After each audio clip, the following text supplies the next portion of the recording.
All right, ladies and gentlemen, thank you very much for joining us here at the Australian Poker Tour. I am very, very excited to announce that I have been joined by none other than Josh Monk. Josh, good evening. Thank you for joining me, mate. It's great to have a friend in the booth. LM, how are you? You good? Yep. Great. Our friend Harvey Silver is at the footy. He looked after me the other night and let me clock off early because I was wrecked after a big day of travel and playing with life. But anyway, Harvey will be back with us about 10 o'clock. I'm going to try and steal some of my friends away if they bust the main and chuck them in the booth. Maybe even chuck them in with the monkey and give them a chat. But why not? Josh, how's your week been? What have you been up to? I know you've been busy with Play Live. They've got the start of their series and next week is massive. Yeah, huge down at Play Life. I saw a post a couple of days ago with you and Catherine down there saying hello. And saw the setup. Some of the Reeks weren't too impressed on the Facebook post, but whatever. Whatever. No, it's whatever. We're all trying to do it for the best interest of all the poker players, mate. Mate, I saw that silly little article on some gossip website, and it, doesn't need. It's nothing. Beef is squashed. No beef anyway. Like, just passionate people about their businesses. That's it. Now we're watching here at Oakwood Premier Melbourne. On the 41st floor, there's not a better view in Melbourne. Totally agree. Yeah. This is the main. Yeah? 100k up top for a 1650 by an absolutely ginormous prize pool. Second place, 60,000, and third, still a whopping 38,000. As Jim just picks up pocket queens. I played with Jim earlier today in this event. Very lovely guy too. He actually picked up queens almost like the third hand I sat down and played at the table. So it's kind of a bit ironic that he has queens this time around, first hand of the stream that we're calling. 125,000. He's a very unique poker player, but he just absolutely loves it. Whether it's the Drakakis or the Goliath or whatever, you'll see Jim grinding the events. He's always in the mix, and oftentimes running really deep. So I'd love to see Jim have a great run today. Chi Kong, he was actually at my table earlier today as well. I did see him the other day. I think maybe he plays a lot of Play Live. Plays quite a bit at Play Live. I actually commentated on him a few nights ago. But he was actually on my table earlier today, and to be fair, he did play a little bit slower than most other players. He kind of likes to take his time and whatever. Is he as slow as Liam Jahu, Anthony Bermejo? No one. The answer is no. No one is as slow as those two boys. I'll be honest with you. I think he might have been slower. And that's a big shout, but I'm going to say, as the flop comes down, ace, 3-4, 2 spades down, no help, obviously, to Michael, who's got the king-queen off. Jim out in the lead at the moment, pair of queens, and a flush draw working for him, back door. C2 checks. Michael looking at 2 outs, as you can see in the top right-hand corner. A lot of Michael's early position opens will contain an ace, so King-Queen does block some really good combinations of cards, but Jim probably not going to be folding to a single bet. Sure. Jim extremely, has a great hand, and he knows that Michael probably knows he should bet this flop, but also Jim potentially just believes him. So we'll see.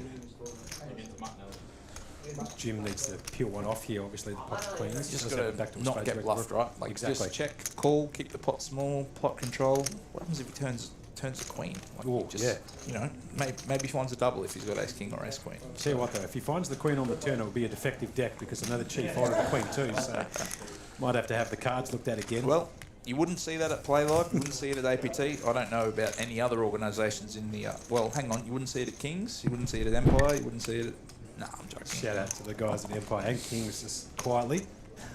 Big Robbie Drosky up there, Kings Newcastle, and Mark and Natan, Kings in Sydney, doing a great job up there. And obviously Aiden taking care of the Empire boys in Brisbane. They have got some really cool promotions coming up as well, guys. Have a look at their promos. They're organising some tours overseas for all their regs, so pretty cool. If you're on the north side. Just in the blender a little bit here. He hasn't made a decision yet. He is facing a bet of 105k.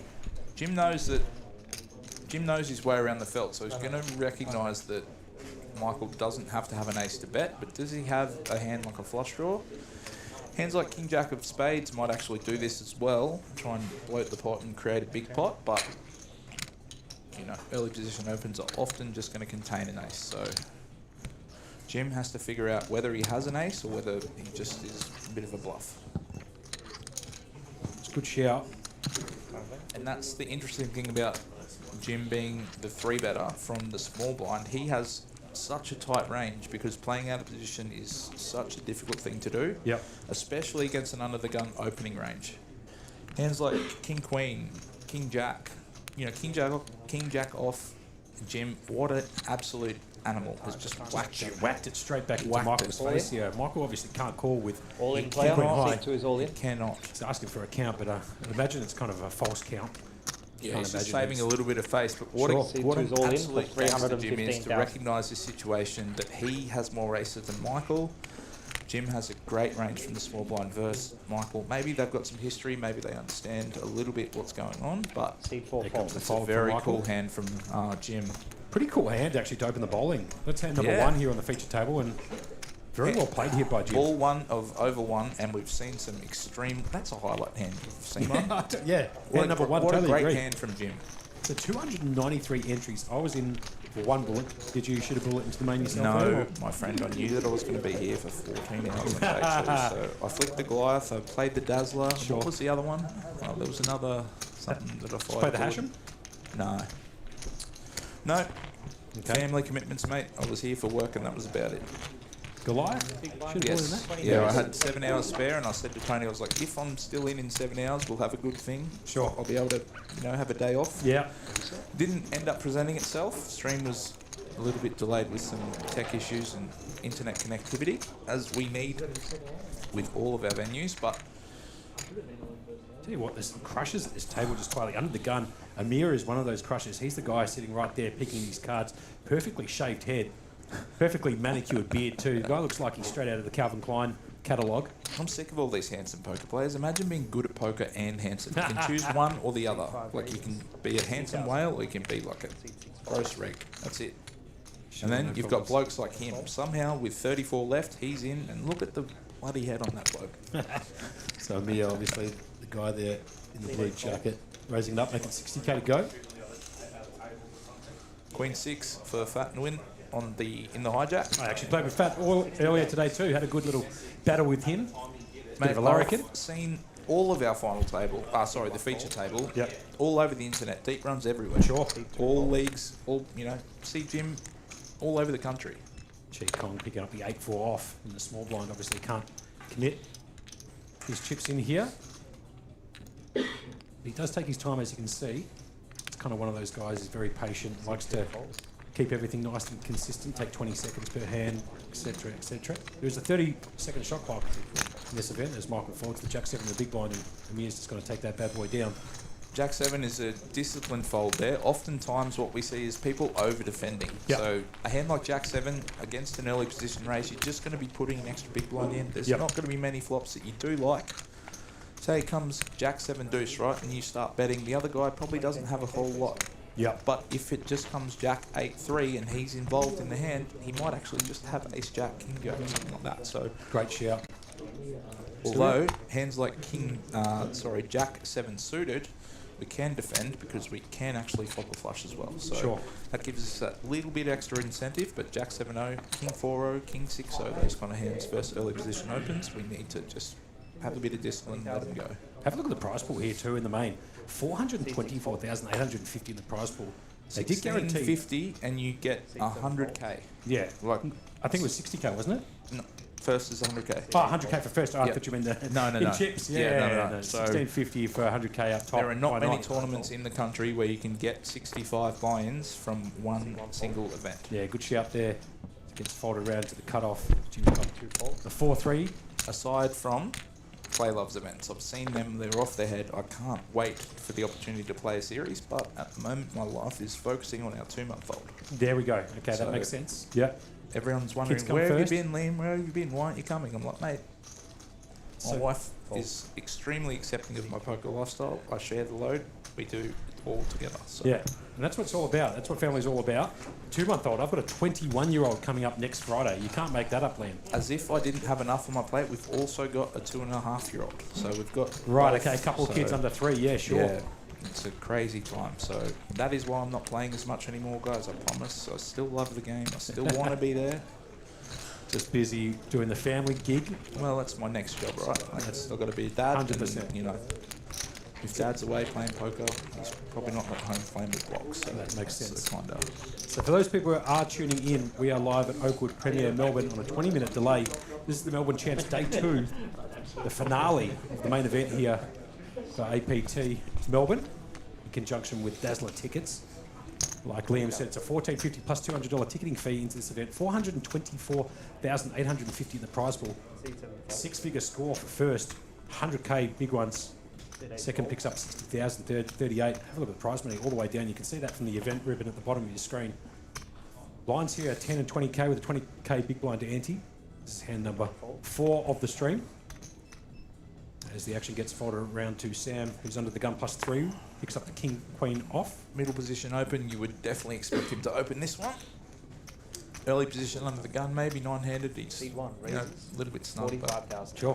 44 bigs, he's probably deep enough to open it. He's got to raise it up and make it 45K.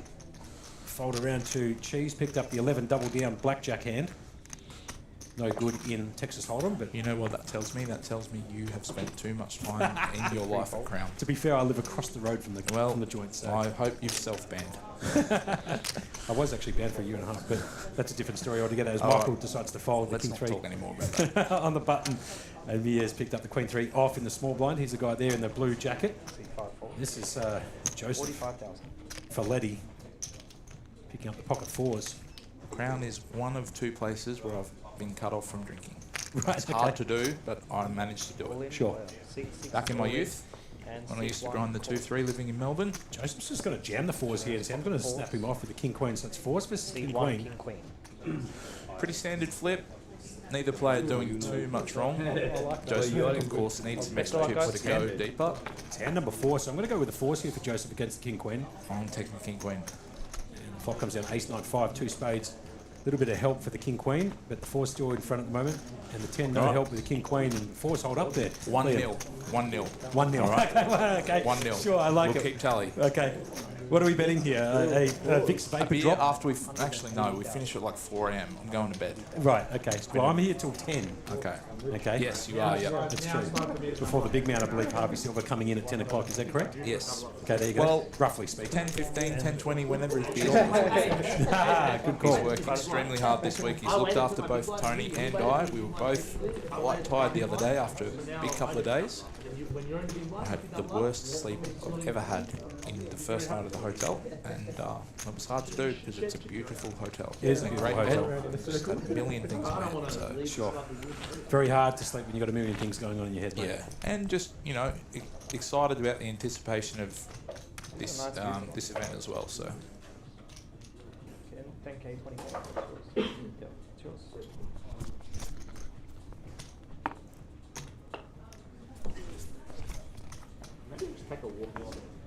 So this is hand number 5, pots 50K.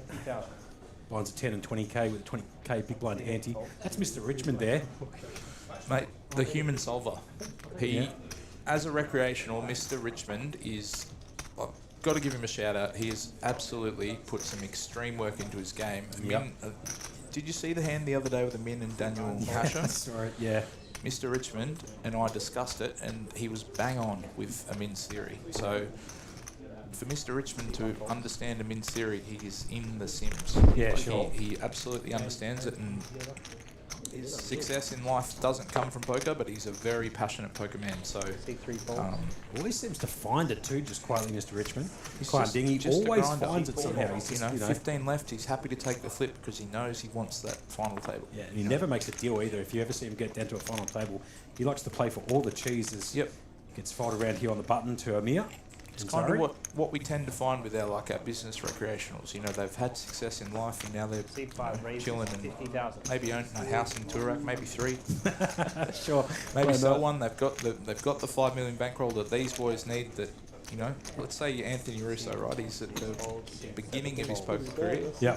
He's choosing this as his career, where Mr. Richmond's found success outside. Sure. Jim Andriadis as well, very successful outside of poker, but one of the most humble men and I've picked his brain about all kinds of things, and he's just... I remember one day I said to Jim, Jim, what's your favourite memory of your life? And he said, when my parents made the decision to come from England to Australia and gave me the opportunity of being in Australia.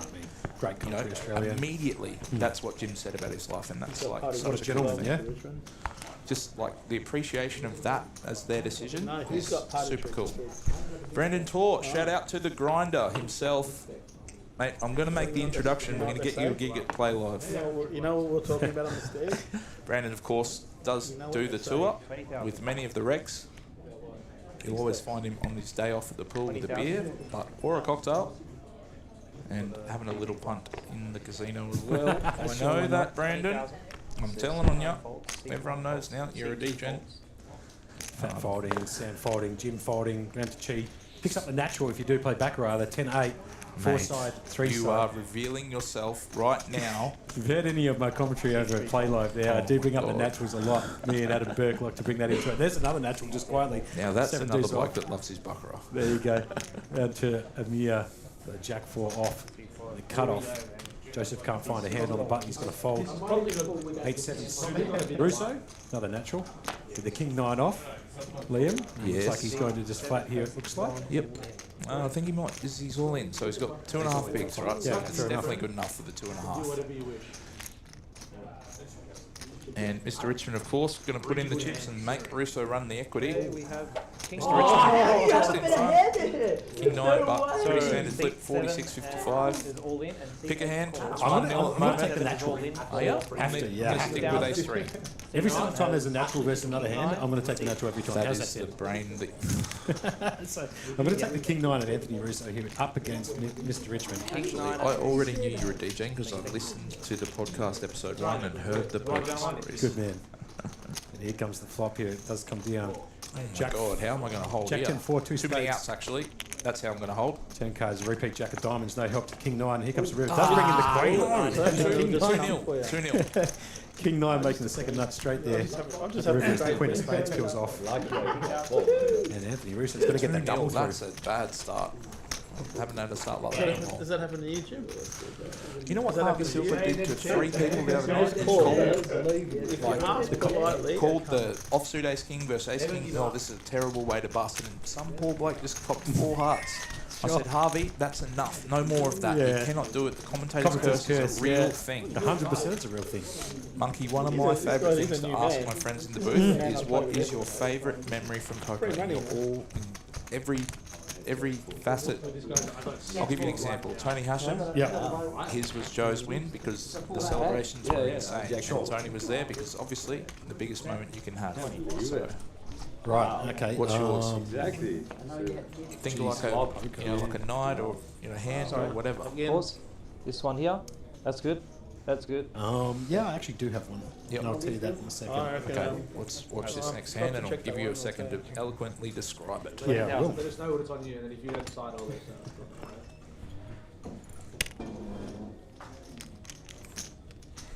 One of the great things about me being a retired semi-professional whale is that I do have some very talented friends, and Mr. Monk is one of them. He's been around the poker community for a very long time. Too long. I'm going to be joined by probably Paris Tsoukas and Jackson Young, and maybe even might grab Mackenzie Alfred back in as well. Oh, yeah, okay. He's For the full first 4 getting up. Yeah, the trifecta and the first 4. They're all very good kids and they're extremely talented. I say kids, I'm 36. They're like 20. I'm older than you. I think Paris is like 28 or something. He's not a kid, but Sure. I feel old when I'm around that. So raised to 40k by Jim, who's picked up the ace 3 of diamonds. Call from Cheese, picked up my favourite hand, Jack 10 of hearts. I actually prefer it in clubs, but any Jack 10 will do. Jason's going to fold the 9-4 off. And the cutoff. What's Jack 10 called in the Baccarat? It's terrible, right? It's no good. It's actually called Baccarat. Yeah. Yeah, picture or Yep. the equivalent of 10-10 is Baccarat. It's also called the Greek flag Jack 10.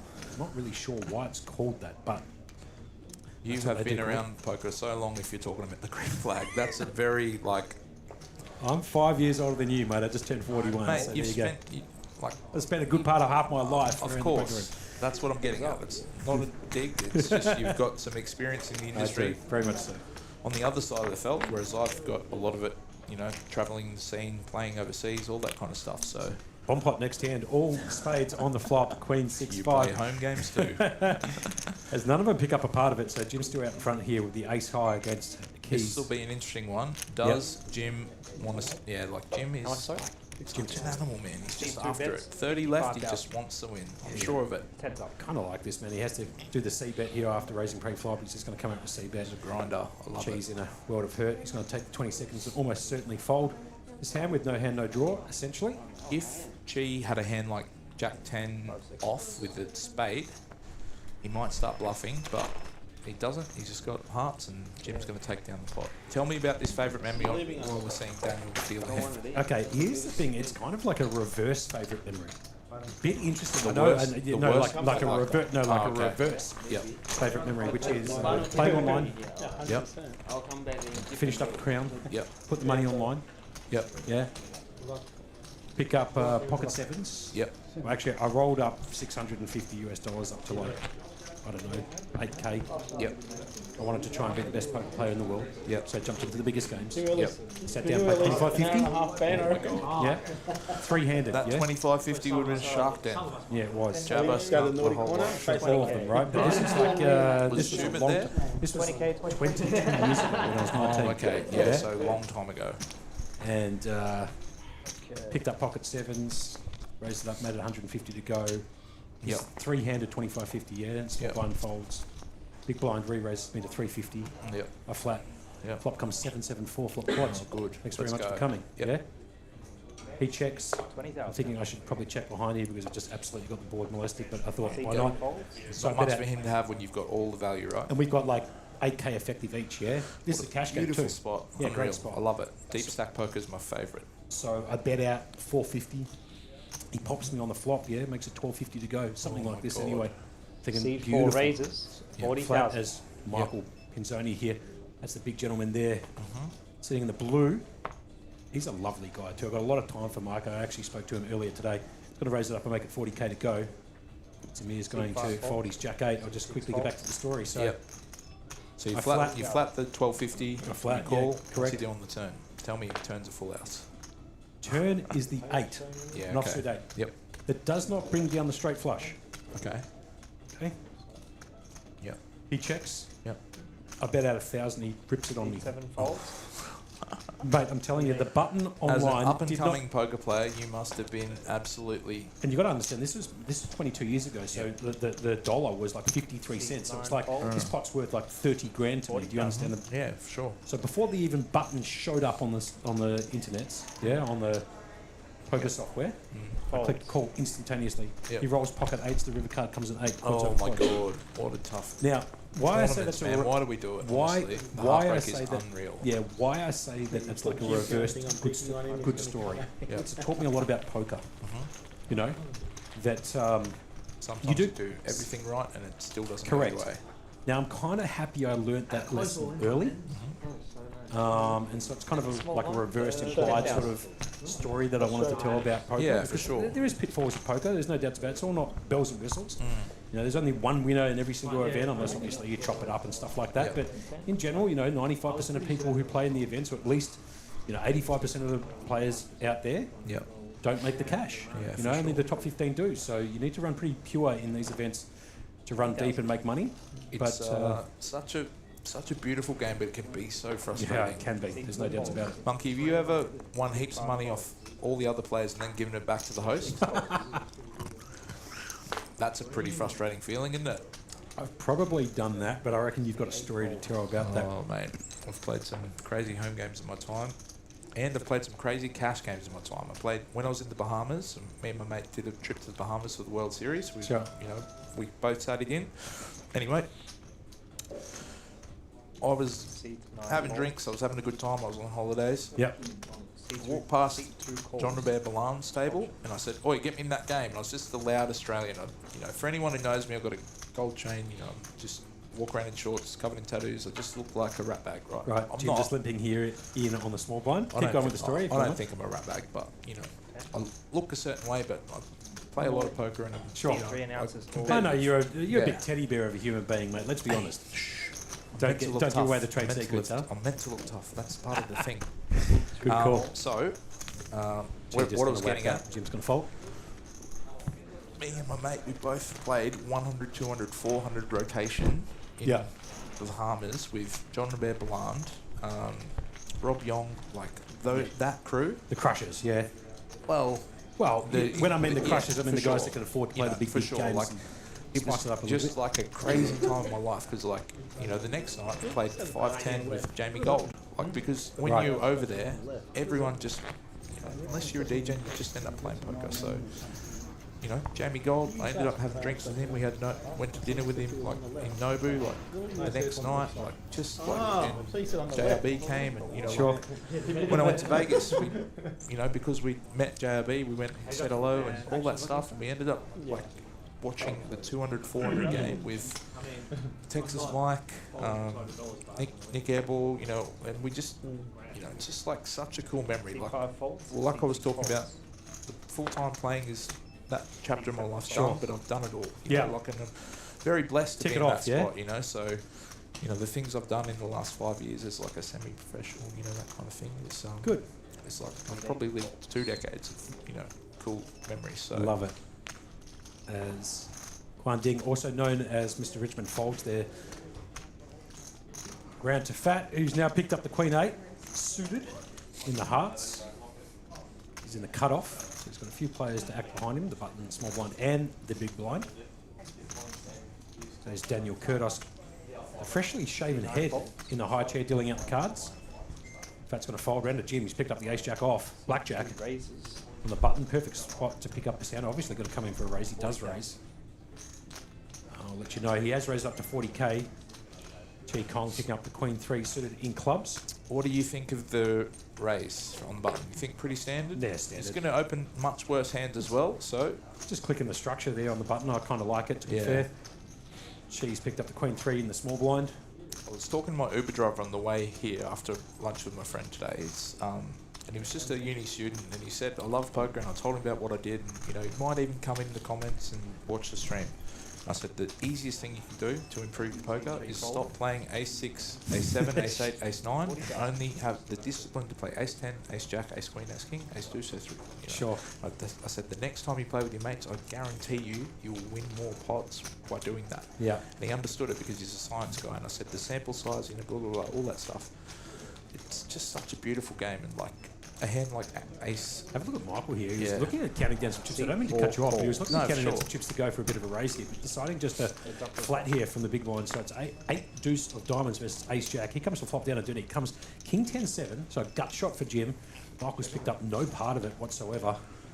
Chi would have picked up the flush draw with the Queen 3 if he decided to limp in from the small blind, but he didn't. Michael's going to check his option. Monkey. First act. Quiz. Yep. Who does this board favour? Obviously, the board actually favours Jim's Yep. raising range on the button, so Why is that so? See, 2 bets, 35,000. well, there's a lot of reasons. There's a lot of reasons. I was helping Harvey. I want to test your. I know all about your blackjack and Listen, baccarat knowledge. there's a lot of reasons, but if I get into the hand depth stuff, people are going to criticise the way that I look at the game. Look, So, to my job simplify here it- is to to help. simplify it, Yeah, go. a lot of Jim's opening range will be connected with that board. If it's not a king Correct. or a 10, it'll be a queen or a jack, a ace Correct. jack, all that kind of stuff. So Jim will bet that whether he has it, then He he's does. Yeah, he's you going to know, bet like 100% of the time, for right? sure. And Because it's just hand ranges against Yep. the big one Yep. most of the time. And if you're a studier, you'll know that. But if you're not, that's something you could maybe learn a little bit more about. A little bit of a shout out here in the combo to Matty Marshall and Jamie Hall. Matty Marshall in charge of doing the RFID stuff up here, bringing you the footage that you can see on your TV screens or devices at home. And Mate, in the world, there is not many better streams than what Matty Marshall does. He's an he puts on extremely a- talented mate. man, and we are so lucky to have him at APT, Kings, Play Live. yeah, Shout out to Matty Marshall. he puts on a performance kind of like Cirque du Soleil, doesn't he? He puts a performance when he's on the drink as well. Yeah, that's true too. What a character. Give is- that bloke a scotch and he's partying till bloody 2 a.m. Yeah, and that's then he'll true. start the next day at 2, like he's a grinder. He is a grinder. But he's like Cirque du Soleil. He's putting on the best show every single night, yeah? Yes. For months on end. It doesn't matter where he is, it's always the same quality. So Good call. we are very lucky to have him. And a bit of a shout out also to Jamie Hall, who's probably going to give me the Ebola virus. I was looking at him earlier today, and he looked very, very unwell. I think he's starting to feel a little bit better today, which is good. But And if you want to talk about professionalism, there's no one better than the team behind APT. There's no doubt about that. It's a good shout. Best of the best. But Jamie was there earlier today. I saw him and I thought I might stick away a couple of feet. 4 raises. My throat's already starting to hurt, so... I started my night at Crown last night and this bloke coughed all over me. That was it, right? Oh, there's nothing worse than sitting at a tournament and on the day one, the bloke next to you is coughing. Sure, if you've played day 2 and you're suddenly sick, but please, I'm begging you guys, stay home if you're sick. Yeah, raise by Michael from the small blind with the Queen 3 off. Amir's going to come along with the 10-4 suited in hearts. The flop comes down 7-4 jack. So a bit of help to Amir. He flops bottom pair. Michael doesn't have any part of it at the moment. Just Queen high, looking at 3 outs, as you can see, top right-hand corner of your screen. But his first act here did represent a decent holding pre-flop by raising the structure. So he's going to come out with a C-bet here. He's going to bet 40k. Amir's got bottom pair. He's the gentleman there with the, looks like the Orlando Magic cap on. Blue sunglasses, the headphones in, and looks probably like a Puma, or Puma as they call it over in the States. Blue jacket on. So sitting right next to each other. And here comes the turn down and dirty. Brings in the 3, so Michael does pick up a pair on the turn. That is one of your favourites, down and dirty on the turn. Yeah. I heard that. I reckon I must have heard it 15 times. You know why though? Because it comes from Rounders. Okay. Yeah. So it's a bit of a sort of Rounders poker. If you haven't seen that movie, strongly Please. suggest you. I mean, there's not a person watching this stream that has not seen Rounders. Actually, question for you watching at home: have you not seen Rounders? Have you not? It's a good question. I know there's a million of you that have. Have you seen Lucky You? With, oh my God, guys! I've just found out that Amanda Abernathy has never seen Rounders. You can't make that up. What a life fish to not have seen Rounders. The best poker movie in the bloody country, in the world. Michael betting out 55k on the turn. Here comes the river down and dirty. Again, just for you. The 9 of spades peels off. I did that one just for you. So thank you. Thank you so much. Give me a Baccarat reference. Do it. Now give me like a, what's this hand in Baccarat called? Can Mike here represent one more time? I think if he goes for another barrel here, he gets it done. I can't imagine Amir going to call, but he doesn't. He's going to check. Amir, does he have enough showdown value, or does he need to turn his hand? I think he just, honestly, I think he just checks this behind here. Does he? I don't know. Maybe. Yeah. He does. Okay. 10-4 is going to get it done. Here, scooping a pot with 290k. Yeah. Hand number 11 here at Oakwood Premier Melbourne. Part of the APT event that they've got on here. This is the Melbourne Champs Day 2, the conclusion. Final 32 players out of 293 entries. $100,000 up top for first. So eat your heart out. 60,000 second, 38,000 for third. Absolutely crazy.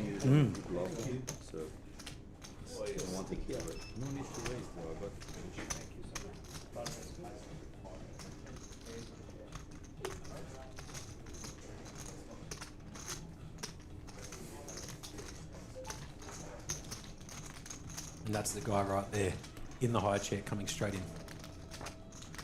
Adam, Russian, loveliest guy you'll ever meet. Actually had an opportunity to have a few drinks actually with him no more than 5 days ago. I believe Matty Marshall might have been joining me for that one. And that was a bit of a late night doing a bit of karaoke there, Matty. But we did have a bit of fun and Adam was there to join us. Had a bit of fun there at Oceans 12, level 3 at Crown. If you haven't been there before, great place to have a cigar. It's like a cigar bar lounge thingamajig. It does have karaoke booths as well, pretty good. As Anthony Russo under the gun picks up the ace queen of clubs. Basically got no other decision but to jam this, I'd imagine. He's got 6 bigs.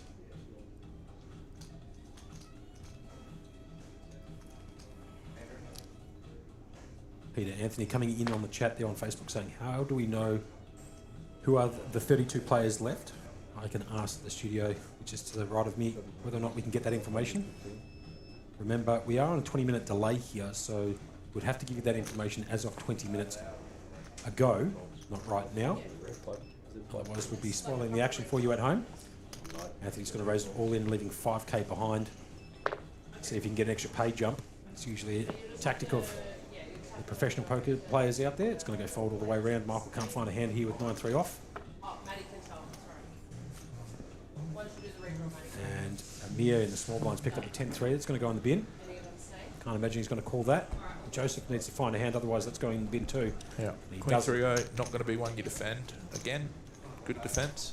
Anthony By Russo. folding. Yeah, Anthony Russo there, getting it done with the ace-queen of clubs. Anthony was actually in the rail last night at... Play Live for Ash Ovens, who came second in the opening event there at Play Live. Mate, I'm telling you, that couldn't have been a louder rail. Ash and I played a hand in the Goliath, and he absolutely binned me. It was embarrassing how bad my hand was. Anyway, Ash played extremely well. I played poorly. I misanalysed his range. I thought Ash was a bit tighter than he is. Sneaky comment coming in from Adam Burke, yeah? This little up-and-coming reg, 4-bet jammed 36 big blinds on me with 9s. As I'd 3-bet the cold caller with 10s. Right. What am I meant to do with 10s versus 3-bet... a 4-bet jam from Ash with Ash? Yeah, I mean, right. I'm never folding. Yeah, but right. I know that Ash really cares about his game. He works hard, but... Anyway, I said to him, mate, I'm just going to fold, and I flashed it so he, I'm a recreational now. I flashed my card. I don't care if you know. Fat UN here raising to 50k under the gun plus 1 with King Jack off. And to Chi, who's in the hijack, folds the ace 4 off. And to Michael, cut off. Can't see his cards. He's put them in the bin. Amir, I should say. We are just talking about Amin, but Amir here. Queen 6 off. Continue. I do apologise. As I said to Ash after I folded, I was like, best case scenario you have pocket 9s, and his face changed, and I was like, most of the 36 big blind jams are going to be like ace king, ace queen, queens, jacks, kings, all of it. Like you need to protect your hand against my range, all that stuff. Sure. 9s is not a hand that I thought Ash would do that with, because pocket 10s can't call, because you know what I mean. Like, yeah, I understand the game. Anyway, Ash binned me. That was one of the contributing factors as to how I busted through life. I've got a question for you then. All right. If we're going to do the buddy-to-buddy thing here in the commentary booth for a couple of hours, I have to ask you, because we did have this last night on the chat, what's your favourite movie of all time? Because I've got a standout, which is Terminator 2. Far out. Okay, because I reckon I've seen that 1,000 times. It's the best movie of all time. But what's your number one? I know it's contentious because there's so many different genres, but... I have been a fan of hip-hop and hip-hop culture and R&B, that kind of thing since I was like maybe 10. I remember going to a 50 Cent concert when I was 12. Sure. I was one of like 30 white guys in the whole place. Anyway, only one without dreadlocks, but cornrows, whatever. Folded around to Michael's picked up the Queen 6. There's a movie called Paid in Full, which I've is seen about it. Yeah, I've seen it. Of course I've seen it. Paid in Full. Yeah, it's a beautiful movie. Unreal. It's the other movie I love is... And Amir, just quietly, sorry, I just got to call the action. So it's Ace King suited for Amir here in the cutoff. I do want to hear the rest of this story. He's going to raise it up here. It's going to make it 60k to go. The blue chips are worth 25k. Sorry, pardon me. The orange chips are worth 25k and the blue chips are worth 5k. He's going to raise it up and make it 60k to go, so 3x the blinds.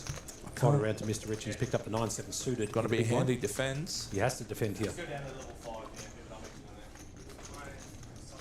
Anyway, Mr. Richmond is going to absolutely blend up Amir. I can see it. He's going to pull some Amin Riazati stuff and bet ranges that are his and not his, all that kind of stuff. Watch this. This is going to be great. Anyway, there's another movie that I think is incredible, and it's a movie with Benedict Cumberbatch about the Morse code and how the Germans broke... Yeah, I've seen that one too. I can't think of the name of it.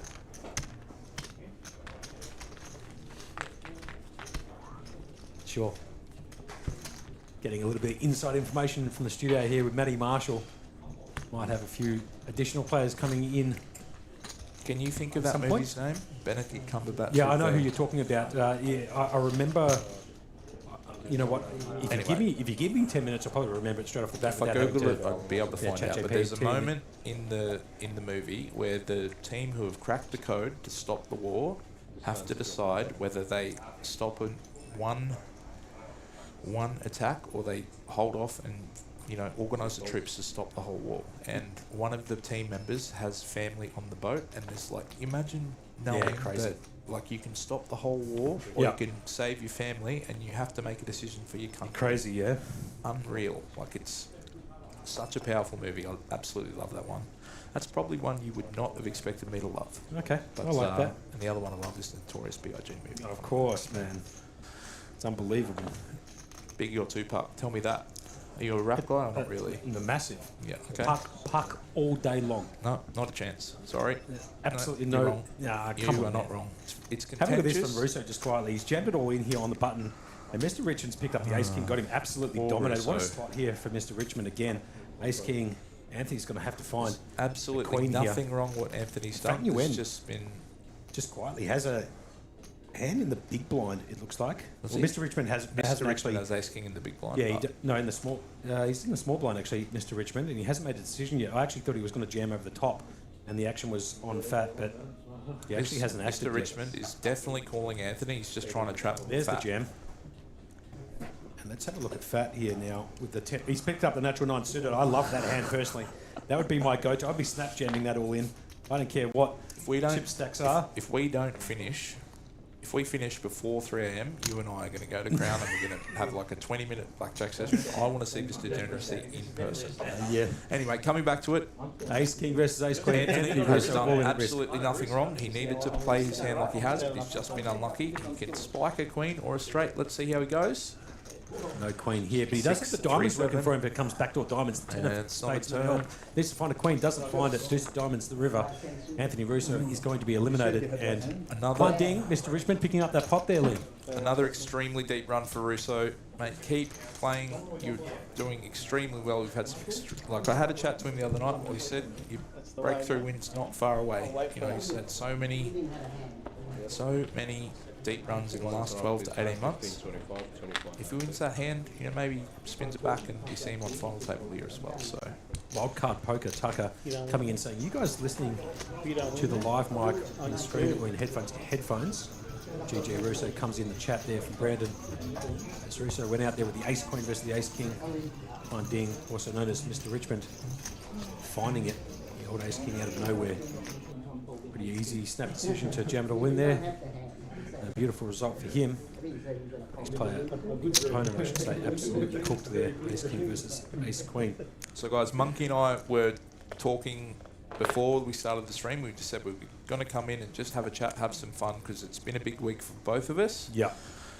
And I'm going to be here for probably till 4 or 5 a.m. So Sure. I don't want to talk poker the whole time. We'll mix it in, but I want to talk with my mates about stuff as well. So There we go. favourite hip-hop song of all time? 325 now. Told me you're a hip-hop fan. You better give me a Yeah. good one. Dear Mama, What, Tupac? Tupac. It's just absolute belter of a song. Whatever. Raised to 55k here by Michael Pizzoni under the gun, +1 with the King Jack suited in clubs, and Amir What a hip-hop has now picked man. up to the Ace King.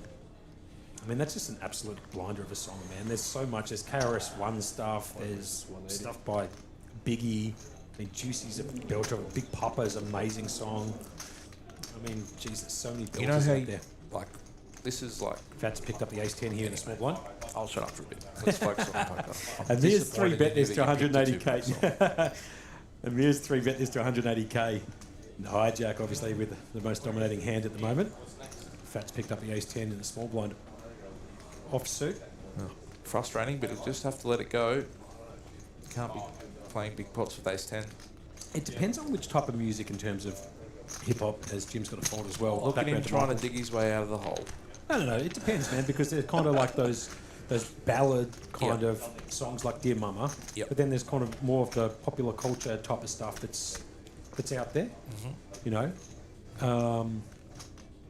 Look, I mean, what's another absolute belter? Shook ones. Shook Ones, man. You know, it's actually funny. I listened to Shook Ones today in the car coming here. Yeah. I'm not even joking. Today in the car coming here. I'll give you an idea of how ghetto I am. Gucci Mane has been my top artist for the last 4 years. Fair if enough. I'm not listening to nursery rhymes and country music with my wife, if I'm in the car by myself, There's Michael Foggs, the King Jack. something like that. Fine. But my car, it's like it's an SUV with 24-inch wheels on that kind of. Right. Okay. So you're doing it properly. Yep. Put it that way. Yep. Lucky enough to have had a big win and spent some money on my car and all that kind of Yep. stuff. So anyway. Guys, I've just seen Oscar Fong come past. Oscar, one of the up-and-coming Malaysian Rex. I'm going to get him in the booth and he can have a chat with us later on. I'm going to force him to. Here for the weekend, catching up with everyone, flicking all the buy-ins between the 400 to 1K that Melbourne has to offer. Yeah, Dean also coming in with the NWA. That's a good shout too, just quite the NWA. Unbelievable. I'm into a bit of the Wu-Tang as well as part of that group. D12 and Eminem was pretty good. Okay. Nelly back in the old school was pretty good. Wow, I didn't mind him, okay. but he was rude to me when I went to Crown one time, eh? Was he? Yeah, he was extremely rude to me. How disappointing when you have a run-in with a celebrity and they're just a cooler, not yeah. it, right? It's like, do you mind if I get a photo? He's like, no, man, I'm playing. It's like, come on, man, I just spent $159 on the ticket. Give us a photo one time.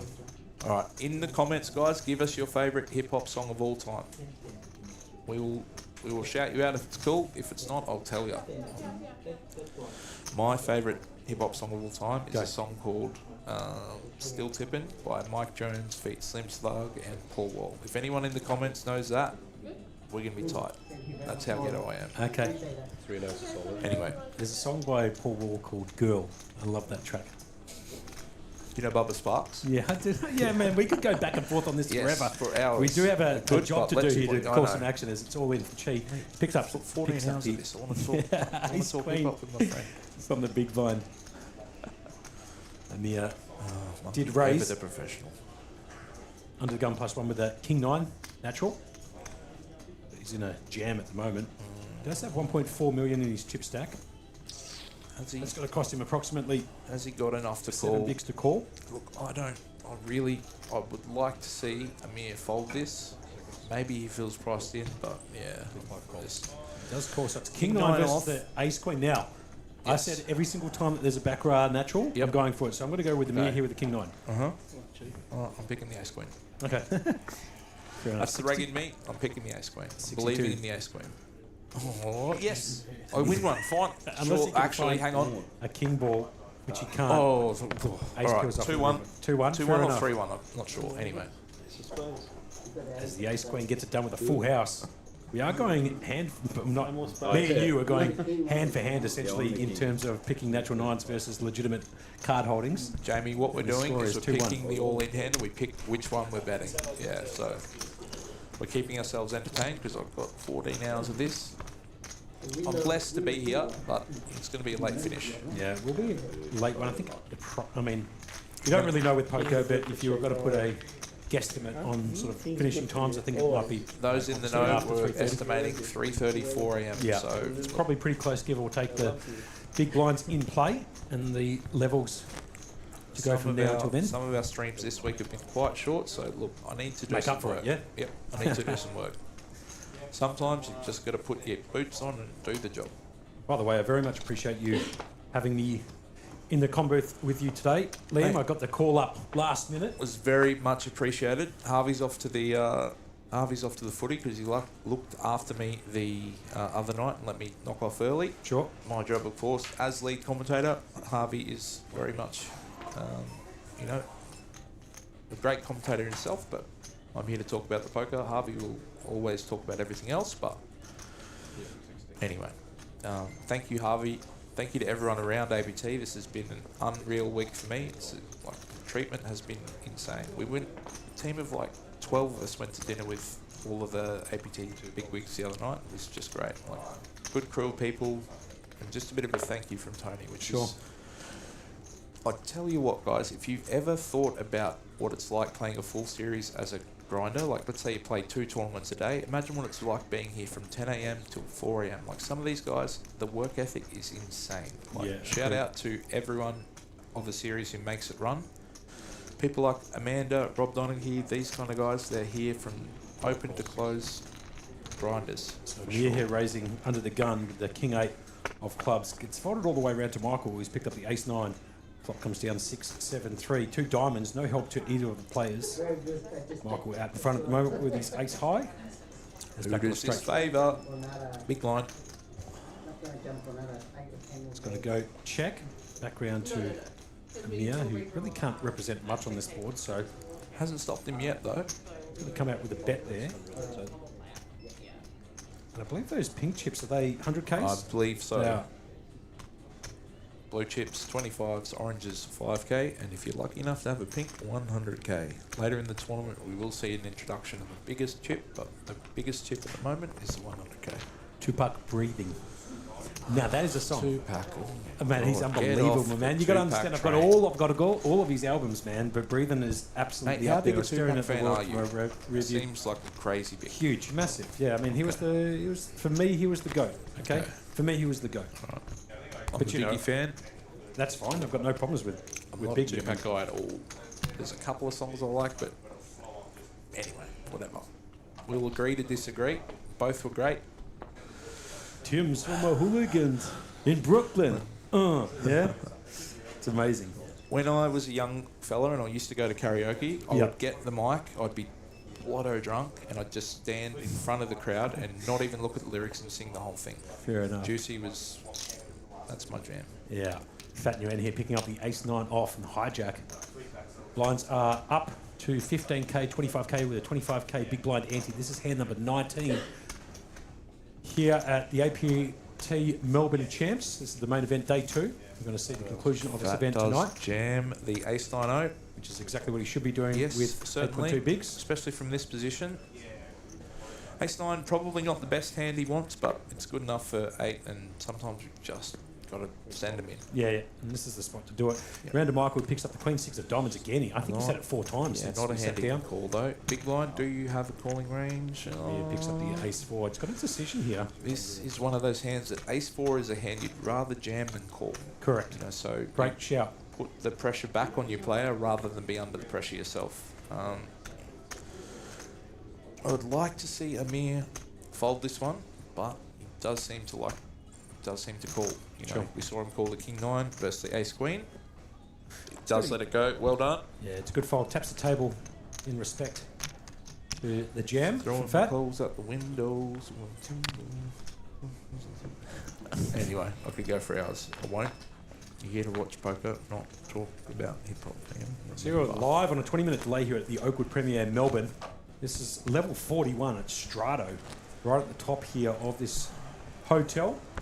A beautiful view of Melbourne and the backdrop you can see through those windows. Actually, it backdrops onto Albert Park. You know what's crazy about poker? Most of these guys haven't seen sunlight in a long time, so they were looking. If you're on the stream, the first time they've seen not the gentlemen with lives outside of poker, but these 22-year-old regs, the ones that play everything, they've not seen sun for days. So beautiful view and plenty of sunlight for all the regs to get some vitamin C.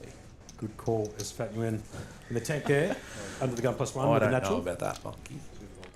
What's this? I don't know if that was a good call. I think I'm just dribbling a little bit too much. And Probably need to a little focus bit. on the main event. Cheekog here with the pocket 3s and the cut-off crabs, as they like to call them. We put them back to back to each other. Definitely a hand he'll be opening, but probably won't be able to sustain too much pressure from a re-raise. Yeah. So just He's got no sort of post-flop playability, so he's going to put them fold. in the bin. Tight, but sometimes tight is right. Like 3s are a very difficult hand to play, but from later position, probably worth an open. Early position, I can definitely get behind folding because you can't sustain a re-raise. Yeah, good shout. Michael's now picked up the ace-jack on the button. He's going to pop it up. Definitely towards the middle and top of his range of hands he's going to be opening. He'll be opening much worse than ace-jack-o. Michael's raised it up, made it 85k to go, 2.6 bigs. The most handsome man in the room does fold his big blind. Joseph putting it straight in the bin. He's the Calvin Klein looking model guy, Joseph. I don't know what it's like. I've not met that fella, but I hope he doesn't think I'm hitting on him. Nah, I'm just having a chat, so whatever. Mate, if you saw him in a catalogue, you'd stop for a second, then turn the page. I understand the game. So handsome, I might ask him for a selfie later. There's Andrew Jung comes into the chat there saying, yo, Dean Williams Stacey also in there. He's got 1,000 favourite songs. Yeah, 1,000 favourites with a big wave next to his name too. So welcome to the chat there for Dean. You know who we're missing in the chat? Amanda Pike. Oh, yeah, MSP. She is a grinder. She's a grinder, absolute professional railbird. One of my all-time faves. MSP. What's really cool is that she's a very cool chick as well, but she loves a poker, and you know, for us, it's really nice to have company in the chat. So if you're out there, let's have a chat. Yeah, why not? If you've got questions for us, anything about poker, anything about series, whatever. Throw them our way. There's very few people in the industry that have less experience than Josh, especially around blackjack and baccarat. Very much appreciate From that. his Crown days, not because he's a DJ. Yeah, no, there's 20.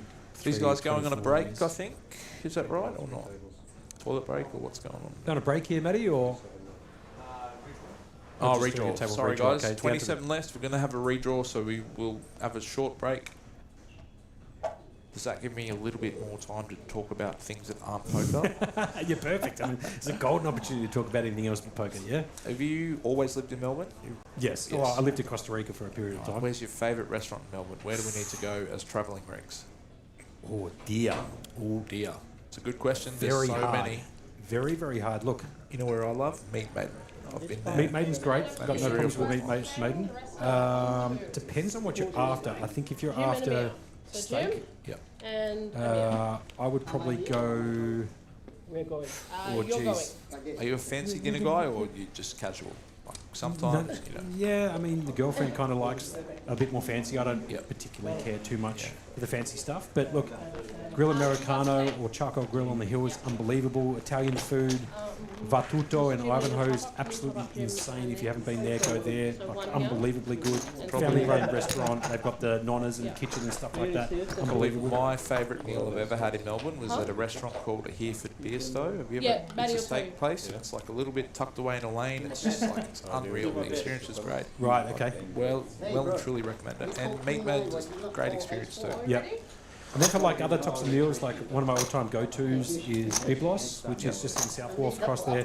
Lebanese food, sort of sharing butters and all of that type of stuff. Unbelievable.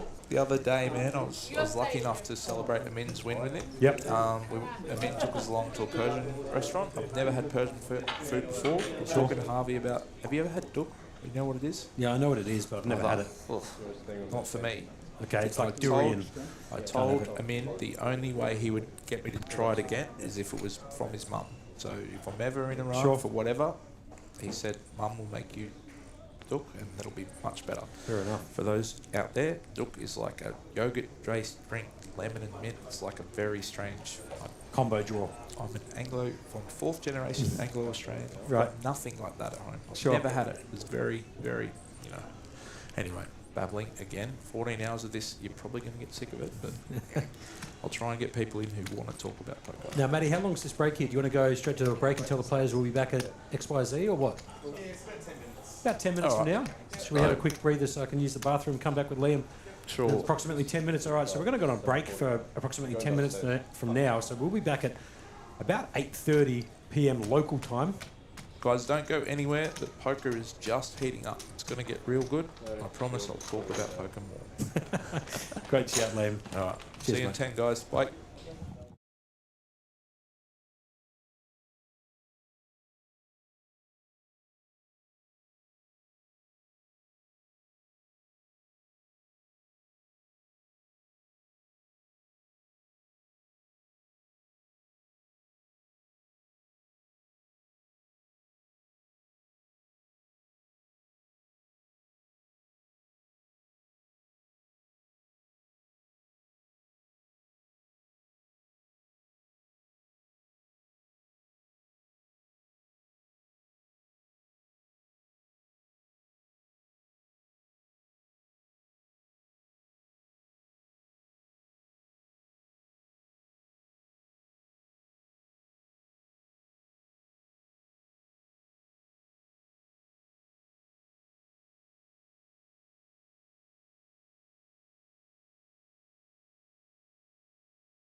Seat 4 folds.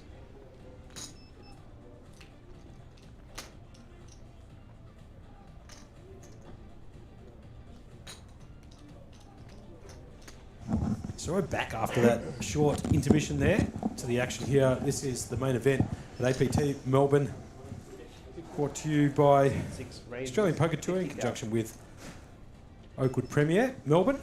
Very much, probably the most beautiful view of It's phenomenal, isn't it? maybe seen in Melbourne. Like, it's unreal. And it's a very good view. It's been raised here by Vittorio. As you can see, we've got a whole new table full of players. We'll get to them in just a second. It's been raised to 50k by Vittorio. Two Now, bigs under the gun one plus two thing with I ace want to nine. say about Vittorio is he is an absolute crusher. He 100% is comfortable playing this ace 9-0. Like it's what we were talking about, not a hand you would normally open. Sure.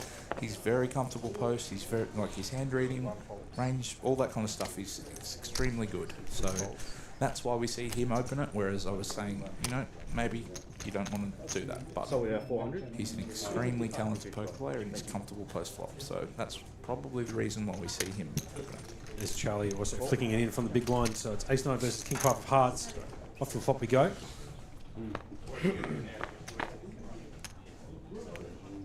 The flop comes 3, 5, 8. Bit of help here for Charlie. He now picks up second pair, backdoor flush draw. The interesting thing about this is Vittorio has the ace of spades. Yeah. Where he can start building some bluffs. Yep, sure. Good call. He's going to check it back though. Here comes the turn. Turn brings in the 6 of Now a diamonds. gut shot for Vittorio as well, but this is a board that does favour the big blind considerably. Seat 3 He's check. going to check it again. I would be betting there if I was Charlie, but that's okay. I'd imagine Vittorio is probably going to check behind here. Like you said, it most likely hits the big blind's range more often, and he does check behind here under the gun plus 2 with the ace 9. And here comes the river. It's a very well played hand by both because Charlie recognises that part of Vittorio's opening, his opening range early position is pairs and over pairs and all that kind of stuff. So well played by both. And I although imagine- Charlie didn't need it, he had another 5 at the river there. Yeah. Just to hammer lock the hand. But yeah, correct. Right, I gave myself a pep talk. I'm not going to talk about anything else other than poker for at least a minute and a half. Okay, sounds good. I'm going to be in here until approximately 10. Thank maybe a you for fraction hanging after. out, mate. Much appreciated. Thank you very much for having me. A late call up. I was actually in the car. Mate, Driving over sometimes the you guy's get a rep seat. call up. Yeah. And they said, would you mind helping us out jumping in the com box? I said, oh, God. I've got spaghetti bolognese ready to go, made by Adam Burke's wife. Is she a good cook? Oh, good cook, forget about it. Unbelievable, yeah? Actually- You're talking about the best restaurant in... I tell you what. Yeah, okay. Anywhere Annie Kong's cooking, I've had it before. She's unreal. Unbelievable, yeah? So, Annie... Part of the furniture in the Melbourne scene. Yep. Both Berkey and Annie. Yep. Whether it's tournaments or But if No, she puts on a wherever state else bowl, you play. forget about it, Liam. Yes. It's triple servings. I have heard very good things about it. Anyway, you did it. You made me talk about things other than poker. I said a minute and a half and you couldn't bloody let me do it. Anyway, your fault, not mine. No, my fault there. That was a bit of a Dorothy Dixon there, to be fair. Luca's in there in seat number 1. What a prolific deep runner this bloke is. He's an absolute Whatever crusher. he's doing has absolutely cracked the code. Now, I will say this. He is called, a little bit of a nickname here, is Mr. Playlove. He's in almost every single final table down there. I know. The guy's like See him all the time. Yeah, he's unbelievable, man. I reckon he's VPIP for being in final table or feature table photos down there at Play Live. Would be at least over 80%. He's in all of them. It's a bit of a serial Luca is crusher. an absolute gentleman, as Yeah. humble as they come. Correct. Anytime I don't see him in a final table, I literally just tag him. I'm like, mate, nice of you to give these guys a chance. Like, how nice for Luca to keep his fish in the game. Yeah. Keep, like as the shark Luca is. You know what? Luca is the mid-stakes Amin Riazati. I'm telling you. I reckon You you. know, the 2K plus, we have Amin. Yep. The 400s to 1Ks, you guys have Luca. Sucked in. Talented man. Tell you what, Amin is an absolute crusher. I actually made a comment earlier today to him and I said, if Amin is in, everybody else is in the bin. Yeah, look, I That's haven't the won phrase, a pot. you know? I haven't won a big pot against the men in, I reckon, at least 35 years. Good call. Charlie's got a call out of the small blind background to Joe Wong, who's picked up the natural Ace 8, no side, 3 side. I don't know if you saw the result last night, but Amin was actually pipped at the post by Andrew Hawes. Yeah, I did It was see it. unreal. I It did was see such a cool comeback, and it's a very, very interesting hand where Amin found a call with King High, and Yep. Andrew, as a lot of recreationals do, just had a full house. So I don't understand the theory behind it, but I mean, he's very confident in his own game and the decisions he makes. He's happy to live by the sword and die by the sword because he makes his money because no one understands what he's doing. But he does. Was that the pocket sixes hand? Yes. Yeah, that's Whereas crazy. Amin called down Yeah, the I King saw High. that. Yeah, really, really interesting. Anyway, for anyone who's not a professional poker player, you don't have to do what Amin does. I'm telling you, you can make lots of money by just playing a very standard ABC game, yeah. build your fundamentals and then mix in your own stuff. You don't have to rewrite the book like Amin has. I mean, we've all been copying it for 3.5 years. Like, I haven't, Amin's done some extremely cool stuff in the game. Almost at 1.5 million on Hendon. Yeah, it's crazy.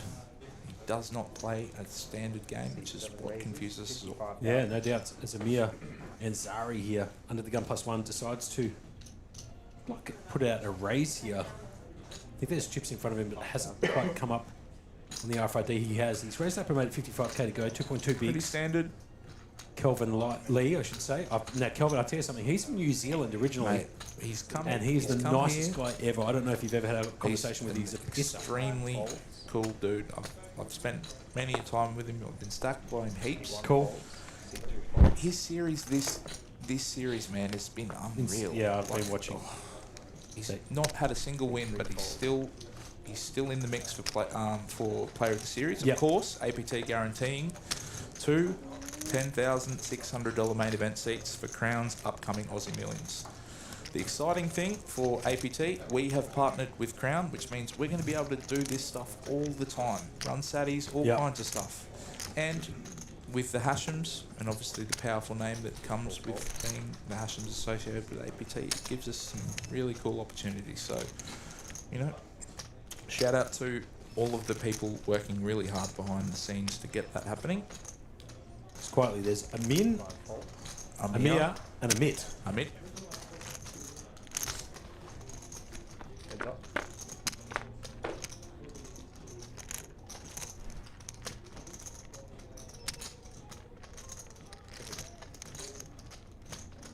Pardon me, the flop comes down here, 10-3, deuce, 2 spades.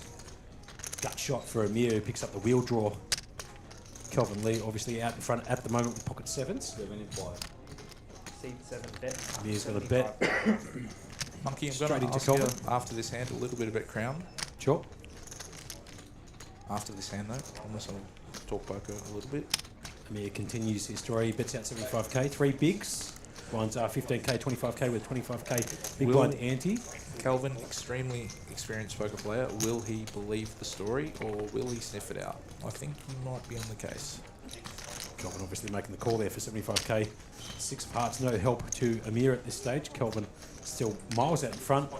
Pocket As you can sevens see, with 80. no spade Yeah, that's true. for Kelvin gives Amir all of the spade combinations as well. So that sort of has a little bit to do with his hand, but I think he's just probably understanding that Amir is maybe betting where other people wouldn't. So he doesn't need a 10 to be betting here, or a good hand.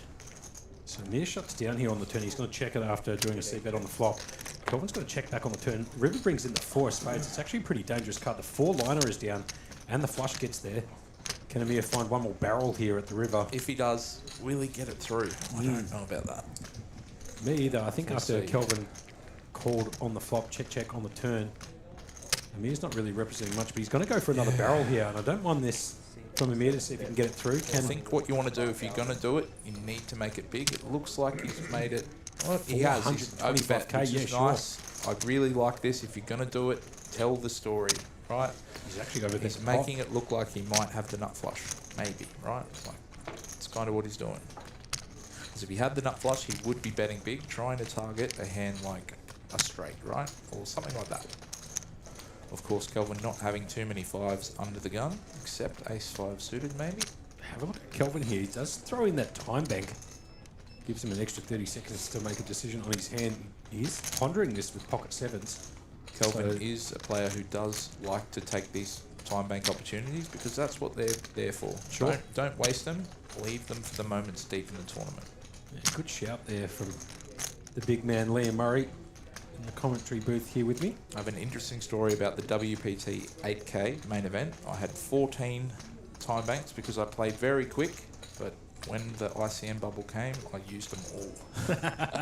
My poor Well table. played. There's another time bank just quietly. So he's in for 2. Can he get you for 14? I doubt it because he's only got 6 in front of him, maybe 5. I can't quite see from the footage here. It looks like he might have 3 or 4 behind. But he's deep in the tank here. He hasn't snap folded here. He's like legitimately thinking about making this call here to the overbet on the river here by Mia. That's what I mean by Kelvin.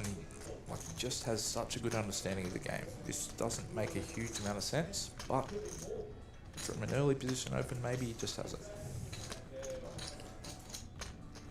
Deep in the tank. Like I said, an absolute gentleman. I had a ball with him.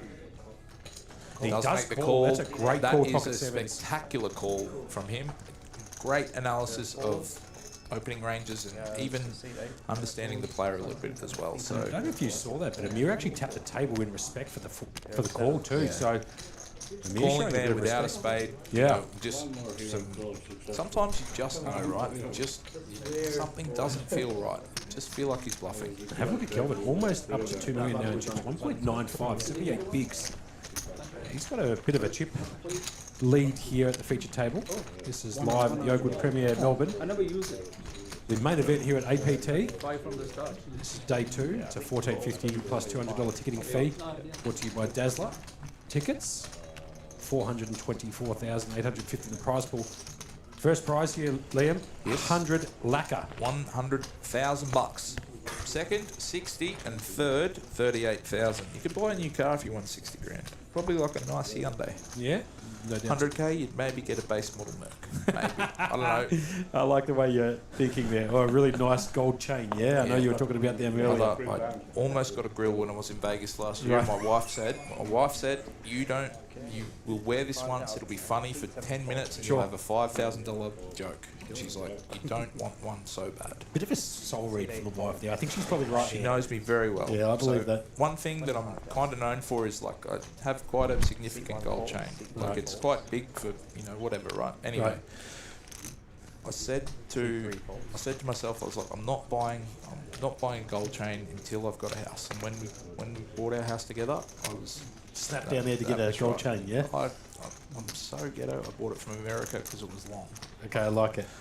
Anyway, Oh, so you're running the full, Fat 26 Joe type of one all the way down, yeah? 26-inch chain, which Yeah. like not standard in Australia. It's like 24 is the biggest. Joe's going to fold on the button there, the Queen 6 of Hearts. 18 months ago, it was 70 kilos heavier, so I was a much bigger boy. Right. So I needed the extra length for it to be comfortable. Sure. Now it's a bit long, but whatever. That's that's something to celebrate.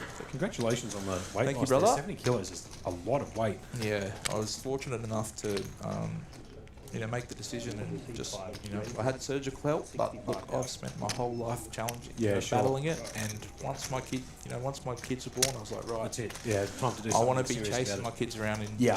two years Great shout. because my toddler, that's all he wants to do is run around and Yep. I can chase him now. Yeah, that's great. I absolutely couldn't have back then. As Mitt takes that one down there, raising it from the small blind with the ace-8 of diamonds. Victoria can't find a hand in the big one with the 9-3 of spades, puts it in the bin.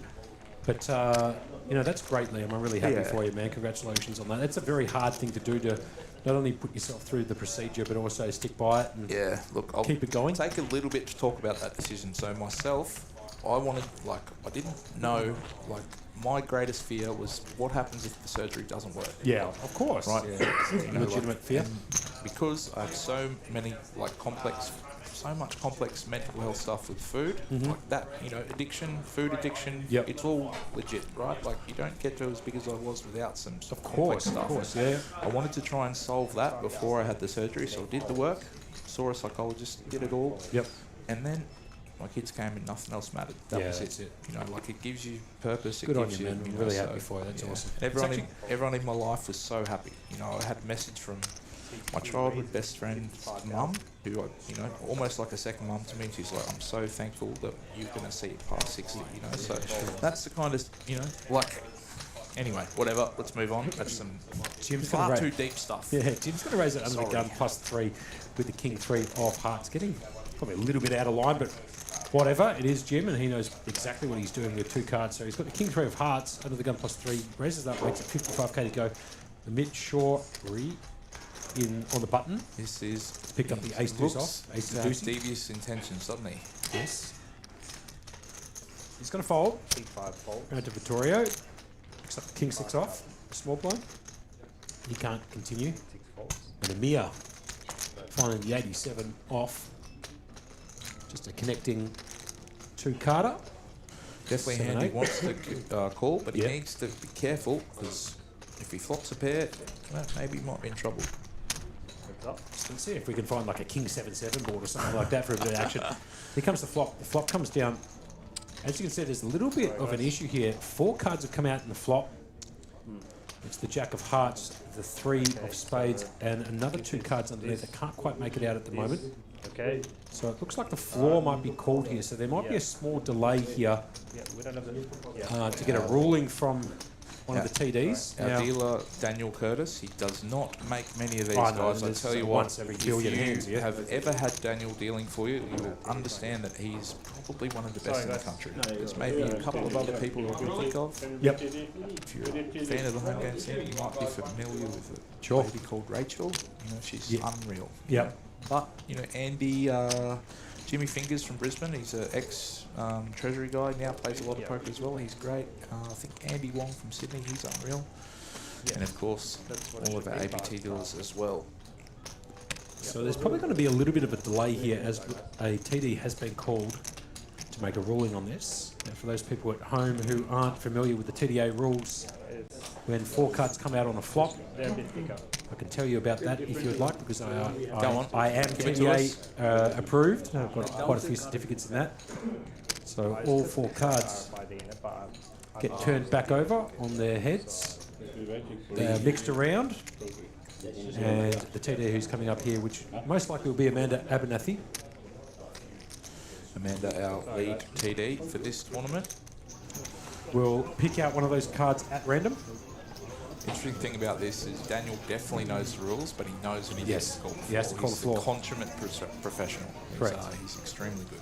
So just to go through this again, what happens here is all 4 cards get flipped on their backs as if they're unseen cards. They are randomly shuffled, casino wash styles, so on and so forth, and one of those cards is randomly selected to be the burn card, and then the remaining 3 cards will be the flop, and they will play out from here, as there is significant action already in this hand.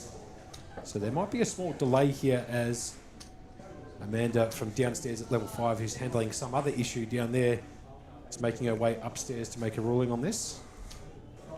So bear with us as if she doesn't do enough steps already, she's done another 200 to get here, so. Why not? So we do apologise if there's a little bit of a delay here in the transmission, but we want to make sure we get this correct and make sure the integrity of this particular event is accurate, which is the most important thing to any poker game.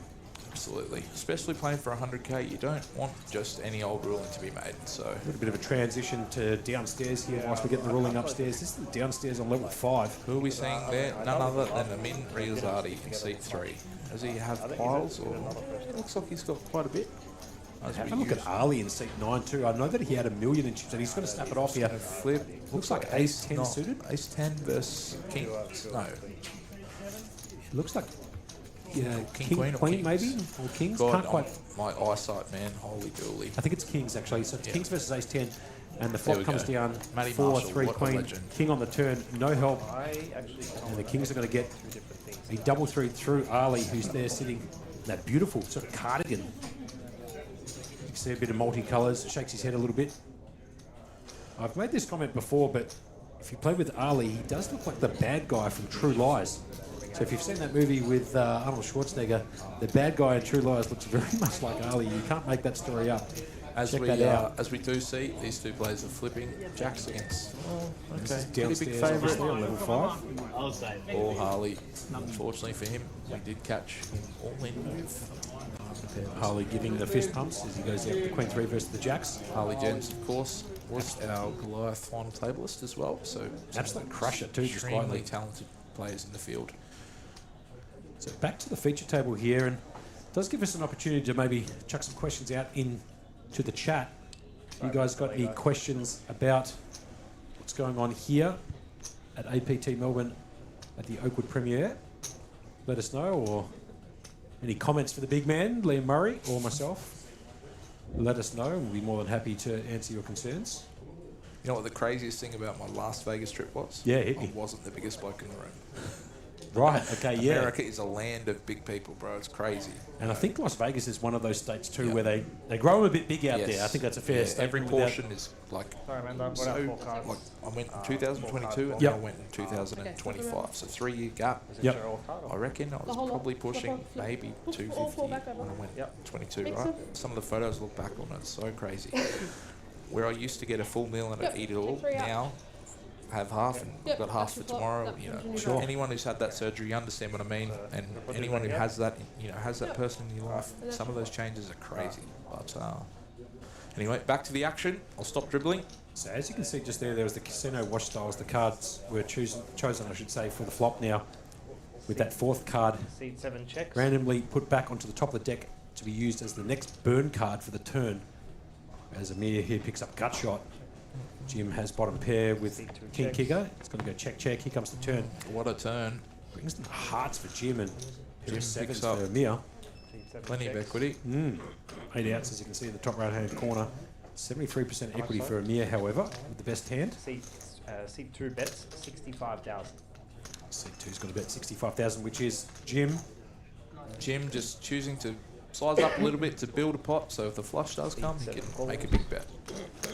And if for somehow spikes a 3, he'll never see it coming, because why would a 3 raise a turn? And have a look at the river Look cards. at me go. I absolutely, hand on heart, that's the best thing I've ever done in my life. That was crazy. Well played, sir, as the 3 peels off at the river there, Jim. Snagging this one away from Amir on the turn. Now making 3 of a kind 3s. Oh my lord, my physio has jumped in the chat. Absolutely camouflage too.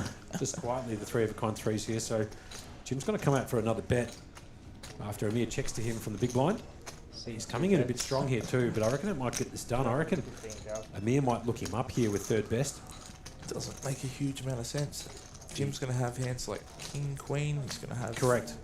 And Amir's also blocking the 9-8 straight here with the 8 blocker.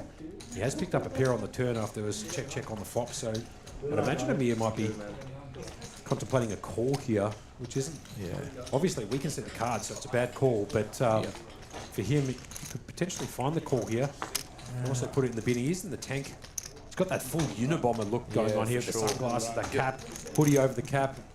Definitely a different approach than I take to poker. I want to be, have a chat, see my face, all that kind of stuff. That is 200. Some people adopt that style. Don't like to give away too much. Wildcard Poker Tucker in the chat saying, is the ticket fee mandatory or optional? Hey, just find the call, Jim, with his sneaky little 3 and win another big pot. King 3. You can't believe it. Have a look at Amir. He can't believe it. Puts his head back, looks up to the sky. Monkey, have a look at that comment that's just come through. Liam's personal physio here. Would you like an update on Liam's hip? So, a month ago, I had a hip replacement. Right, okay. I've been so busy, I have not been able to get in contact with my physio. He's Anyway, jumped into the chat here. somehow he's found me nice on hand. YouTube. He knows what I'm doing. Mate, doing well. The last 3 days, I've been walking around without actually, the whole time I've been here, no crutches. Right, there you Been go. sore at the end, but we've been putting in the steps. It is what it is. So you've been ghosting the old physio and he's Been jumped into the chat. You can't Been make on that a up, yeah? grind. Anyway. Wildcard Poker Tucker saying, is the ticket fee mandatory or optional? Yes, It is. it certainly is. It is mandatory. It is Dazzler Tickets looking after us. correct. In They run the conjunction with service, APT. and that's that's how they get their fee for looking after our. As we say, got to make money somehow, and that's part of it. And Mikey Maddox just coming into the chat too. I haven't seen Mike for a while. Mike is back over in Canada. Is he? Thankfully, he's leaving the prize pools alone for all of us. There was Yes, a right. period of Yeah. 12 months where Mike was in every photo. Yep. As a bit of a reg, I always talk about like the sun. Like everyone has a sun run, right? Like I don't know how much you know about Queensland poker, but Mike was it for 12 months. Then we Sure. had. Sucked out all the money from that community and he had to mate, take it overseas. It wasn't yeah? a PLO event. He wasn't winning. It was crazy. Anyway, shout out to Mike. If you're looking for a coaching service, Mike runs one of the best in the business. Some of his students are absolutely crushing the mid stakes, and even the 1K scene. Luka Jimmick is someone who's done some work with Mike, so Mike has definitely got some. I don't know how much. I know Luka is a fan of the game, plenty of experience too, but Mike has had some influence there. It's folded around here to the button. Victoria picking up the 7 deuce of spades. No good in this particular game. He's got a fold on the button here. Rancho Amir picks up the queen jack off. And the small blind just got slightly cooler last hand, to be fair, when he picked up the 7 on the turn with the repeat 3. He made a pretty good call against Jim's sort of range. It looks like a bluff, but Jim somehow had a 3. Yeah, he did find the 3 at the river there. He did flop one and then made trips at the river. Oscar Fong, an up-and-coming young grinder, spent quite a lot of time in Melbourne, but now resides back in his home country of Malaysia. Is he really? Yeah, he's a cool mate. I don't know if you have had a chat with him, but he's a lovely kid. And I say kid, he's got to be like 19. But if I had the skill at 19, I'd be a wealthy man by 36. Good shout. Don't know enough about him. I want to ask him. He's next break maybe.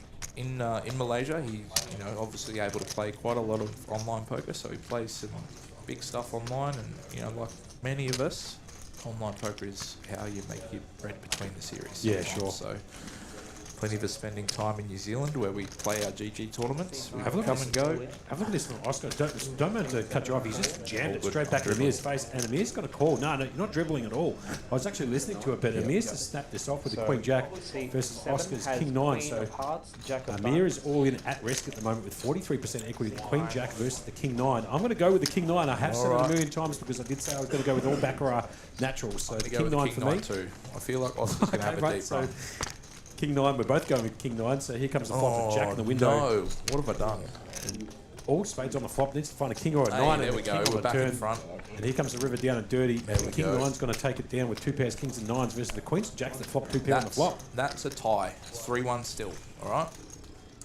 So what I was getting at, a lot of us spending time in New Zealand playing online on GG Poker. Yeah. And then we come back home to Australia for the live series. You know what I'm getting at? I understand the point. As Amir just busts out there, there's 24 players remaining here out of 293 total entries. Not much went Amir's way, unfortunately. We did see him lose, I think, 3 consecutive decent pots. But if I said to you, hey, you're going to come in the top 10 and get some cash, you'd probably be pretty happy about it. Yeah, no doubt. Main events are a tough beast to tame, and 24th, you're not far off, but plenty to review. Maybe he'll look back at that King 9 hand and think maybe I could have folded, or the King 9 versus Ace Queen. But anyway, carry on. Still picks up 3.8k. Yeah, coming exactly. 24th there, so it's such a big main event. These little cashes, they all add up and all certainly help you play the next series, for example, which is where are we going to play next week? We're going to find ourselves at Play Live. For anyone in Melbourne, even if you're not in Melbourne, get down, support Play Live, guys. They're doing great things for poker, just as we are at APT. If you're aware of the beef, I'm telling you, it's squashed. I was having lunch with Josh and Tony the other day. The bromance was, I'd had enough of it. I was sitting having lunch with my boss, but I was like, boys, come on, let's eat the lunch. Like, stop holding hands, it's fine. Play Live does have their Grand Prix series on. I was in the commentary booth last night actually with Jackson Young calling the opening event until about 3 o'clock in the morning. We do have a 5k on tomorrow with the 5k event concluding on Tuesday. I'll be doing the commentary on Tuesday evening if you want to listen to my tones again on Tuesday. I'll be down there at Play Live calling the action. Down the dirty Baccarat, blackjack references galore. We'll definitely be doing that, talking about Baccarat references. This is hand number 29 or 29, natural 9. The blinds are 15k. One of the best ads Play Live could do is tell the field that I'm playing the 5k. Yeah, well, there you go. I'd love to see you play the 5k. I know you've got to get back home, however, but plenty of business back home to attend to, so probably find myself doing the right thing. Yes. But yes, the Play Live does have their Grand Prix series on.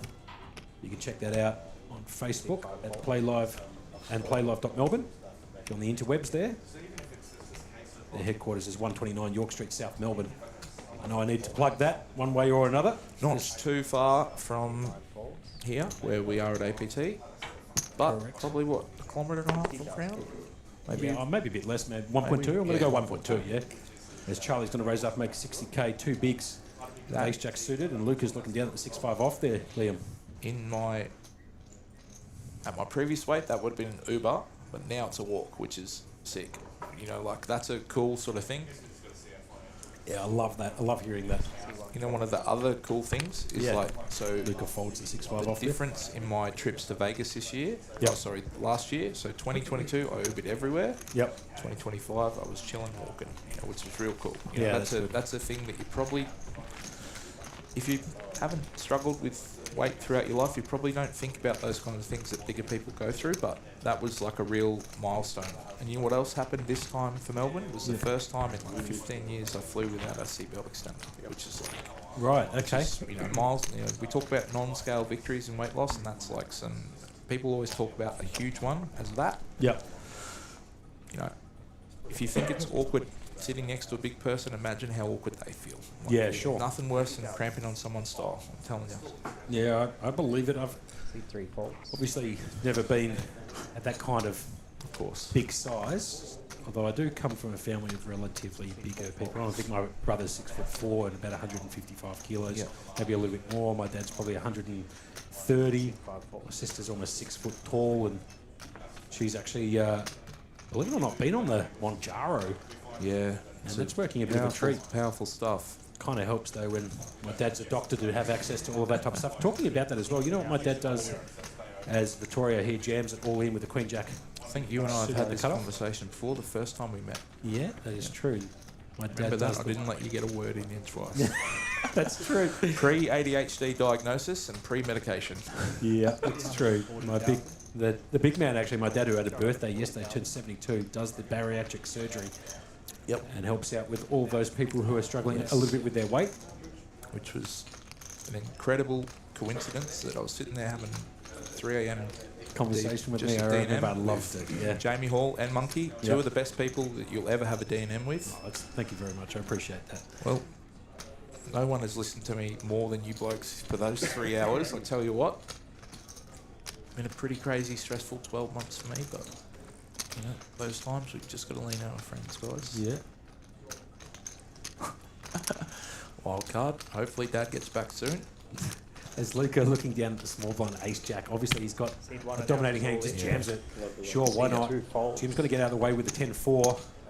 Now, Luca and Vittorio will have played a lot of poker. They both have many deep runs around the Melbourne scene. One has ace jack. Vittorio, unfortunately, Which one are you taking here? Just very quickly, don't mean to cut you off. the reg in me says ace jack suited. All right, fine. I'll take The MTT variant says Vittorio makes a flush. All right, I'm picking ace jack. You're picking ace jack. I'll go with the Queen Jack of spades. Okay. Jack peels off on the river, on the turn, on the flop, I should say. Turn brings down the deuce of diamonds. All right, 3-2. Yeah, and the 5 of diamonds does not get it done for Vittorio, who needed to find a queen. And Luke's going to get that double through to at least pick up those chips. Vittorio. From Vittorio. One of. Yeah, just go downstairs. I'll have a look at it. Well, there's a joke. There's Lachlan Crilly, mate, one of the most talented poker players in the country. Yep. Vittorio and him are just about twins. There's a long-running joke that whenever Vittorio makes the final table, Crilly gets tagged. Congratulations, Crilly, another FT. Anyway, Lachlan. It was actually in the chat last night, Crilly. I like speaking to Crilly. He's a legend. For anyone with the pleasure of being Lachlan's mate, he's one of the purest souls not in poker, but in life. Just an incredible fellow. Yeah, great call. And the success he's had, he has worked his tail to the bone. The kid is an absolute grinder of the game and also study. There's no one, him and Nathaniel Hutton, best mates, think of their conversations together. Yeah, think of the success they've had. How deep would those conversations be? As I've been there, I've learnt a lot, but they talk some stuff I don't understand. Vittorio picking up 3.8k for his finish in 23rd place. I believe that number in the top right-hand corner should be adjusted down to 22 players now. I believe that we lost one at 24, but that's okay. It's amazing that, like, what we generally see is the people you surround yourself with the people you become, right? So you have successful friends, tend to have more success in life. Often, poker players, we find ourselves hanging out with the people that are of the same cup as us, right? It's kind of also pretty hard to talk to people who aren't in the poker industry about poker. Because they don't quite understand the long hours, the finding the spots, who's the fish, yada, yada, yada. I had to laugh. We were sitting at lunch the other day, and Min, Chris Kokonos, Jackson Young, myself, and Amir, Amin's best mate. Yep. We did not stop talking about hand histories, and these two poor Vietnamese girls sitting behind us just copped it For how long? How long was this lunch? Oh, mate, maybe 45 minutes, and we didn't stop talking about this. We were giving it to him about the hand with Dan Hashem. Okay, fair enough. Just, anyway. Won't get too far into it. I'm sure you've seen the hand. Talking about a Hashem here, been followed around to Luca, who does pick up the Joe Hashem winning hand, the 7-3 off, not in those particular suits. I'm all in. Yeah, how good's that? Yeah, it's such a pivotal moment. And, totally agree. You know, the big man's got a Joe Hashem. He's actually turning 60 on Wednesday. Joe. Joe Hashem. A bit of a shout out to Joe Hashem. Obviously, Tony Hashem, who runs APT, his brother Joe, who won the World Series of Poker back in 2005. You can't make that up. 21 years ago now. Think of how many people grew up idolising that fella, and now we get the chance to play with him in these tournaments. Because, we didn't used to have this kind of level of poker. We had to go to the casino, but now we have things like APT. So. Yeah, it's actually funny here because I do play a bit of golf with Joe, as some people might know. And a little bit of story about Joe is he finds that he gets targeted a lot from a lot of the players whenever he goes and plays somewhere, wherever it might be, because it's Joe and people want to have the story. I busted Joe Hashem, so he kind of like semi-coolers himself when he goes off to play these poker tournaments because he knows that everybody's out there feeding for his chips. To have a bit of a story made up. As a bit here just jams it under the gun with the king-queen of diamonds. You will remember the Joe Hashem Deep Stack series, right? Yeah. That used to be something that I would come down, maybe play $200, $300. I'd fly down, spend $1,000 flights, spend $1,000 almost. Anyway, I played a PLO event and I runner Joe Hashem. And he was steaming. I don't know if you've seen Joe lose. He doesn't like to lose. He's a very competitive man. I'm sure he's the same on the golf course. Anyway, the poor bloke on the golf course. It's quite. I'm very young, very green to the game. I was so excited to have been playing with him.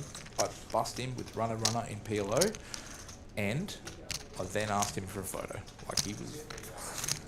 This is peak Joe Hashem being the man, right? And now, did he give you the photo? Yeah, of course. He's great sport. He was, Anyway, give him 25 seconds to calm down, and he'll give you whatever you want. Joe won't remember it, but now I'm very comfortable playing with Joe.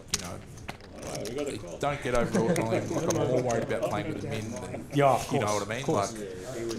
Of course, a legend of the game, but once you play a lot of poker, you're not too worried. You understand what people are doing. Yeah, it's just,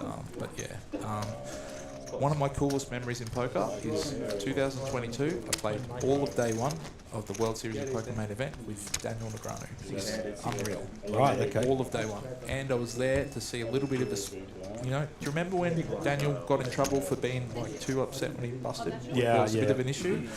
I actually filmed Daniel busting, and I almost posted it to Twitter, and I was like, no, I'll leave him be. He's copped enough. So I think he's just in the middle of a $15 million downswing or something. Anything there. Sure. Fired some absurd number of bullets at the 25k in the Bahamas this year, something like 17. Yeah, right. Must be nice. He's in a different world of, sure.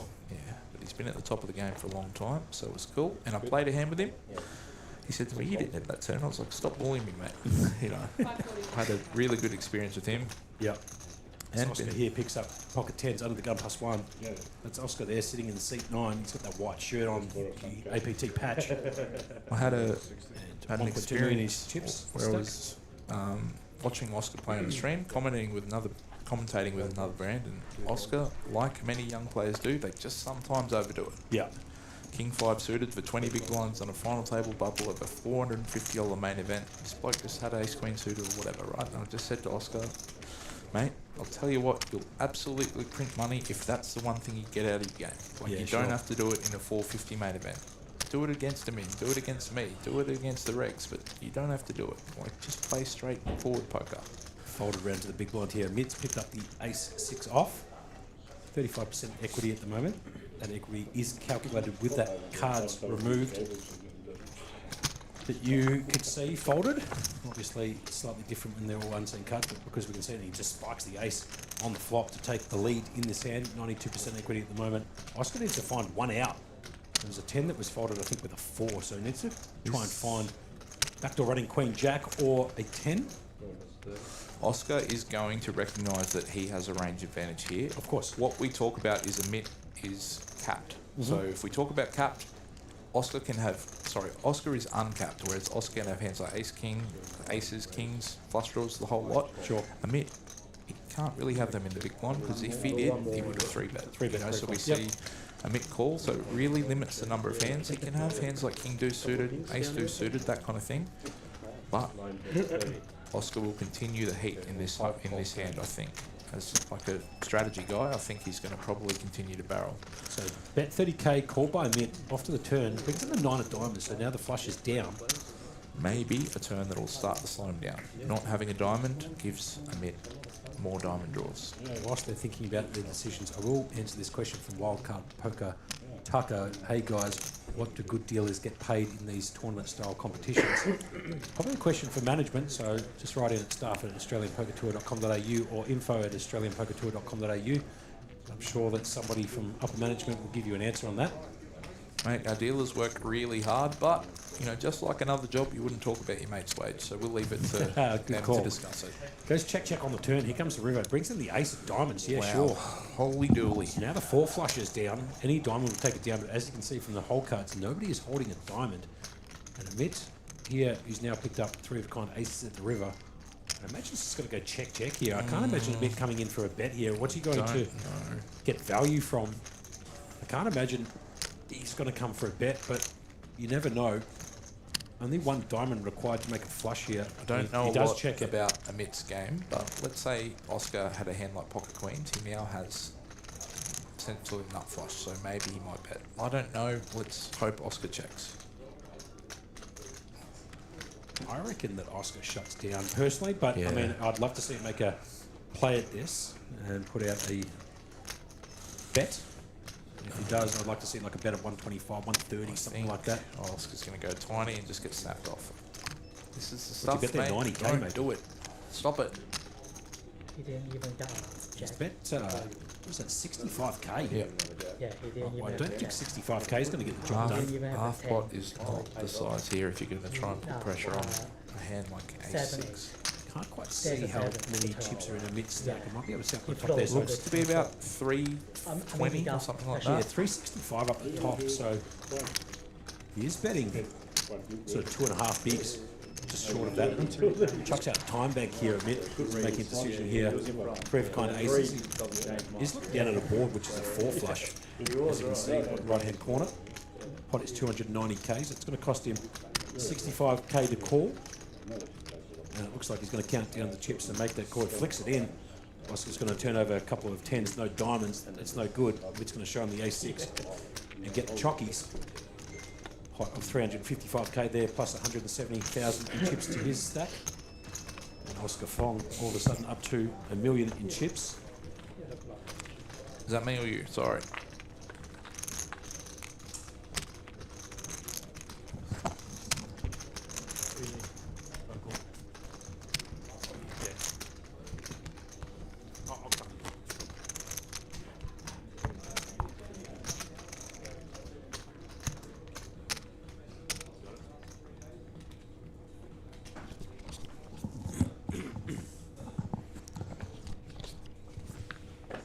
Just coming back to the action here, Liam needs to duck out for a couple of minutes and just handle some business, so I'll be calling the action stone cold Steve Austin styles here, just by myself.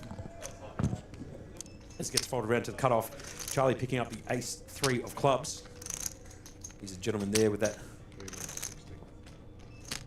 grey shirt on. Good wig of hair on the bloke too, just quietly. Goes it up, makes it 60k to go. Just structure popping it to 60k on the cutoff. Joe Wong's going to fold on the button with the Queen 10. Around to a mitt, just picks up the big slick. Yeah, sure, why not? Ace King off in the small blind. It's got 17 bigs after winning that last hand with Ace 6. Calling that small bet from Oscar Fong. He tried to buy it at the river with a 65k bet, the 4 flush down, and Amit calling him with the Ace 6. Now, it looks like Amit here is just going to limp in, it looks like. And he does, so he's going to trick this one up a little bit, not put in that 3 bet with the Ace King. Hoping Sam can pick up a hand from the big blind, but he doesn't. He's got the ace, the 8 of diamonds and the deuce of clubs, I should say. And I'd imagine he's probably going to come along. Yep, so it's 3-way action here. Pot is 180k, sorry, 210k inclusive of those ante. And the flop comes deuce, queen 6, 2 diamonds. Nobody's hit any part of that except for Sam, who does flop bottom pair. I mean, not enough to continue with, but it does hit his range in the big blind more often than the rest of the players in this pot, being Amit and Charlie. He's going to go check around Charlie. Hasn't really got much of it. He's got a couple of plays he's got to try and get through if he decides to put a C bet out here, so he's going to have to make it a decent size, I'd imagine, and he does. Looks like he's bet out 85k. 65k, pardon me. So Charlie's bet out 65k, action back on a mitt. But obviously, 2 overcuts the board and backdoor nut flush draw, and backdoor straight draws, I should say, and Sam obviously behind him with bottom pair, but no kicker. Mitt's going to play this one, not even going to peel one off there, so I probably would have peeled it with the Ace King personally. Nonetheless, he puts it in the bin, back round to Sam. Does have bottom pair, like I said, and 74% equity at the moment. Charlie needs to play a little bit of catch up. Needs to find an ace or a 3 on the turn. One of them is faded out for his outs up in the top right hand corner of your screen because Amit had the ace of diamonds. And Sam's just going to fold. Charlie's going to take it down. So he raised pre-flop, bet the flop and took it down. Oscar Fong, as you can see, 35 bigs, just over a mil. Jim there with 34, just over a mil as well. Charlie. It's pretty much anyone's game at the moment. There's probably 3 or 4 people teetering around that 1 million chip mark. As you can see, chips in the top right-hand corner, or the top of the screen, I should say, with all the players' names. We're down to 22 players here out of 293 total entries. Over $400,000 in the prize pool here for the main event at APT Melbourne Oakwood Premier venue, which is spectacular, just quietly. I was part of this arrangement last year, and APT Melbourne at Oakwood is always a very beautiful venue to come and play some cards, so good job from APT for coming back here to Oakwood. As there's a raise under the gun, +1 from Jim. The Queen 10 off.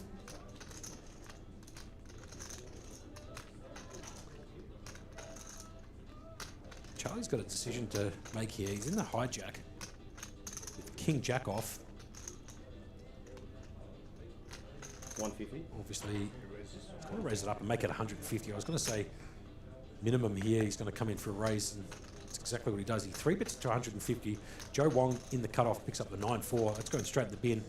You might Hollywood this for a few seconds. As he does throw it into the bin. Now, can Amit find another hand? And he does, just quietly. On cue, too. I did not see that hand. I guarantee you. On cue, he's just picked up the aces here on the button, sure. So there's a raise to 60k, a 3-bet to 150, and Amit on the button picking up the big Stone Cold Rockets. Pocket Aces, American Airlines, whatever you want to call them. Picks up the nut hand in Hold'em. What a dream spot for him too. Looking at a raise and a 3-bet, and then all of a sudden you pick up aces on the button in position. Throws out of time. Bank a chip. Gives him an extra 30 seconds to figure out what he wants to do with the best hand, best starting hand I should say, in Texas Hold'em. What a spot. Basically, he's licking his chops here, I'd imagine.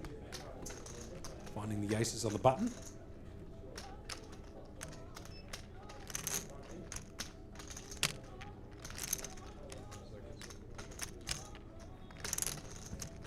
throw in another time bank, so he's making the rest of the players feel like he's got a decision to make. I don't know if I kind of like using so many time banks here, because the more time banks he uses, I think, gives a little bit of the strength of his hand away, personally. And obviously he's got a pretty big decision to make in terms of what he wants to do here. Does he just jam it all in for 16 bigs? Which is exactly what he does here. Jams it on the button. Sam actually picking up a hand too. King Queen off. Oscar's got the Jack 4. That goes straight to the big background to Jimmy folds, and Charlie's got a decision to make here with King Jack, but I can't imagine he's going to call. Charlie's got 32 bigs, just shy of $1 million in chips. It's going to cost him another 300 and change to call. 325 exact, which is approximately a third of his chips.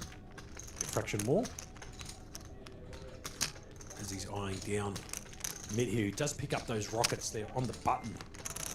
And believe it or not, he's got both those suits covered too, so a bit of a cooler of a situation here for Charlie if flushing either of those two suits comes down. But he's got to put it in the bin, and Amit's going to pick that up with aces. A very healthy pot considering it didn't go to showdown. Plus 285k, and Amit, who was relatively short earlier, is now up to 25 bigs, 760k to the stack. We have lost Liam Murray in the commentary booth here temporarily as he's handling another matter. Hopefully he'll be back shortly. You're listening to Josh Monk here, aka Monkey, in the booth, calling the action here at the Australian Poker Tour at Oakwood Premier Melbourne. This is day 2 of the Melbourne Champs, their main event. It's a $14.50 plus $200 ticketing fee, brought to you by Dazzler Tickets. 424,850 the prize pool short. 6-figure score for first, 100k. 60 lacquers for second, 38,000 for third, as you can see from that event ribbon at the bottom of your screen, showing you the payouts. Out to Joe Wong in the hijack, picks up the 5-3 off. He's going to put that in the bin. Amit, who just had the aces last hand, has Jack 7 off here in the cutoff. He's going to put that in the bin. Can't find the aces back to back here, so he's going to fold. Sam does find one of those aces. Ace deuce. Offsuit on the button. Probably worth a raise here, considering his position. He only needs to get through 2 players. That's exactly what he does. He just jams it. 9s or 10s. Which I quite like for 11 bigs. You would know in 20 minutes. He's trying to get through 2 players. Just watching that. Yeah. And if so, he'll be picking up blinds plus the ante, which is 75k. What I'm going to do here, I'm just trying. Yeah.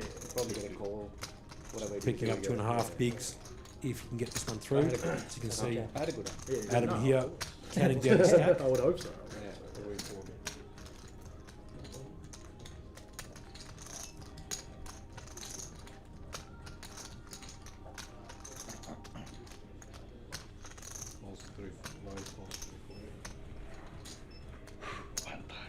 Oscar does have 33 bigs. We haven't quite seen Oscar's hand yet.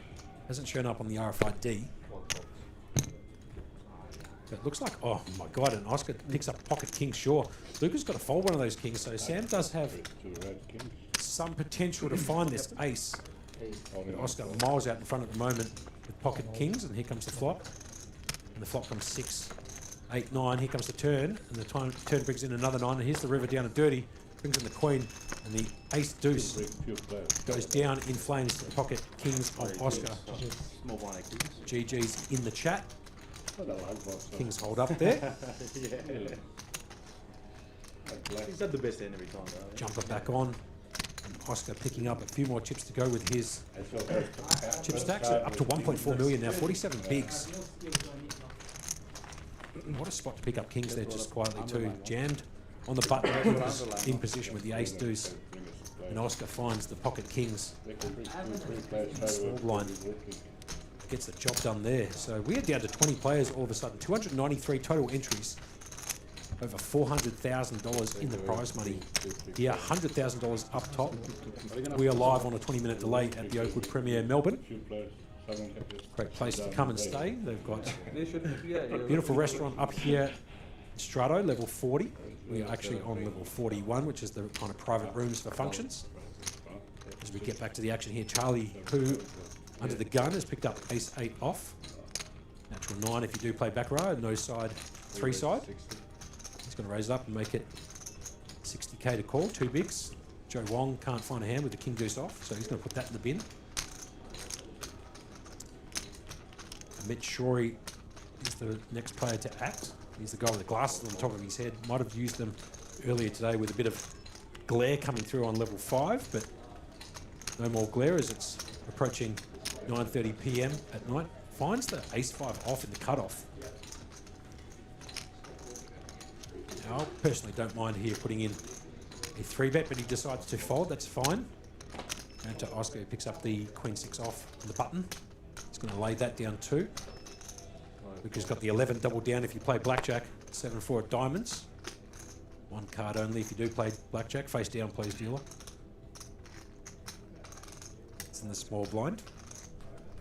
Trying to find a decision, and then obviously around a Jim. He finds a jack-6, so he doesn't have a hand either. Very likely Charlie's just going to take that down. Yes, he does, as Jim folds from big blind. That raise does get it done. Do that all game, please. Charlie. Everyone. Blinds are 15k, 30k with a 30k big blind ante. This is day 2 of the Melbourne Champs. Their main event here at the Australian Poker Tour. 20-minute delay at the Oakwood Premier Melbourne. It's a $14.50 plus $200 ticketing fee by Dazzler. $424,850 in the prize pool. Sure. $100,000 up top. A 6-figure score. If you can take this bad boy out. This is hand number 36 of this feature table and this stream.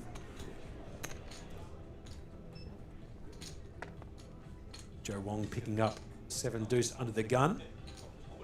Worst hand in poker. Offsuit too, so bit of a shocker. He's going to fold that round to Amit. Picks up the 9-3 off in the hijack. He can't play either. Now round to Oscar. In the cutoff, picks up the king 3 suited in spades, as Matty Marshall's making me laugh a little bit in the chat. In the com booth, I should say, talking about Jamie sharing the Ebola virus with all of us up here. Anyway, from the cutoff here, Oscar's going to raise it up, make it 60k to go. Seems like a pretty stock standard raise, just raising the structure. Luca can't find a card, or a hand I should say. 6 deuce of diamonds goes in the bin. Jim folds the ace-4 off. Round to Charlie. Got the queen-4 off in the big blind, and I can't imagine he's going to call, but he's already in for big blind ante plus his big blind. But he does elect to fold queen-4, just not strong enough to defend. Just puts that in the bin. So we're down to 20 players here at 293 entries. We appreciate all of you guys joining us in the chat.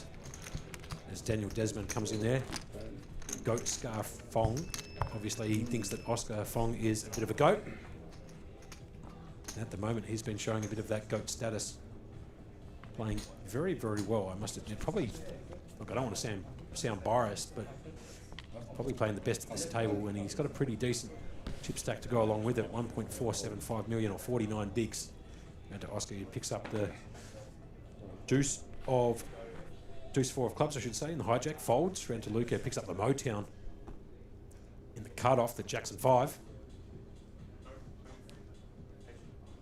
Thinking, he's looking at this, he's lining up the blinds here. Can he get it done with the Jack 5? He can't. He's going to fold. Round to Jim. Jim's the gentleman there. Businessman, but likes to play cards. Finds the 8-6. Yeah, that's good enough for Jim to make a raise on the button in position. And here comes the raise. Raises it up to make it 85. Charlie's out of the way with the Joe Hasham, the 7-3 off, and Joe Wong can't continue with the 10-6 off. I can't imagine.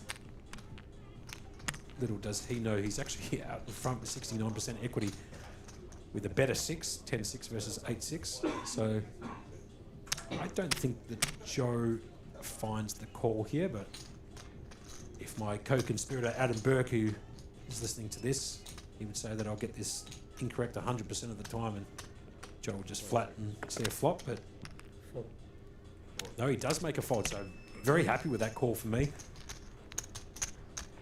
As Jim just picks that up, he raises on the button in position, picks up 75k. As Mint takes a seat, obviously just ducked out of the room for a second. Maybe a quick bathroom break. So here's the chip counts here on this feature table. Oscar Fong, or Goetska Fong, I should say, according to Daniel Desmond, with 1.475 mil. Yeah, sure. 49 bigs. 20 players left in this event.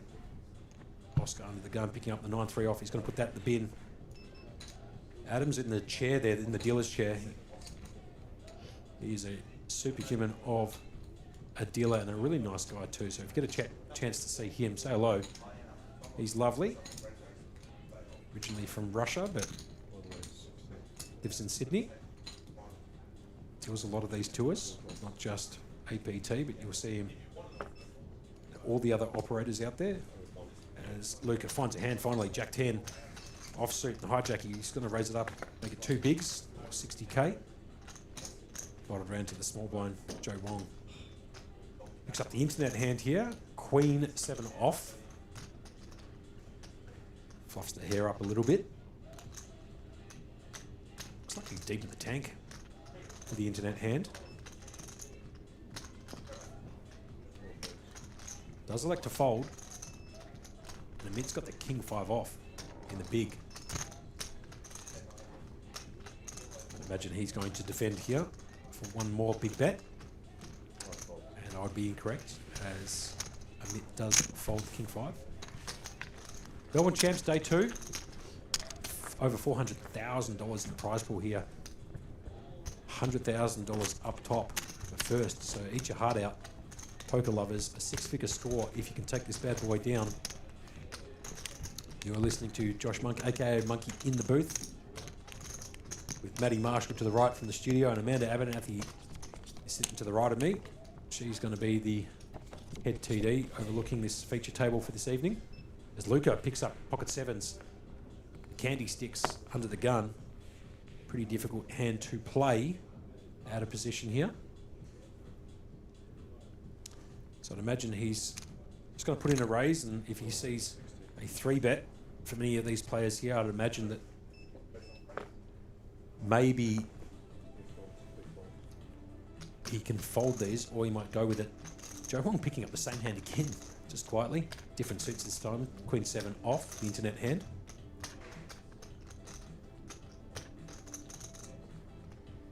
He's gone back to back the same hand, obviously blocking one of those 7s for Luca to flop a set, as you can see. Ran to a mid. Picks up the 8-6. The hand was raised a few hands before by Jim. The small blind, 8-6 off. I kind of like these hands. I like these kind of one-gapper connected hands. And Oscar can't find it either, so not much action here. It's basically just getting raised and folded around. Nobody can find a hand. So Luca takes down those blinds up to 30 bigs, 910k. Luca, a big fan favourite. He's just a gentleman of the game.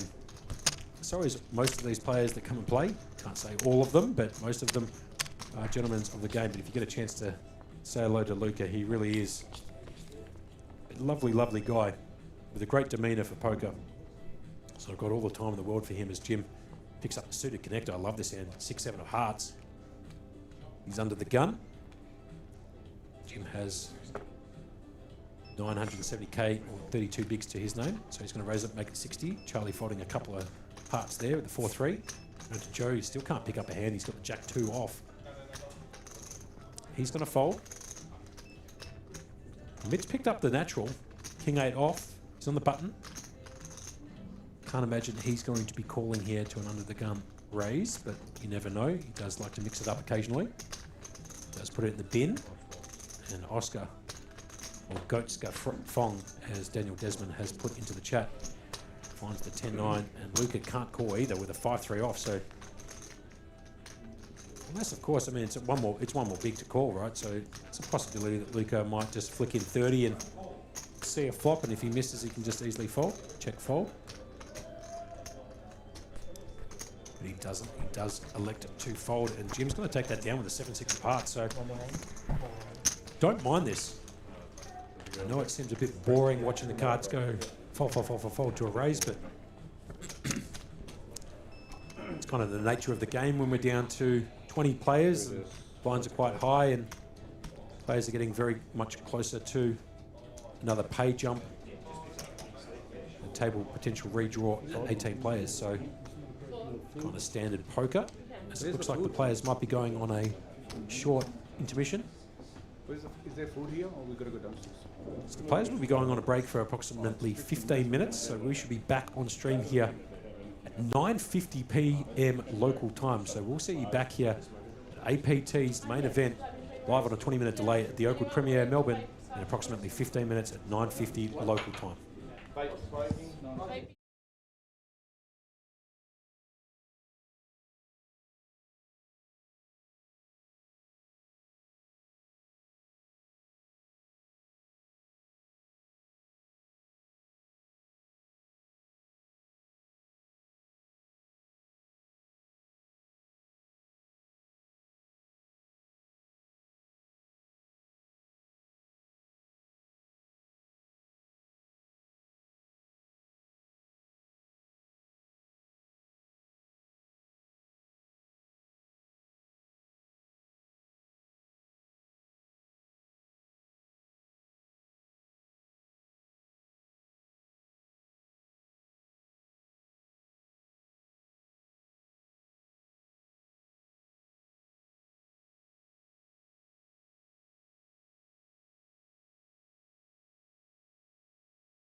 Jim. We. Sorry. Oh, okay, we got there.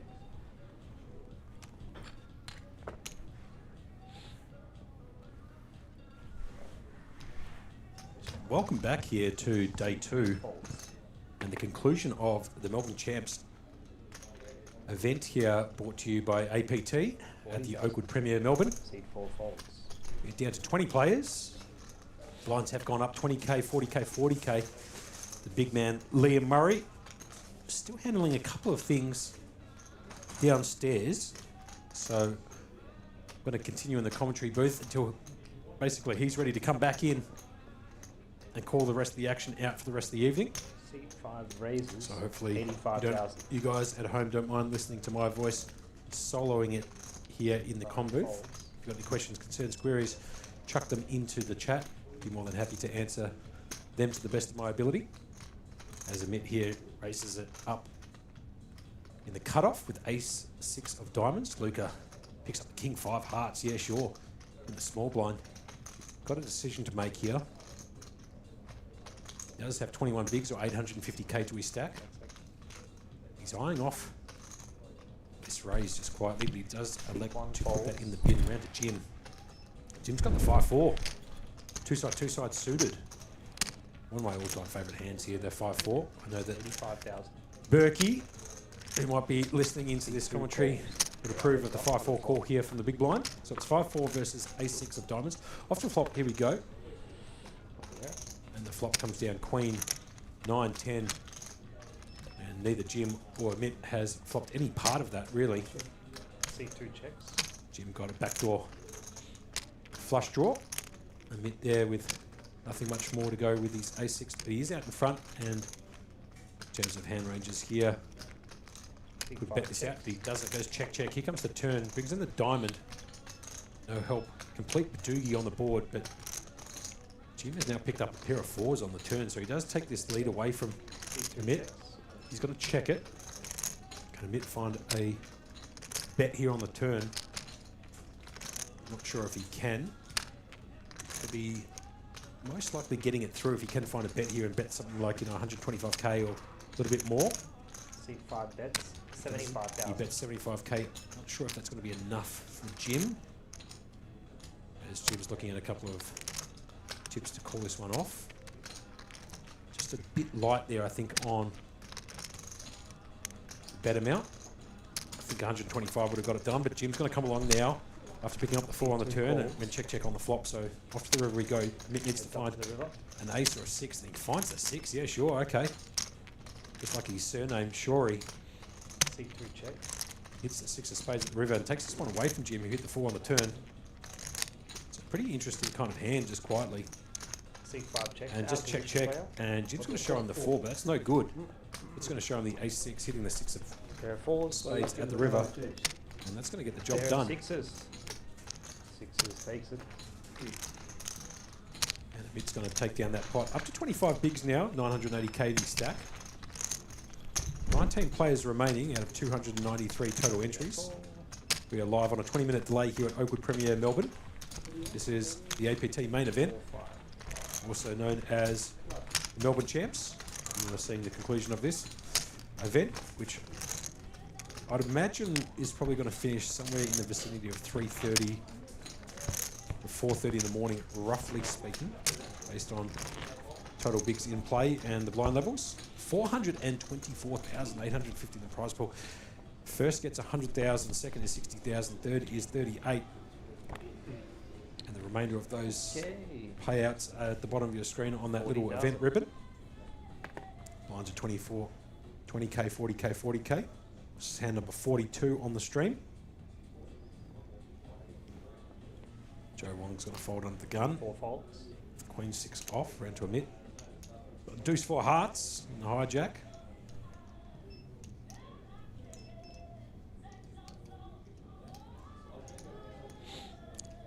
Elects to fold that in the hijack, around to Oscar. Picks up the worst hand suited, 7 deuce diamonds. Lucas picked up the, of spades I should say, Lucas picked up the Queen 5 off on the button. can apply a bit of pressure here to the blinds. So Luca, a seasoned professional here. Is he going to find a raise here and try and take this one down, provided that none of the two players to act after him pick up a hand, but he elects to fold this one on the button. Jim's going to fold the 9-7, and Charlie's just going to pick up the blinds, place the small blind, and get his big blind and the ante back. There's the VPIP numbers. Voluntarily put in pot.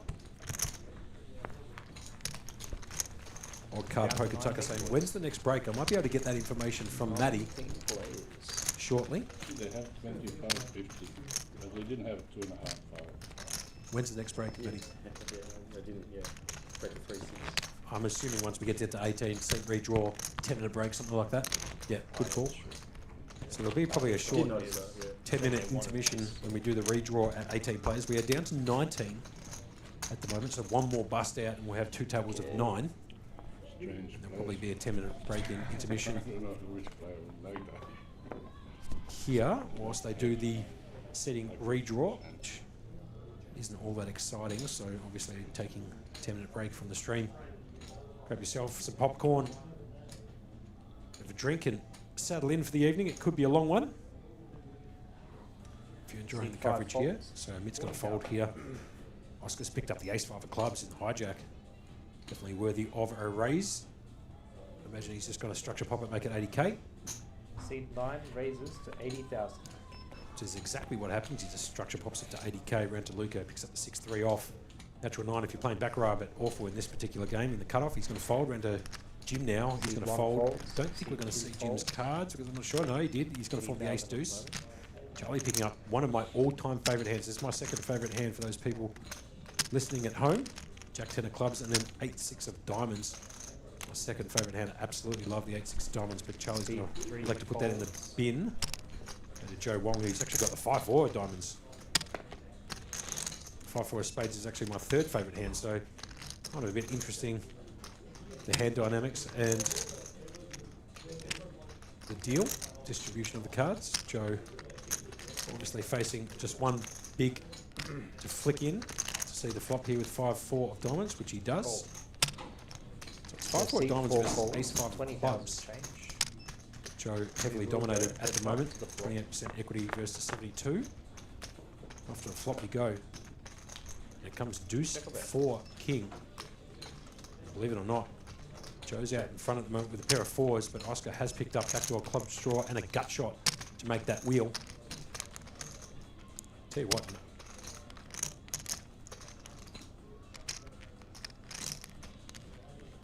so OK Matt comes into the chat.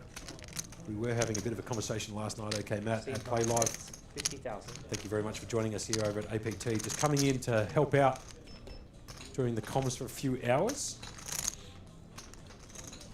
So hopefully you enjoy my commentary here at APT, just helping the boys out a little bit. They did ask me as I was in the car, basically driving back home, to come in and help out. I said, okay, I'll do a few hours for you. As Oscar bets out 50k, it's been snapped off essentially from Joe Wong, who has flopped second best pair. Here comes the turn, brings in the 8 of hearts, no help to Oscar. Joe's still out in front with second worst pair on the board, but best hand at the moment, pair of 4s. He's going to check. Can Oscar fire one more bullet on the turn? Barrel, I should say. I imagine he's probably going to shut down, actually. I can't imagine him going a second barrel here after Joe's called this flop. But what would I know? Let's see how Oscar does shut down. So it's check, check on the turn. And the river brings in the 5. Yeah, so 2 pairs for Joe Wong and a pair of 5s at the river for Oscar. So a bit of a disaster card for Oscar, with all due respect to the game. Does pick up the 5 at the river. It does make the third best pair with a nut kicker. Joe obviously spiking that 5 as well. So he's got 2 pairs now, 5s and 4s. And the check mark next to his name. Let's see what Joe decides to do here. The backdoor flush does get in. And the wheel draw also gets in, but he's going to check his option here. And I'd imagine Oscar's going to just check back. I can't see Oscar betting for value here. He does check back here, so it's going to go check, check. He's going to show him the 5-4 diamonds, which is going to get the job done. 2 pairs. Oscar's going to feel a little bit vandalised there as it's ace-5, which was heavily dominating the 5-4 pre-flop gets done. Nonetheless, chips will find their way over to Joe.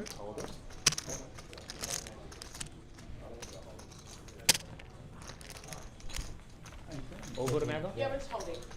Oh, we are holding? We are holding. I bet you call. Oh. Right, so we've lost a player. We're down to 18 now. Depends what he has. We'll just find out very quickly what's going on. 18 I players believe there's remaining. 18 players. We might be going to a C redraw. Our players coming up. Okay, so just been told from the studio up here, Matty Marshall, there's approximately a 10-minute break here as they're sending players from downstairs on level 5 upstairs Oh, you're at the 5. Oh, for the final 18 here at the APT main event. Melbourne champs, oh no. over $400,000 in the prize pool, $100,000 up top. We'll be back in approximately 10 minutes. So grab yourself some popcorn, maybe a drink, and saddle in for the evening, because it might be a long one. We'll be back at approximately 10 past the hour with the remainder of the action. You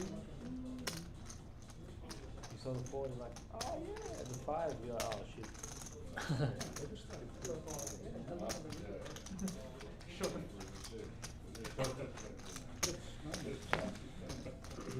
Suited natural art. This is Yeah, next level. natural hands. now, yeah. Well, final 2 table, guys. Congratulations. Thank you. Also, I didn't bring out 4 cards in the flop again. Congratulations. Yeah, congratulations to you. Congratulations, everyone. It's, We didn't care. celebrations all round. That's it, man. That's big.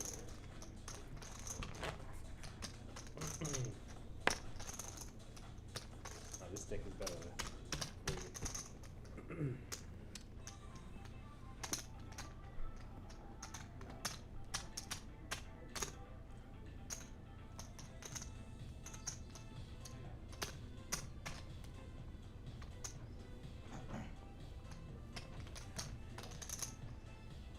Alright, so if one of you guys win 100k, what are you doing? What are you doing straight away? Reinvest, man. Keep playing, Reinvest. Reinvest. Keep playing. That's The then go grind in the never bank stops. roll. That's Yeah, that's yeah, it. reinvest, You man. keep playing. Silly question. Straight back in. No. This definitely, maybe, possibly. Yeah, we're streaming. What did you say? I can't say. But let's just say we don't want him to take bad choice. Just go. What is that? You gotta take the community money and put it into a. Oh, rippers. Straight to the rippers. Yeah. You want to bring some troublemakers, probably. Billy Wynn coming, Yeah. and Michael, who was playing here before? Exotic. Pinzone. Who else? Where did you get the coffee from? Justin You can Swig. order, probably. Oh, we can order from the Swig. Yeah, of course. Yeah, there's tables like set up here. Oh, yes. Maybe you can order. Yeah, Can we ask- order a coffee here? Oh, they have a coffee machine. Huh? Downstairs though? Only downstairs, yeah. Apparently, Oh, lobby. Lobby is closed now. It's closed. Keep ordering it with that. I don't know. Hard. What time is it? Tan. Oh, 3 no, more hours tan. minimum. Oh, Oh, you got 10 of us. I don't know if there's a oh, close here. boys, I mean- got some fantastic news for you. Oh, okay.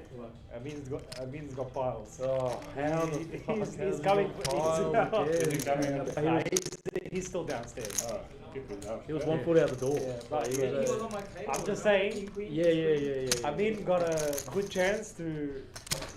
Grab that as well. That's why we are out to 2 players. He was 1 foot out the door. I'm not. So, anyways, I'll rephrase earlier's question. So, if you got the second place money, what are you doing? I will cry because I didn't have a first. Oh, yeah. That's less to reinvest. That's Do you know how much you spent? He just said a lot of tips. He had like 150, yeah. and then he went all in and bought King Queen versus Ace Queen. River King.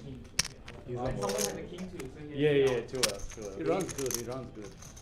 We'll go with 2 million now. Because somebody was saying Justin is the chip Do we need to leader. do counts up here again? So if Amin's got more than Justin, because it could be close to 1.5 to 2, somewhere there. Alright, boys, it's time to recount all the stacks. We asked for the players. Oh, just a few players. Alright. Alright, boys, it's time to not recount all the stacks. I don't know which We're counting. So the seating right now. Billy in 6. Michael 7. Justin 8. Billy 6. Michael 7. Justin 8. And we just got to count your stacks, you know. We heard Amin's got clarifications. piles again. Amin has like 1 point something million, man. It's crazy, bro. 160k. From 60k. Yeah, 60k. 160, yeah.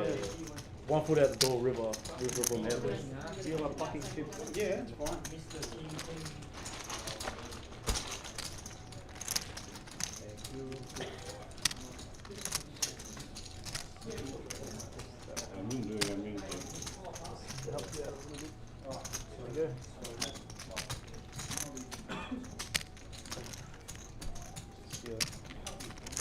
There's Mr. Young things on it.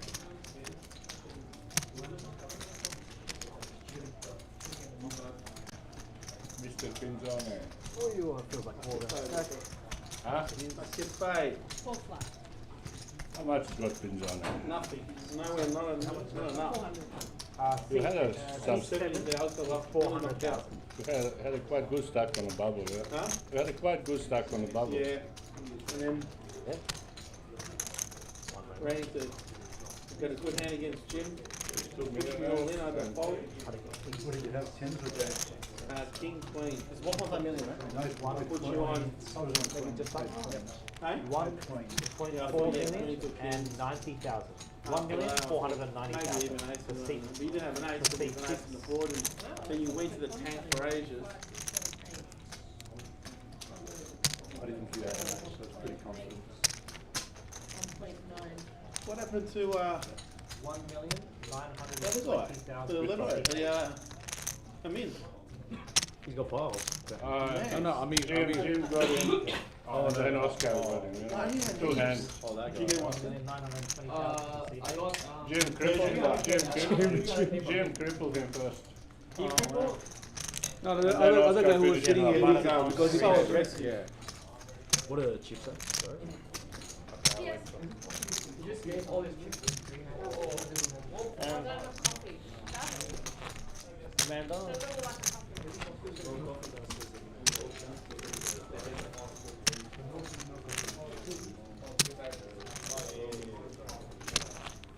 I would like one coffee if you can get it. 1.5? Yeah, exactly 1.5. We'll start by just wait till Amanda says, is it? Yeah. If you can get coffee, I need one. Oh, yeah. 1.9, yeah. 400, yeah. Good to go? Alright. Alright, welcome back to the game, guys. 20,000, 40,000, so 20,000 small blind, please. 1.5 million. Okay, 20, 40.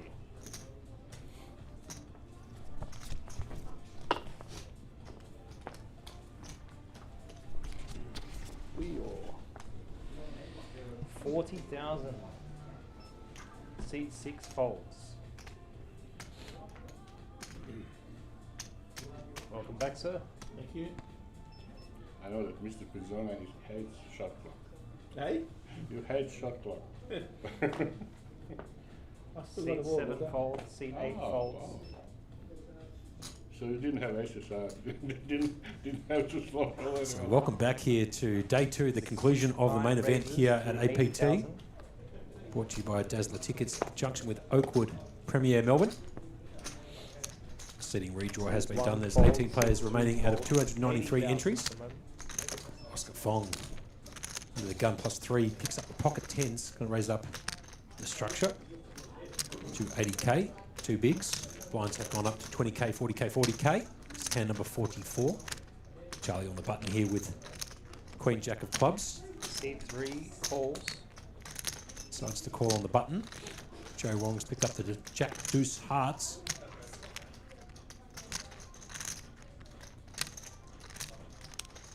Okay, Matt saying Lucas saved my dog from a sinking boat. I hope he chops the win with Oscar. 4 folds. Bit of support there for Luca and Oscar for that matter. Round to Amit in the big blind.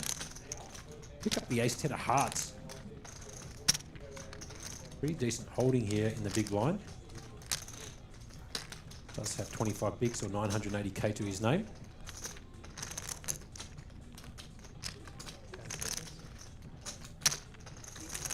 C5 calls. And decides to call. So three-way action to the flop here. Mr. Richmond, the big man himself. I see him walking past, and here comes the flop down to dirty. It comes deuce 5-4. No help to any of the players with the exception of Amit, who does pick up that gut shot to make the wheel. Oscar Fong at the moment out in front with his pocket tens. C5 check. That's Big Michael coming back into the table too. Michael Pinzoni. Absolute legend of a human being. Love that guy. He's just getting up there to take a breather. Not participating in this particular hand. Gonna go check from Amit. Shorey. Round to Oscar, who does have those pocket tens. Did raise this pre-flop under the gun +3. Got called in 2 positions. Raised up to 80k. Got called by Charlie on the button and Amit in the big blind. It's got about 75k. Charlie's most likely going to fold here. He doesn't have anything to go with his queen jack except for backdoor clubs. He gets out of the way. Back around to Amit. He does have that gut shot on this Badoogie board. 5 deuce 4 or rainbow. So he's got a bit of a decision to make. He has put the glasses down too, just quietly. Amit here being the guy with the perfect wig of hair and a perfectly manicured beard too to go with it.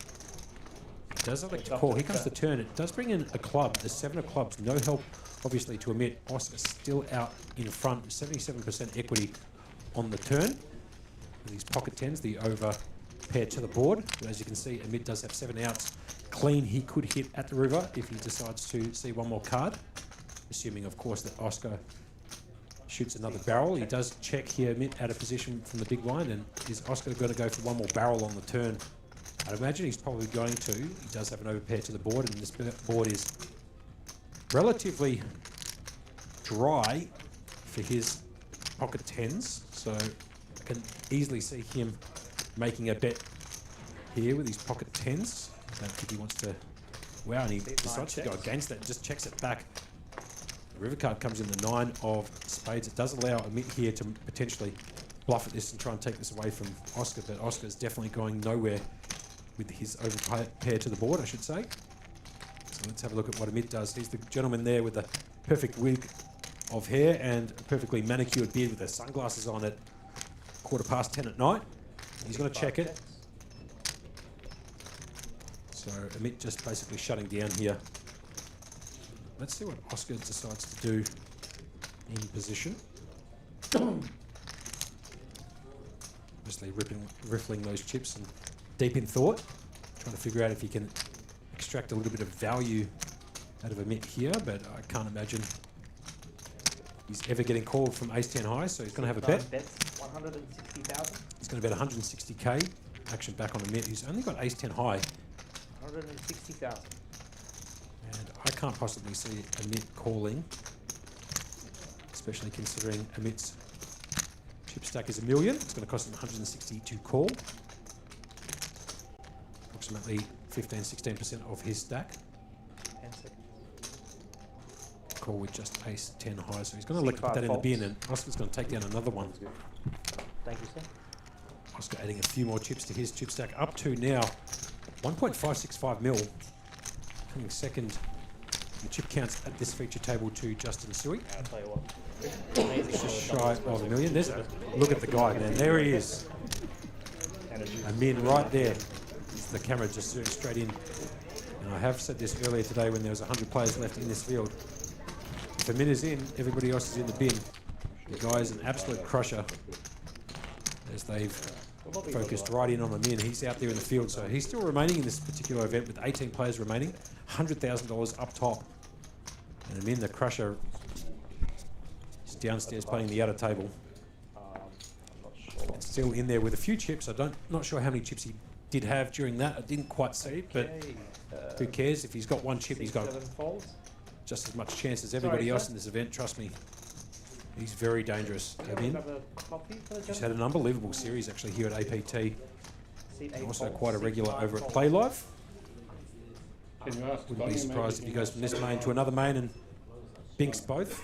He's been on that type of a run, so good luck to him in, even though most people at home listening hope that he probably doesn't get it done because it just takes too much chips and too much money out of the game. He's a serial crusher as it goes fold. Round to Charlie, he's going to fold as well. He finds the 9-8 off. Round to Joe Wong. Half price on 6 if you play Baccarat. King 6 off on the button. Probably a decent holding to chuck a raise in here on the button in position, but he doesn't. He elects to fold. Admit to act after. Fold. Seat 4 fold. Let's pick up the ace-3 off the small blind. Billy Hun, he's just sat down as well. He's the gentleman to the left of Amit, or to the right of your screen. So Amit's going to call from the small blind, and Billy's picked up the Motown, Jackson 5 suited. And I can't imagine he's going to raise, so I'd imagine he's just got to check back his option here. Let's see the flop. This is hand number 45 on the feature table. Blinds are 20k, 40k with a 40k big blind ante. You are watching the Melbourne Champs Day 2, the conclusion, down to 18 players. It's a $14.50 plus $200 ticketing fee. 120,000. And what would I know, Billy's actually deciding to go with a raise here with the Jack 5 of clubs after Amit limped in from the small blind with ace-3 off. Just raised it up and made it 120k to go. 3 bigs. So it's going to cost Amit here approximately 80k to call. He elects to fold it, and Billy's going to take that bad boy down. The Jack 5 suited. That's Michael Pinzoni there, the gentleman with the bald head, blue shirt on, AirPods in, closest to the bar up here at Oakwood Premier Melbourne, level 41 Strato. It's a phenomenal venue, a beautiful backdrop to this feature table. Kiz Rondo comes into chat saying, I love you, Oscar Fong. So a bit of love. Oh, mate, pizza. Oh, So Oscar Fong. oh please, mate. Chat. Come on.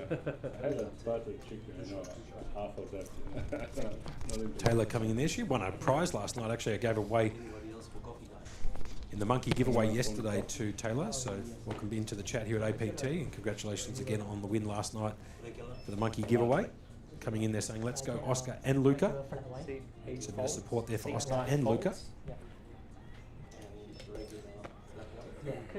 Been folded around to Luca, who's under the gun +2. He's picked up the 9-6 off spades.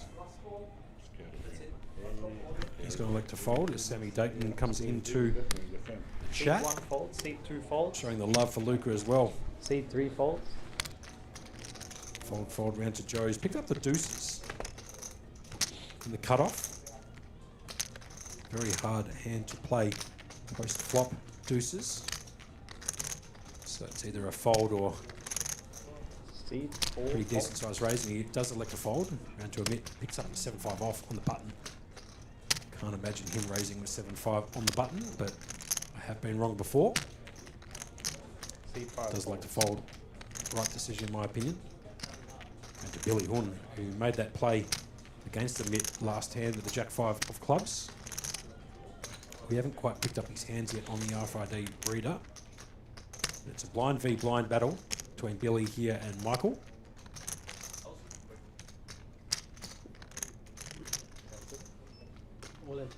All in player. He's just going to jam it, so we haven't quite picked up on his hands yet. Action back on Michael, who's staring him down.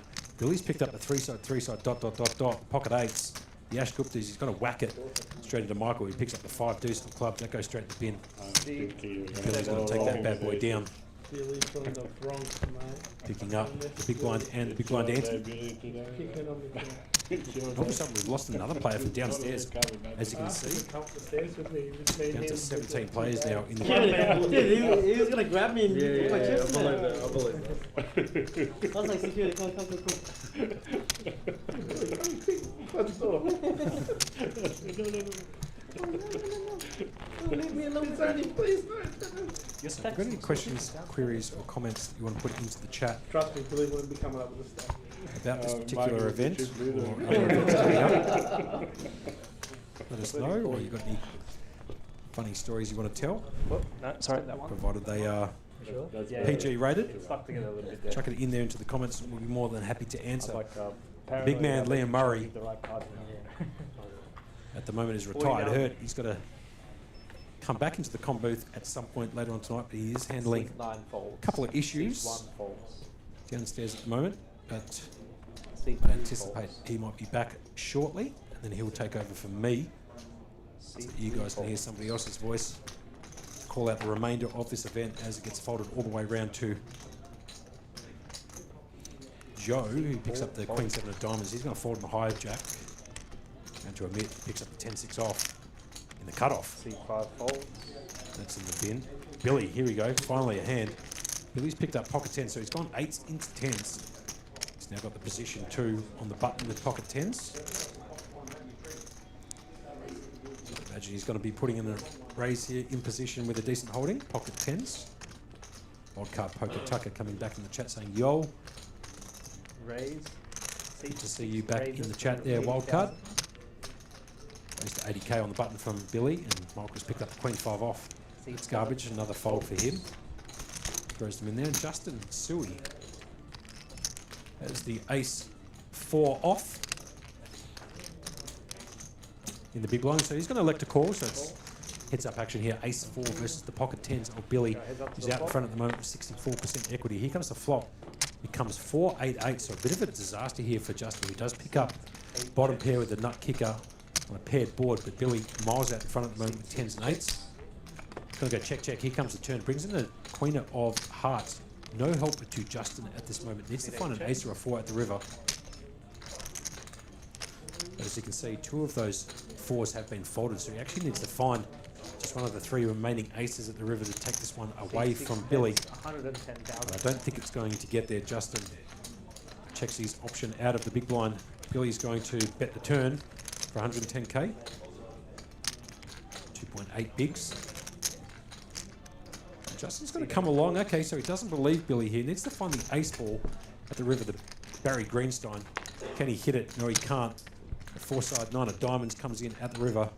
No help to Justin. Check, C6 He again checks. And Billy's also got to check behind, so the 10s and 8s going to get this one done. 8 and 4, so we have pocket 10s from C6. A few more chips 10 and heading in the way of Billy, who is the chip leader at this feature table at the moment with 1.865 or 1.86 million in chips. Got the Adam. Speaking too quickly for my brain to catch up. Thank you, mate. As Daniel was going to Button's good.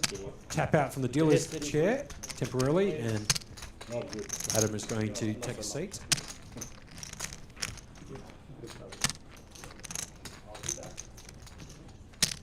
Adam looking a little bit like young Steven Seagal, with his hair tied back there.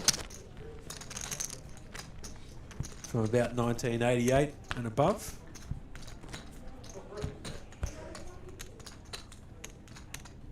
An absolute gun dealer and a great guy too.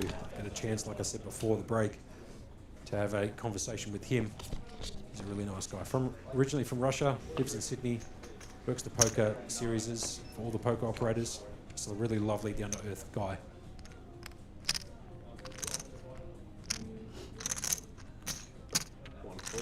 Jimmy Andrews under the gun +1 finds the ace-9 of diamonds. Gonna pop it up, make it 85k, 2.1 bigs. Right to Charlie, picks up the pocket 5s. Shout-outs to Adam Burke. That's his favourite hand, I should say, pocket 5s. He's going to fold them. They've got not much playability post-flop, so probably want to get out of the way with pocket 5s, which he does. Joe actually folding one of those 5s too, with the 5 deuce of clubs. And to Amit. Picking up the king 3 off. That goes into the bin, and can Billy find another hand? He's gone 8s into 10s. Into Queen 10 of hearts. So picks up a decent holding here, probably worth calling here in the cutoff. Also elect 2-3 bet. Basically got all 3 options 80. to his name. Just call 35. He does elect to just flick in a call for 80k. 35. As Adam Burke comes into the chat there, always Fox a set pocket fives. Unfortunately, they don't play them as well as you do, Adam, so they folded them pre. Disaster for you as it gets folded all the way around to Oscar. He's picked up the natural 9. That's going to go in the bin too. Can't imagine he's going to flick in 40 there. He doesn't. So it's ace 9 versus queen 10.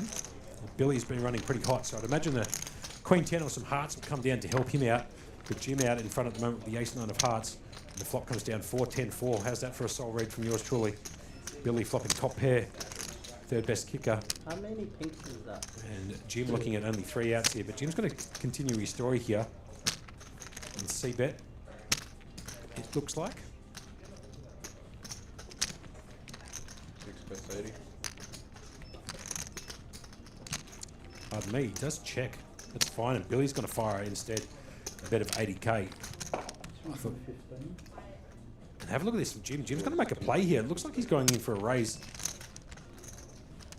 Which he does. I think it's 215k, which it is. 5.4 big, so actually back on Billy, who does flop top pair with third best kicker.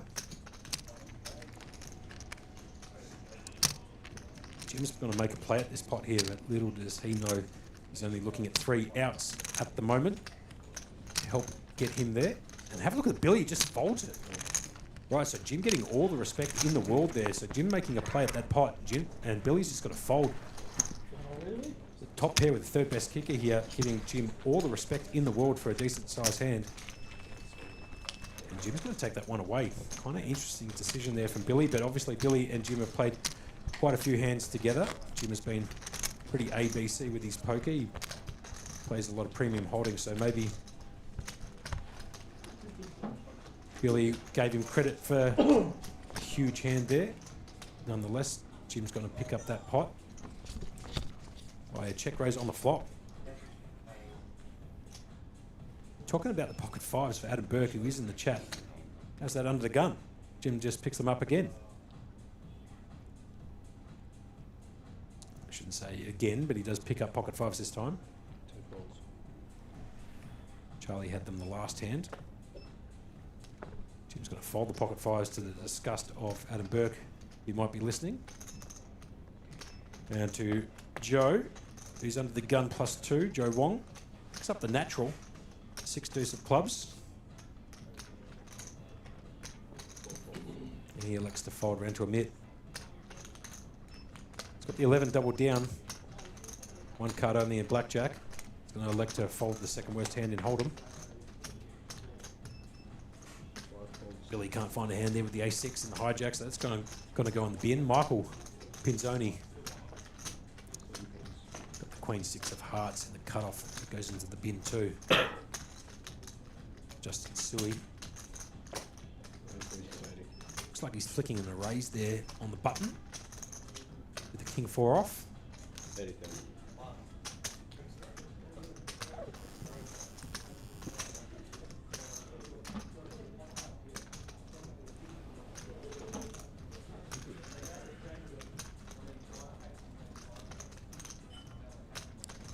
Oscar here in the small blinds picked up a hand actually. So it has been raised to 80k from Justin Suey and Oscar Fong. OF has picked up the king-queen off in the small blind. Chucks in a 3-bet to 280, or 7 bigs, and Luke has picked up the ace-3 off in the big blind. Can't imagine that Luke is going to contend with this pot, or for this pot I should say, with a third of his stack in play. Decides to call with pretty weak ace, ace-3 off. But he is in the tank a little bit here, and he does elect to fold, which is the right decision. And Justin, I would imagine, is going to fold it, which he does. Oscar's going to take a few more chips away from the big blind and from Justin Suey there. He did come in for a bin click. Have a look at the outer feature table here. It's the big man himself. A min. Crusher, and like I said earlier today, if a min is in, everybody else is in the bin. The guy's been absolutely crushing poker a good part of the last 6 months or more. Of course, down 4-4-10 here, 2 clubs. Oh, pardon me, only 1 club. There's spade on the turn. King of spades going to go check, check. Here comes the river. Brings in the 5 of diamonds, the absolute dinger card for Adam Burke. That's his prop card.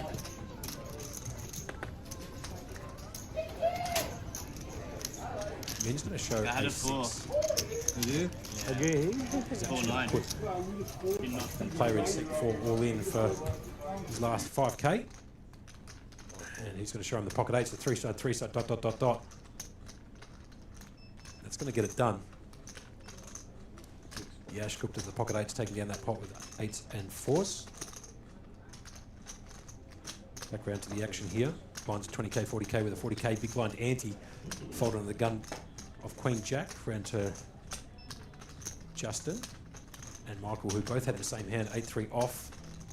Oscar Fong has picked up the Queen 4 off. That's in the bin. Luca, Jack 4 off. So not many premium cards being dealt out here in terms of distribution of cards. Luca got a decision to make in the small blind. Is he going to apply some pressure to Jim? The Jack 4 off. Luca is a 120.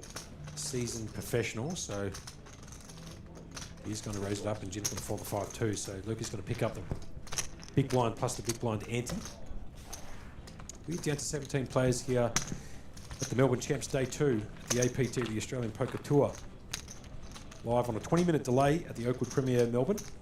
Down to 17 players, 293 entries into this particular event. Over 400k in the prize pool. The person who wins this event will be picking up 100 lacquer. $100,000 for their efforts. If there is no deal made. Which is a pretty decent chunk of change, just quietly.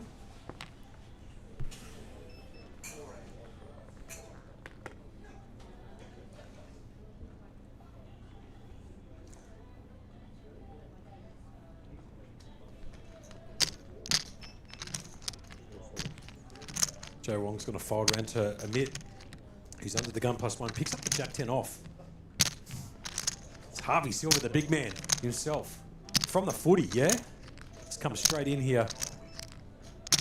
He's had a win too, so he's going to double down, come into the combat booth and call out the action for the evening. Or at least until such time as he decides to call it stumps. Michael Pinzoni there, under the gun +3. Pick up the 6-5 off. Justin Suey in the hijack's going to fold around to Oscar Fong. Pick up the ace-5 in the cutoff. I imagine he's going to come in for a raise, which he does. He's going to raise it to the structure, which seems very stock standard at this particular period of the night. Raising it up to 80k, 2 bigs. Lucas found the king deuce off, I should say. Is that the bin? And Jim finally finding a hand. King, queen off from the small blind. 235. He's going to come in for a 3-bet to 235, and Charlie's picked up the queen 10, so it's going to go in the bin from the big blind. So Jim with the king queen, put in the 3-bet, and it's going to get it done. Oscar's going to fold. Jim's got an outstanding image here at this feature table. Not many people want to play against Jim. He plays a pretty decent game, and everybody's giving respect to him.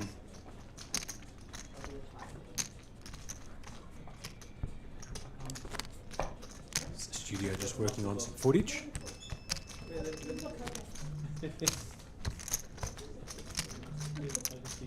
Okay, Matt, I totally agree. Berkey, one of the all-time greats. Actually, very much looking forward to seeing Berkey shortly.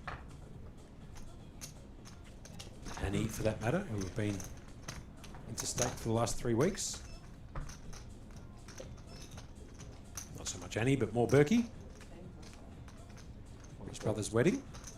I'm looking forward to seeing him and maybe getting some of that spaghetti bolognese that Annie likes to put on. But knowing my luck, I'll probably be cooled with the spaghetti bolognese and there'll be none left. But forget about that. Let's get back to the poker here. Gets folded all the way around to Justin Suey. Under the gun +3. He's got the king 10 off. Harvey warming up his hands. He can't wait to jump in the combo booth and take it away from me. He's going to raise up to 80k. Luke can't find a hand in the cutoff with 9-6, so he's going to put that in the bin. Jim's going to fold the Jack 3 on the button. Charlie Who's picked up the 8 deuce off in the small blind, and Joe's picked up the king 8, which is heavily dominated against Justin's king 10. And is he just going to flick in one big to see a flop here with king 8? No, he doesn't. Justin's going to take that bad boy down as the man, the myth, the legend himself,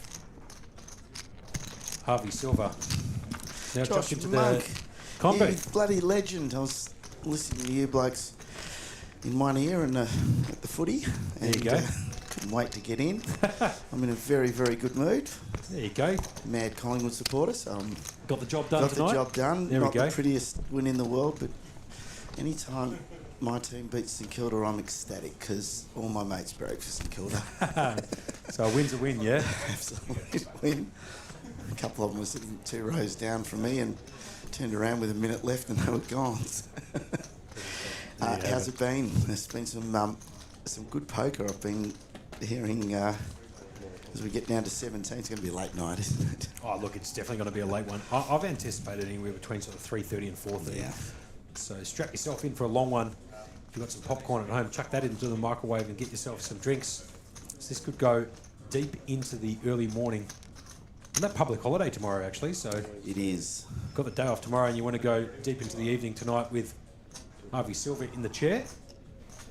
How's Liam feeling? He didn't sound too well earlier in the day. No, I believe that Liam's kind of retired, hurt a little bit. He was feeling a bit run down in the comm booth, and we did have a chat during one of the breaks, and he said, look, I just need to take a breather for 45 minutes or so and see if I can feel a little bit better. Yeah, there's a bit of a bug going around in here, so I think I might give him.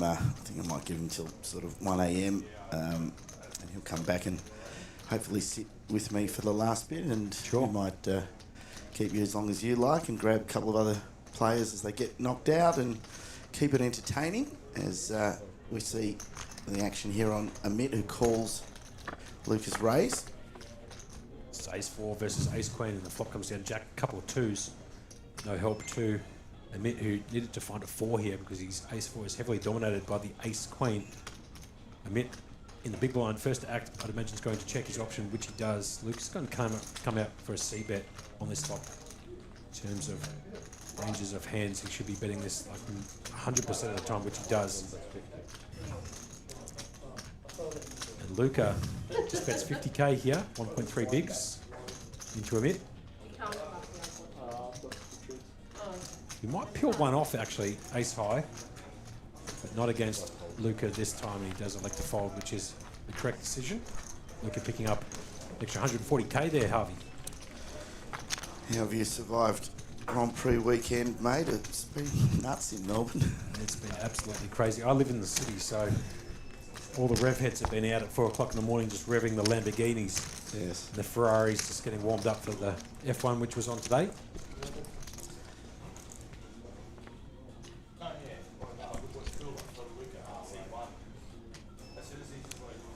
I live not far from the track, Josh, and the loudest noise I heard today was the collective groan when people realised that Piastri was out. Yeah. Before the start of the race, too, I Yeah, believe. it wasn't even the warm-up lap. It was the familiarisation lap. There was no one on the track, and he, I don't know, I think they're covering for him a little bit, but it sounds like he might have just misjudged the power of his car, and it just took off on him. It's like, you know, sometimes when you're at a red light and you just push the accelerator a bit hard, and he lost control, and it was really bizarre. As it's been folded around here to Luca with the 10-5 of diamonds under the gun +3. Seasoned vet of poker, I have said it a few times, and a lot of support for Luca in the chat. It's one of the fan favourites. Ali coming in here saying the monkey's live on commentary. Yes, I am. On a 20-minute delay. Not exactly live, but as close as I can get to live. We are a 20-minute delay here at the Oakwood Premier Melbourne. The APT Melbourne Champs Day 2 conclusion. 17 players remain. As Joe Wong picks up King 10 off on the button.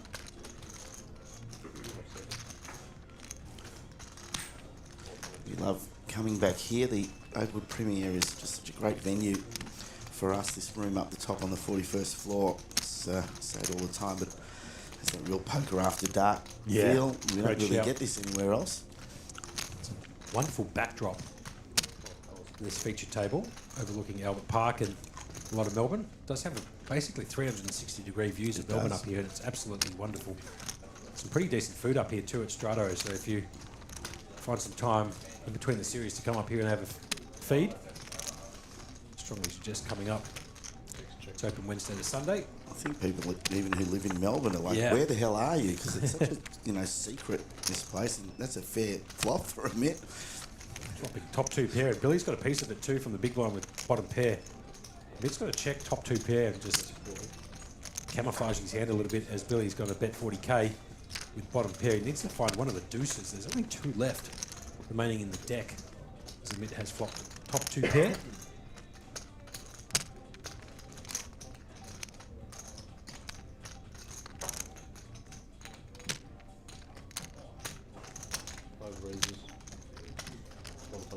I have to admit, I'm not a huge fan of this race here, to be fair. I know he's trying to...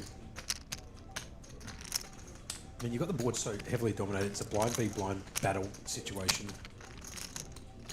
But it's an interesting ploy because normally you would just call here. Maybe what he's trying to get Billy to think is... trying to bluff him off it, exactly. He wouldn't have bet if he got a piece of that, well, would he? It's kind of worked out, it's kind of worked out in his favour here. Billy does not believe Mitt's in any part of this board after because it living makes no sense that he raised 100%. exactly what you said. 10 of hearts peels off on the turn, which could shut down a Mitt a little bit. Even though he flopped top 2 pair. So he must be thinking what Billy would be calling on this flop with. Hearts draw is definitely in the big blind checking range. 4-3 of hearts or 5-3 of hearts or something like that. But Mitt doesn't care. He's going to bet 125k on the turn. And all of a sudden, the 8 deuce of Billy has shriveled up quite significantly now. Facing a bet here of 125k or 3.1 bigs. I can imagine Billy, unless he decides to get a bit hand in the cookie jar type of situation, is just going to put this in the bin. Yeah, it is hard here because even if he thinks that the Mitt may just have a heart there, it's not really worth him putting the money in, is it? So quite well played actually there from the Mitt, just quietly. He did put in that raise. I didn't quite like it, but it worked out perfectly in his favour. So, as you said, it made no sense. Yeah. If, top 2 or even top pair, it made no sense to bet there really. So it's really interesting to watch the plays. My favourite thing about commentating is I learn as I go, and we've had some really top players up here, and very different styles. I think Doyle Brunson made some sort of comment about it takes a minute to learn and a lifetime to master. So the more and more poker you play, the more and more trickier the game gets, the better the players become. And the different the playing styles also become over that period of time, which obviously leads to some of these players making some pretty advanced plays, but at least plays that weren't around 5-10 years ago, overbetting pots and semi-bluffing and all of that type of stuff, which is becoming a little bit more apparent in today's game. Matty Marshall decides to put me on tilt by having his alarm go off in the background. Charlie Hu here picking up the crabs here, pocket 3s in the hijack. Now we talk about learning how to play. We had probably the best in the business. Up here, getting down to the last 2. Well, he's still in the and field. He's still in. I have seen he's still in. He's always the danger, but he sat down with an old fella that no one knew and had a massive chip lead, and then you always learn, don't you? And Blake just started to come back, and then there was a pivotal hand. Yeah, the pocket 6s that made a full house, yeah. There was another one. Right, okay. Where he bet and he had not bet for 3 hours if he didn't have it. Oh, right. And Amin, for some reason, thought this is the hand the guy's changing it up. Right, and decided to call him with just an ace high, and the guy had trips. Right. And that was all she wrote, yeah? And it was such a big swing, you know, he was so short stacked after that. But it was, you know, and I know that there's no mistakes in this, but it was just so interesting to watch, you know, that he had bamboozled Amin because Amin did not know this guy, and he was playing the cards. He wasn't ICM. He was just looking down. Have I got it? I'll play. If I haven't got it, I'll fold. And Amin obviously thought at some point this guy's going to change it up, and he never changed it up. Right, so kept it consistent all day. All right, fair enough. And the biggest hand was when he thought he'd change it up, and he hadn't. So it's great to watch as we go to the flop here. No one's got much except for Billy, who picks up the up and down draw backdoor diamonds. A bit here out in front at the moment with ace high. But as you can see, Billy's got a few outs, top right hand corner of your screen, 12 outs. Some decent equity here. He's actually 58% to win this hand. He's also got a queen and jack. So despite the fact that he's technically behind ace high, he's actually got more equity than ace 7. And therefore he's got a 58% win rate. Equity in this particular hand. He's going to check. Mitt's going to bet 90k, 1.8 bigs. I can tell you this much for free. Billy's going absolutely nowhere there with the up and down draw. And here comes the turn. Brings in the 9 of diamonds, if you don't mind. What a card. Now he's got the open ender straight flush to go along with his nut straight on the turn. What a gin card on the turn for Billy. There, Harvey. Yeah, get me video, please. It's the world. Unfortunately, unless Mitt is going to lead here. Mitt has to shut down here, unfortunately, but here comes the river, brings in the repeat 10. I don't think Billy's going to care too much that the repeat's hit. He should be good here. Huge percentage of the time, I'd say at least 93 plus. Only 7% of the time, I would imagine, or even less, would Billy's hand be dead to a full house. Billy's just going to bet his equity here of 150k. Action back on a Mitt who ended up with nothing here, so obviously he can't call with ace high. I'd imagine it's just going to be a bit of Hollywooding and then putting it straight in the bin. But what a card on the turn for Billy. Picked up the up and down straight flush draw. Go along with his nut straight on the turn, so. Hold on a second, and Mitt here is like eyeing off Billy a little bit, so. I might have been slightly wrong in my assessment. We have seen this a few times. I still think he's going to think better of it, and he does. But yeah, we had a few calls. Liam jumped up out of the chair a couple of times because he had called the fold, like absolutely called it, and then all of a sudden, no, hang on. Downstairs. Kelvin looks like he's all in the pocket tens and pocket queens, isn't it? Yeah, I guess he's lost it to a massive pot there. It looks like queens versus tens all in pre. Can't quite see if that was the action, but it looks like queens versus tens all in pre. Amin obviously with the queens, obviously. And Kelvin Lee downstairs having the tens, and all of a sudden the Min's picked up some more chips from Kelvin, who did have a decent stack up here at the feature table. So yeah, that was a lot of chips passing over the table there. Yeah, no doubts about it. There was some pinks in there that are worth 100k. So I didn't get a real good look, Josh, but I think you're right, and I think there might have been a 10 and a queen on the flop. Yes. So, or definitely on the board. So right, okay. That might have been what happened there. That's maybe a cooler. Maybe a cooler. Yeah, that's why there were so many chips in there. Because he's not going in with all those chips pre-flop with 10s. I wouldn't have thought. I'm not sure. I mean, Min's so dangerous when he's got chips, but he also finds the hands when he needs them. Talking about finding a hand on cue, Mitt picking up pocket aces here in the cutoff. That was absolutely on cue. Talking about picking up hands. Ace in the cutoff. He's going to need a customer here. Looks like he's just going to raise it up and make it 100k. The blinds have gone up to 25k. 50-50. As I have heard some information that Liam Murray will be joining Harvey Silver in the combox shortly. Shortly? Yeah. Geez, I don't think he's going to be here for long. I've told him he's got to go and have a rest. So he's nice and fresh for the end of it. Yeah, roughly 5 to 10 minutes is what I've been told. So lovely. So you might find some talent to join me in between times. Lots of talent down in that poker room. Oh, God, isn't there what? Have a look at Oscar Fong here.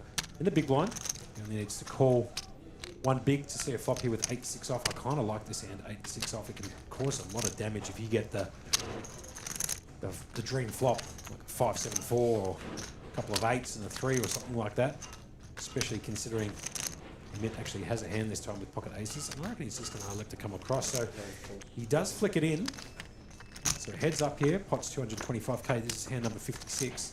8-6 versus the aces, and no help to Oscar whatsoever. Have a look at the flop here for a minute. He's got the overpair and the nut flush draw, and Oscar's got absolutely nothing to go with. When you say no help for Oscar, thank goodness for Oscar. There was no help for Oscar. Great shout. Yeah, he sees a low flop with an 8 in it, and he's in strife, so he'd be quite happy to fold here and get out of town. Good call. And Mitt's just going to bet. He's over pair with the nut flush draw, and it's going to say all she wrote in that particular hand. Oscar can't continue with 8 high, no club. So we had a flurry of texts earlier today. Matty Marshall's been spot on. When we started, he said about 6:30 there'll be 30 to 35 left. He said by the time we get to the dinner break, it'll be about 25. But he's stuffed up here because he said we'd be at final table by 10:30. 10:30, we ain't going to be at final table anyway. So Harvey Silva obviously hoping for 9 minutes until we can reach the final table at 11 o'clock. He's put Matty Marshall on notice there, just quietly. 10:30, 11. We're going to have a triple knockout in the next hand. And yeah. Joe Wong under the gun +2 picks up the ace 9 off. Ace of spades 9 of diamonds. Joe Wong being that player there pushing the cards forward. Got the sunglasses on backwards on the back of his head. As the Mitt here picks up the natural 9, 10-9 off in the hijack. We're not good enough to continue with. He does elect to put that in the bin. Billy's picked up a hand here though. King Jack off in the cutoff. Say that quickly a few times. King Jack off in the cutoff. Billy Hun has played outstandingly at this feature table since joining it. Jacob coming in on the chat saying, bring Matty Marshall on the commentary. I'll tell you what, if we brought Matty Marshall into the commentary, you would be able to see absolutely nothing at home. He's running this entire stream, so if you want him in the commentary booth, he can call the cards absolutely blind. We do have another issue there too. Our budget doesn't cover Matty Marshall commentating, so that's it. He will not be. Bring Matty Marshall into the commentary. We might as well just put that static screen up. If Matty Marshall takes a seat away from the studio, you guys at home won't be able to see anything. I could swap over with him. I'll scream all his stuff, but at least you'd hear him. As Billy raises up to 100k, from Oscar around to Luca in the big blinds, picked up the King 7 off. Probably going to flick in 50k to see a flop here. But Luca is a seasoned professional, like I said before. I can't imagine him making a 3-bet here with King 7, but he might just flick it in. King High is a half-decent calling hand from the big blind for just 1 bet.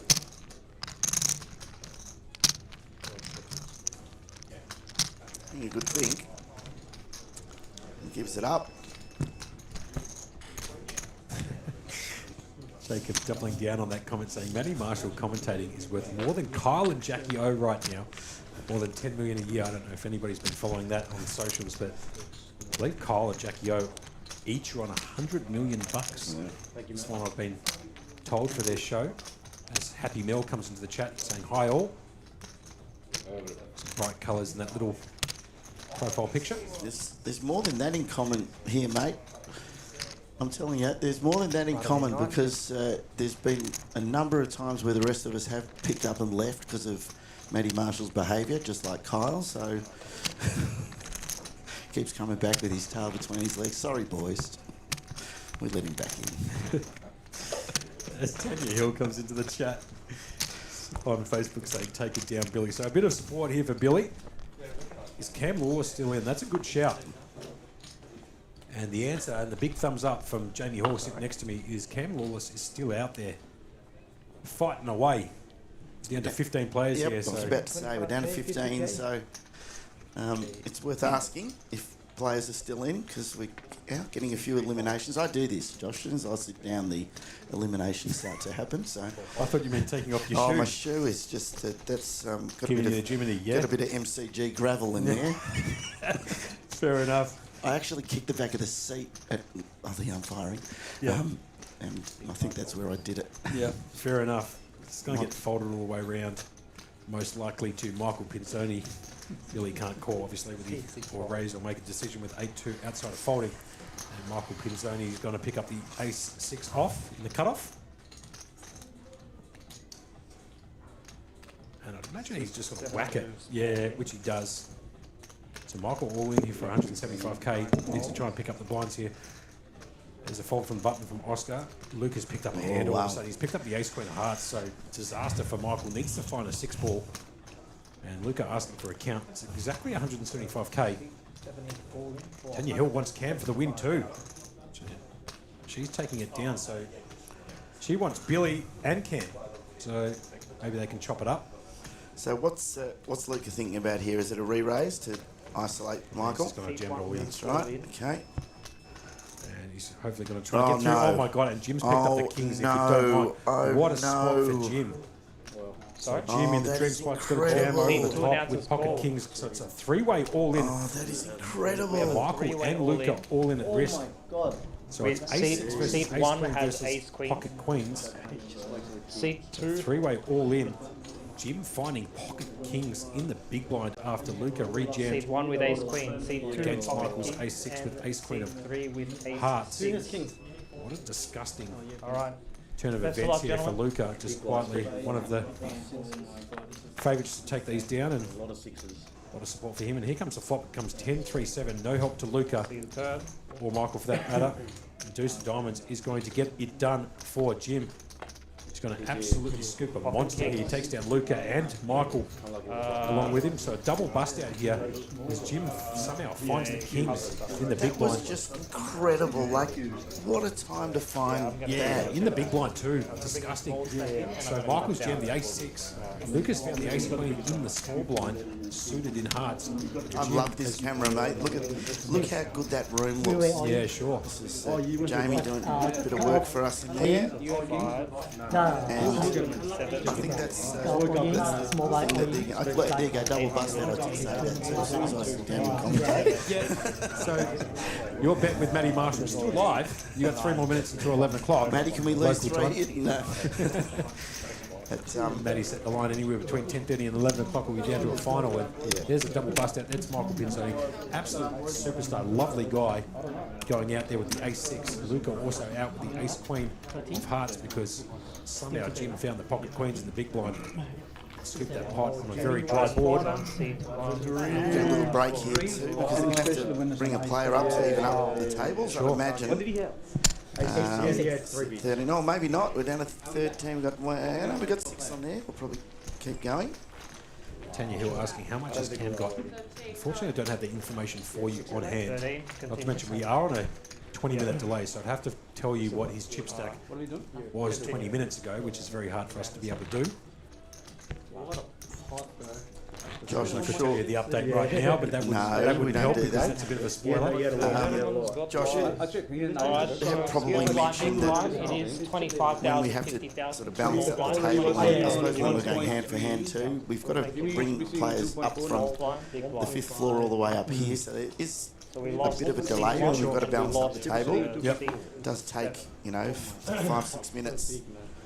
Finish a hand downstairs, bring the player up the lift, get him settled, but we didn't have to do anything there because we obviously...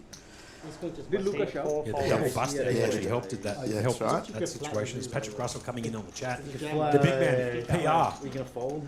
up there for Kings Sydney. He's one of the lead TDs. Like one. Love Patrick Russell. He's one of my all-time favourite human beings. Saying, Monkey, you are sounding real good right now, buddy. Appreciate that. Big Patrick Russell. Looking forward for you to come down to Melbourne again sometime soon. If not, I might be up there for the Newcastle series, the Kings Newcastle series, put on by the big man Robert Dorosky on pokershop.com.au. Not enough. One of my all-time favourite human beings on the planet, Big Robbie Dorosky. Just a lovely guy, as Matty Marshall puts me on tilt again with No, that's me this time. Oh, okay, fine. This time it's Harvey putting on the old what is it? I don't even know what it is. I've said it 3 times. The alert on the phone, alert. or is it it's the call. It's a phone call. Yeah, sure. It's someone congratulating me that another Collingwood Collingwood got up, victory. yeah. Like you had anything to do I with can it. understand, Patrick, if I'm not sounding great. I started to yell my balls off in the last 10 minutes of the match, so a little bit croaky, but I'll get better. I've got a brandy coming. You got a brandy coming. Beautiful. Brandy to fix the throat a little bit. Jacob saying, I heard Matty Marshall would crush Patrick Russell. Heads up. I don't know about that, but you know what? I've seen Matty Marshall absolutely destroy the table a few times, so no offence to Patrick, who I love, but Matty Marshall probably would crush Patrick Russell heads up. I've seen Matty run up a stack absolutely blind off his nanas from a couple of $100 to a few thousand in a few hours, so it wouldn't surprise me if Matty Marshall did the same thing to Patrick Russell. So I might have to take Matty in that heads-up match. Anyway, under the gun here, round to Amit, who folds the ace, the 8-7 of diamonds, going to be folded. Oscar's picked up the ace-deuce off in the cut-off. And Jim, who just did a double bust-out with pocket kings versus the ace-6 and the ace-queen. All in, yep. Now finds the pocket nines here. Seat 3 folds. He's going to just elect to jam it all in, which is the correct play in the button, or on the button, I should say. And seat 4 shows Joe's going to fold, and the big blind player also folds out to the outer feature table, which is downstairs on level 5, like Harvey was alluding to earlier. This is the remainder of the players downstairs. It looks like ace king suited in hearts versus pocket nines. The flop comes down, queen deuce 6. And then a 6 of diamonds on the turn and a 4 of spades to the river. The pocket nines take that one down as Matthew Christo gets eliminated in 13th position there. It looks like, is that Ben Richards? Is that Benny? Ben Richardson? It looked like Benny Richardson there with the pocket nines taking down that ace king of hearts. So he's going to chip up a little bit more, and all of a sudden we're down to 12. Pretty good production up here by Matty Marshall and Jamie Hall. Oh, it's who are brilliant. capturing, a 10 out of 10 here, just to be fair.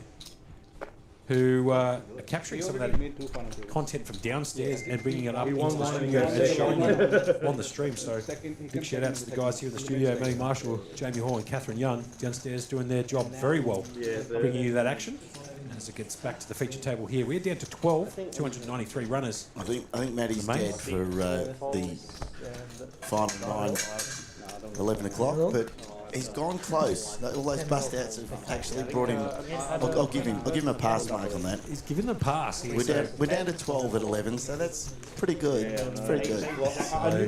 Harvey giving Matty Marshall the pass in the commentary booth. Now Matty's actually he's thrown in a dispute card here. What game is that where you're throwing a challenge card? He's thrown it in and he said, I was talking about on the stream. So we're on a 20-minute delay. So good call. If it's 11:20 and we're down to the final table, he does get it centimetre perfect. Yeah. Line and length, yeah. So we get back to Oscar. He's under the gun with King. Queen of clubs under the gun. It's a great holding. Does have a few chips here too, Oscar, who has played outstanding. So I'd imagine he's going to come in for a raise, which he does. Raises to 100,000. He's going to make it 100k. Daniel's jumped back into the high seat. Fold from Jim round to Charlie. He's got the 9-3 off in the cutoff. He's going to fold round to Joe's picked up the 10-7. That's Daniel Negreanu's favourite hand, I should say. I've been speaking quite a lot for the last 2 hours. The 10-7? Yeah, 10-7. 10-7 off. Yeah, Wow. well, I think it might be 10-7 suited, but we'll call it 10-7. Daniel Negreanu's favourite hand. We ask this question every time, Josh, and now that you're here, you've reminded me. Thank you. What is your favourite non-premium starting hand? The one you look down at and just have to play, no matter where you are on the table. My favourite hand is Jack 10 of clubs, and then my second favourite hand is 8-6 of diamonds. Okay. So I don't like any of the premium stuff. Forget about the ace kings and the aces, kings, queens. Chuck them in the bin. I always lose with them. But the Jack 10 of clubs and the 8-6 of diamonds. I think the Jack 10 suited is my favourites. Is probably very, very popular. It's a favourite card, and Oscar. Have a look at the flop here for Oscar. He's got top pair, second best kicker, And the second nut flush draw against Billy, who hasn't picked up any part of it. Only got king high, as you can see. Look at the equities, 98% Oscar is. Don't see that often on the flop, do you? No, you don't. Oscar's trying to weigh up his options, how to extract some value out of this hand. But I can't imagine he's going to get much from Billy. 9 bets. It's going to be a bet fold. I can't imagine Billy's going to continue here with king high. And if he decides to peel one off here, he needs to find a lot of help. As you can see, 2% equity. Basically needs to find a running jack ace or jack 9, 10s. Which is the only way for him to be able to continue, and he just decides to elect a fold, which is the correct decision with 2% equity, as Oscar takes down another pot. And have a look at Jim just quietly after the double bust out with the pocket kings versus the ace queen and ace 6 here, Harvey, up to 2.5 mil. Against you. Really nice stack. Got, Did you shit yourself? Dean also helping you out there, Manny Marshall in the chat, saying in Queensland, still got an extra half an hour. well, Matty is working on Queensland time. I can't wait till the people from Perth log in, Yes. Yes. It's going to be a bit of fun, yeah. Matty's got another 3.5 hours, yeah, or however the time difference is between here and Perth. I think it might be 3 hours, give or take. Mate, we're going overseas. If someone comes in from London, we're it'll be yesterday, yeah. He's got 28 hours, yeah. Top 3, he's on top 1. Oh, top 1, cool. Oh, the snacks have just arrived. Coming in. Top 2. I mean, getting 1. Love that. We should be 2, not top 2. No, the sweet and sour popcorn, that's going to get caught straight in the teeth. So I might have to put that into the bin. The Oreos are there. The burger rings. 100,000. Huge from Adam. Look at this, man. Have a look at this. Have you robbed a convenience store or something, Adam, here, mate? Look at all this. Pizza shapes, Doritos. Can't make it up. They're getting stolen. Just absolutely getting stolen. We'll get back to the action here. It's been raised by Jim. He's got the king 9. He's got the natural 9 under the gun. He's raised up to 100k, 2 bigs. Charlie's got the ace 10 off in the hijack, I should say. He folds round to Joe Wong, who's got the 11 double down if you play blackjack. 1 card only, dealer please face down. I wish we had a camera in here. I've never seen our TD Amanda's so animated. She's come in and stolen all the snacks back. Being dead serious. They were her snacks. They've been put on our desk. She's come in. She's filthy. She's taking them back. She'll be right. Just to give you a little bit of a visual here that we're looking at here in the comm booth. It looks like Amanda has broken into a vending machine. She's absolutely brought in every single item from the vending machine and just ploughed it down on the table. We've got every option here. There's a couple of Cadbury Dairy Milks, Shapes barbecue and pizza, popcorn, sweet and salty popcorn as well as the originals. And the whole lot Doritos in there as well, so it's fair enough too. I mean, Amanda's been here for, I don't know, 12 hours. She hasn't had a break to eat. She's starving. It's it, can't make it up, yeah. As Jim raised it up and sort of take the one down. Oscar can't find a hand in the big blind. I reckon the snacks had hardly hit the table and she scooped them up. She said, they're mine. Unbelievable. It's an absolute disaster here in the commentary, but there's more snacks here on the table than there is audio and visual equipment.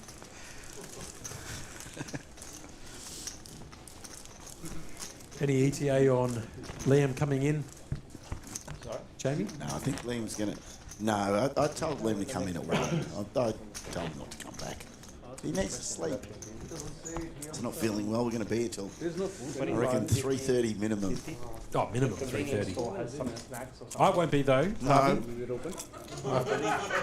I know that. I've done my stint in here. I've actually gone an hour over my stint. I've got a place to be and food to eat. I haven't eaten all day, and I'm not going to get into the snacks. Otherwise, it's party over for me tomorrow.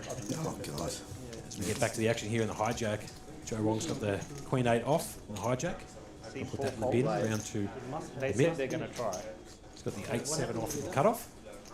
Not good enough to continue. There's a strong And to Billy, 35 bigs, 1.755 million in the stack. He's found the 7 deuce suited. 12 players remaining. 293 entries into this main event. Brought to you by APT. 20-minute delay here at the Oakwood Premier Melbourne. It's $14.50 plus $200 ticketing fee brought to you by Dazzler Tickets. $424,850 in the prize pool. Six-figure score if you can take this bad boy out for $100K. Round 2, Oscar got the ace 10 off in the small blind. Seat 9 raises to 150,000. It's going to make it $150K to go. Seat 9 raises 150,000. And Jim has got the 9-6 of clubs in the big blind. Facing 2 bigs to call.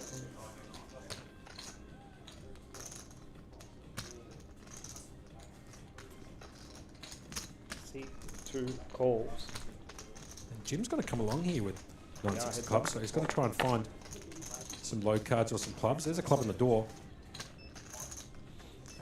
And Oscar here picking up the gut shot. Jim has only 9 high backdoor clubs working for him, or backdoor straight cards. Get there with a 5-8. Any other combination that could make a straight, 8-10 for example. Oscar here obviously with the nut gut shot, which I heard is now called the nut shot. Ah. So if you hit the jack on the turn, you can make the nut shot, which would make the nuts Seat 9 bets on this particular board.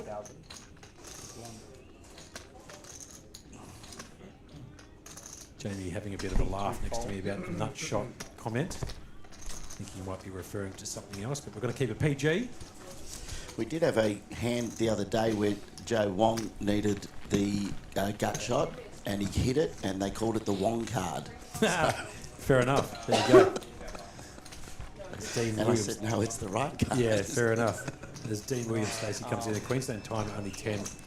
Still got 30 minutes. I made mention about that before. So Matty Marshall working on Queensland time. Yeah, sorry. The guys Actually, probably closer to Queensland than you are Melbourne. I don't know. Matty, Newcastle? Give or take, yeah. So Matty's working off Queensland time. Yep, fair enough. So he's got into at least 11:30 with his bet to pay if we can get down to the final table of 9. So I'm going to implore you, Josh Monk, we have a break at the end of the next level, or we get to final table. Sure. I implore you to hang with me till one or the other.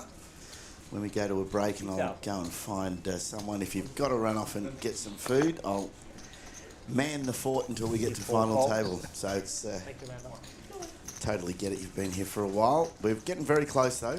Yeah, it's a complete ring in too, by the way, just quietly. I was in the car, keys, ignition, phone call. Could have easily declined the phone call, yeah? You could have, yes, but you're not a ring in. I was told 2 days ago you were coming up here, so that was just Tony forgetting to tell you.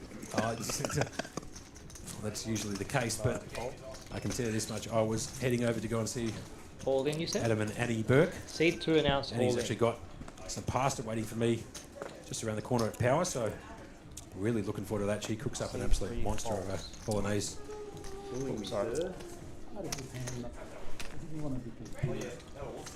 And I'm looking forward to getting to that. All right, how about this? We lose one more player, and I'll let you go.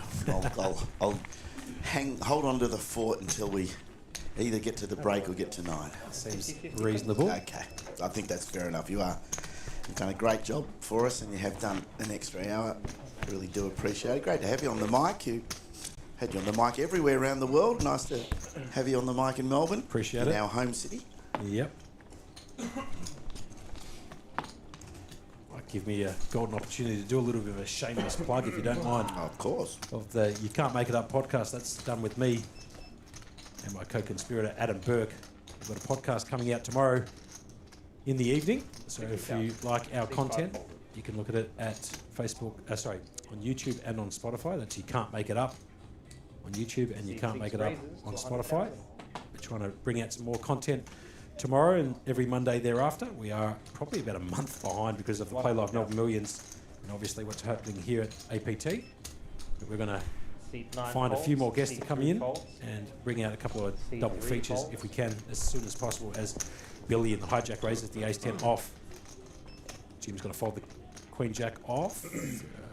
Charlie's out of there. Joe's picked up the Jack-6 of hearts in the big blind. So it's only going to cost him one big to see a flop here with a suited Jack-6.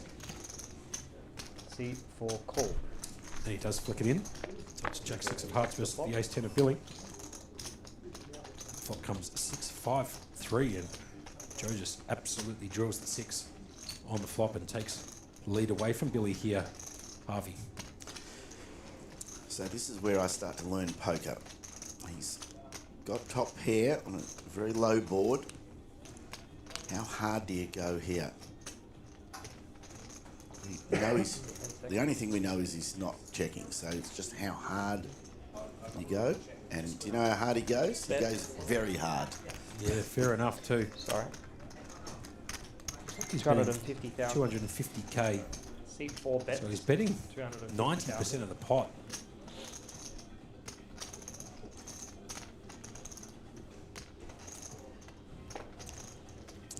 Thank you for that, Matty. He's betting 90% of the pot here, so 250k into 275k. So he's going for a fair whack at this. And Billy's got a decision to make with ace 10 high. The story he's telling here is the real story. It's probably the only story he's going to tell, which is, I've got a piece of that. Yeah. And get out of my way. Get out of my way. Yeah. Because Billy does get out of the way with the ace 10, puts it in the bin. Jack 6 is going to get that done.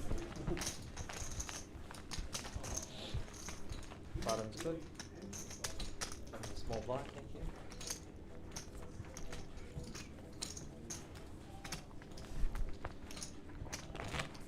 So for those people who are watching across all the platforms here, we are live on a 20-minute delay at the Oakwood Premier Melbourne to bring for you the conclusion of the Melbourne Champs Day 2.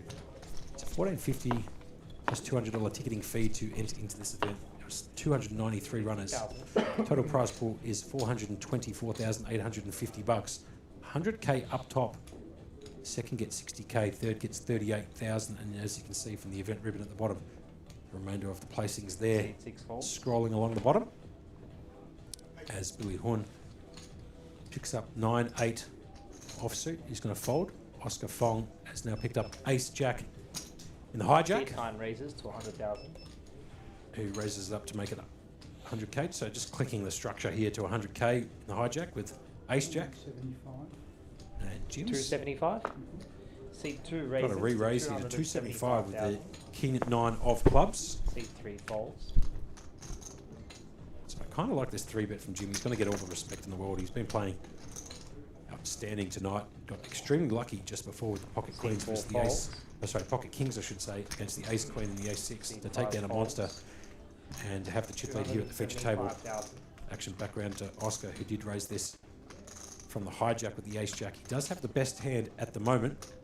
He's getting some pressure from Jim. He's been playing outstandingly, I should say, at this feature table, or at least what we have been calling since the commencement of this stream. So, but this is some serious pressure, isn't it? Yeah, it is. He's gone for a time bank chip to give himself a little bit more thinking time. And normally, you feel you're pretty strong here, but Oscar looking to have to call 3.5 bigs here. Seat 9 announces all. Right, and Oscar's got a jab straight back in his way. face. And I kind of like this from Oscar. He might have set this up against Jim, as you can see Jim thinking might have got caught this time as he's king 9 of clubs. Obviously not good enough to continue to an all-in bet. He's going to fold that. Yeah. That's an outstanding bit of play from Oscar there. I agree. Now that might be my cue, Harvey, It is your cue. It has been great to have you back behind the mic, the great Josh Monk. Go and have something to eat. And I'm sure you'll be watching this on the stream, hopefully right till the end, but great to have your company again, mate. Appreciate it. Thank you very much, Harvey. And thank you for everybody listening to me doing it Han Solo for a little bit. And obviously big wishes and best wishes to Liam, who tired hurt a couple of hours ago. He's a bit sick, so he's just taking a bit of a breather. But Harvey Silver's going to be calling the action basically all the way through, I'd imagine. All Harvey. the way till we wrap it up. All the best. Thank you very much for having me.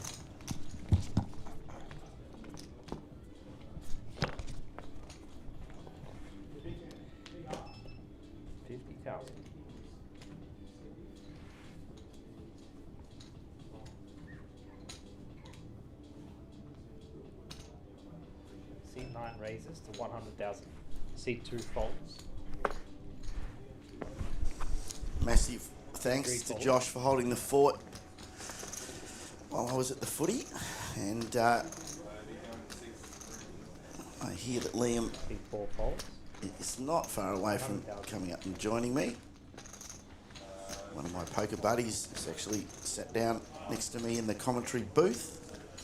He played yesterday, doesn't play. I think it was his first time he's ever played in the Australian Poker Tour. Might even ask him what he thought about that experience as we get an all-in here from Amit, and this could be real interesting. Billy's going to fold, but Oscar now So C6 folded. with the walking sticks. Actually, on C9, what's the count? He's got 2 million behind him. And Amit's all in for 690. So he's going to have to commit a third of his remaining chips to see. Time bank. He goes for a time bank. It was not an all-in chip.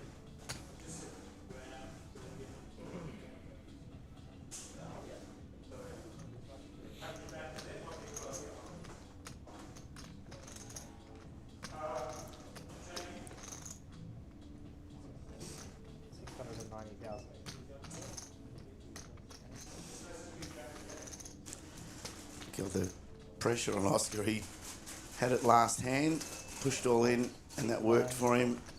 This time he's probably feeling that he's in a coin flip at best, and he's not going to risk all those chips. So he does fold, pretty reluctantly, but he still has a big chip stack there. It's 39 big blinds.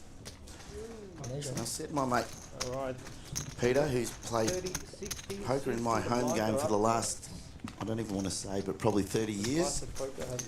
Just sitting down and filling the seat while Liam heads up. But Pete, what do you think of the setup up here? It's pretty amazing, isn't it? Look, my first venture into APT was last night, and yeah, it was an experience.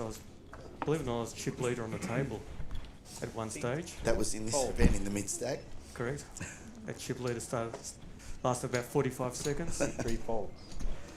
And 3 hands later, yeah, back to drinks. Yeah, you tend to play way too many hands.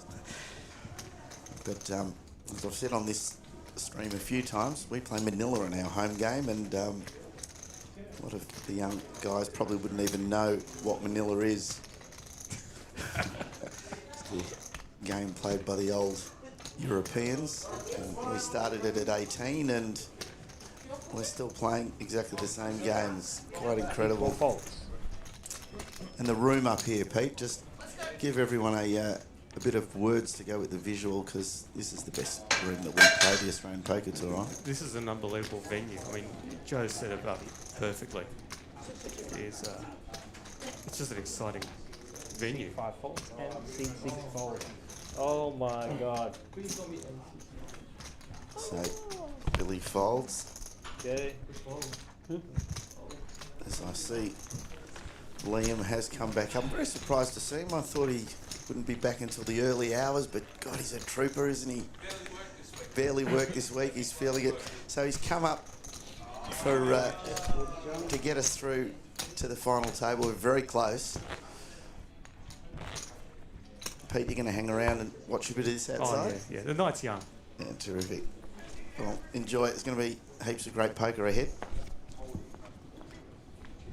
60,000.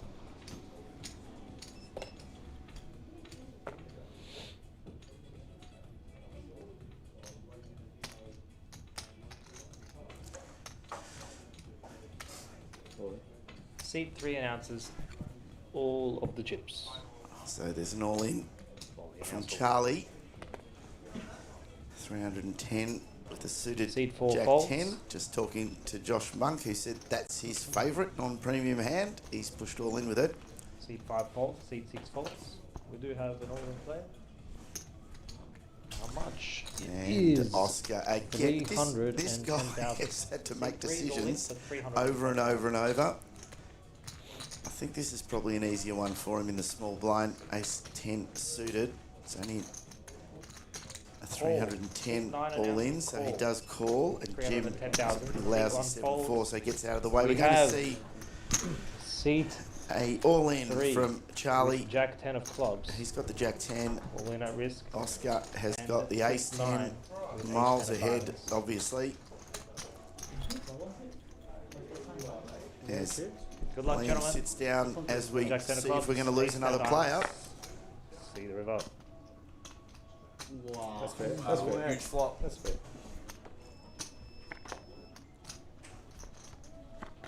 GG guys. Oh, well, he was alive for a second. Guys, I cannot tell you how supportive the APT community is. Right? So, outside of commentary, outside of poker, I'm having a very, very tough personal day. I'm thankful that I'm surrounded by people that understand that, but sometimes we just have to solve it.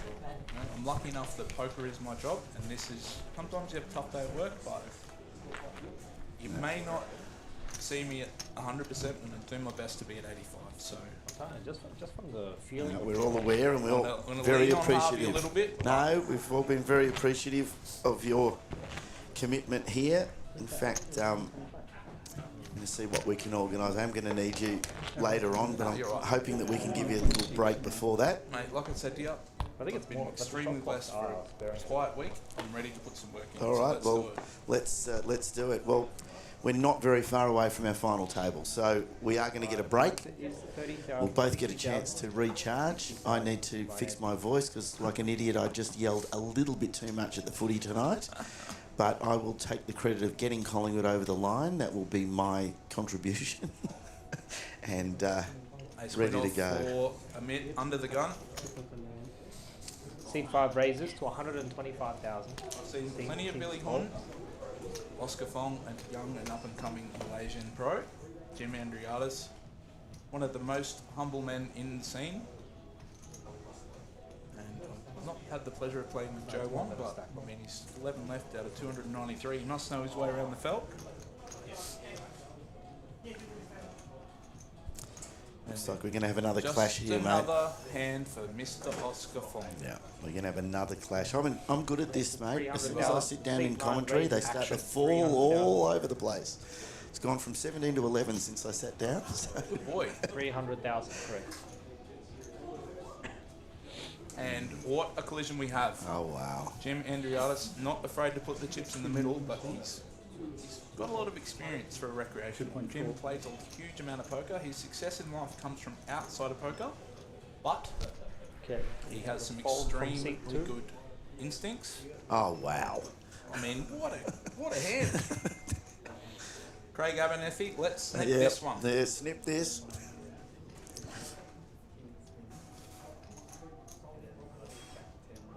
If this plays out how it could, mate, we might be down to our final table in about a minute. We could wrap up in 6 minutes. I'd be happy. Well, Ace Jack suited looks pretty good, but holy dooly, he's in a world of hurt. Dominated by the Ace Queen. Jacks are obviously removing a heap of his equity, but he still does have the flush outs. But given the dynamic developing here, open and a call, open and a 3-bet. Sometimes Ace Jack suited against a player like Oscar Fong, very active, very aggressive. It does look like a good foot player. Extremely good intuition. Yes, and he is the short stack here too, so that's going to play some part. As now a mitt.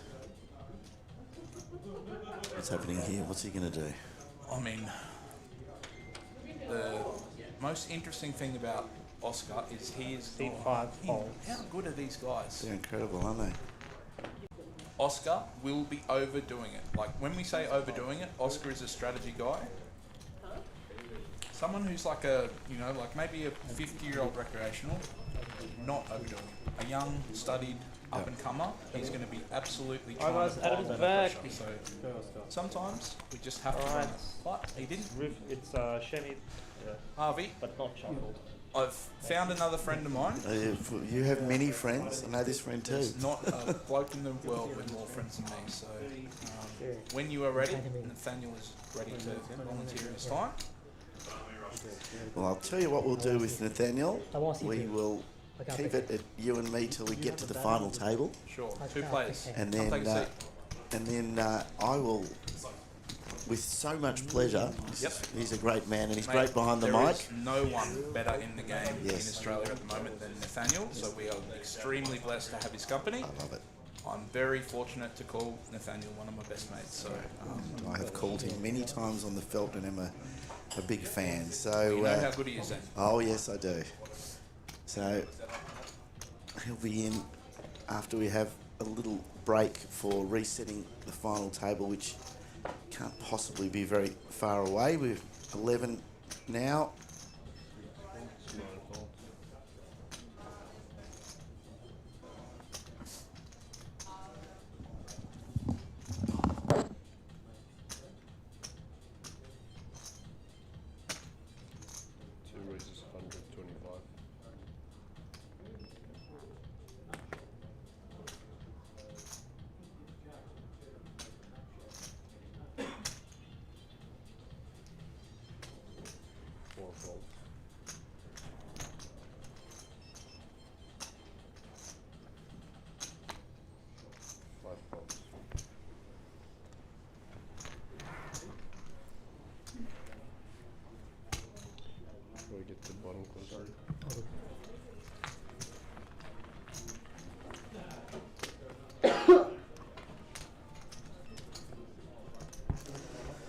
Tell you what we are going to do, we'll get Nathaniel in now because I didn't realise he is still in an event. So let's make it easy. I'll switch. And I'll jump out for a tick until we get to final table. You guys carry it through, and. Hang on. I think Nathaniel.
All right, Matthew Thompson, we will do our best to sort the volumes in the mic. Guys, we have the pleasure of Nathaniel Hutton joining us for 10 minutes. He's on the break of, I believe, the satellite. So, if you have any poker questions, I'm telling you, this is the guy you want to ask. There is no one who works harder, no one who has... Anyway, he's a whale. It's all luck, there's no skill, he doesn't work hard. I'm sorry. Nathaniel, Mr. Nathaniel Hutton, thank you very much for joining us.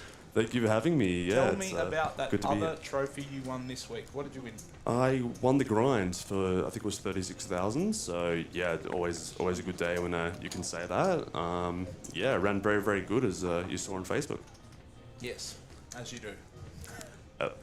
Crucial hand, you... I'm good at flips. Ben... I always forget Ben's surname. Tasmanian Ben. Yep. One of the best remaining. Bit of a cooler. Kings versus Aces, Queen High flop or something. I can't remember.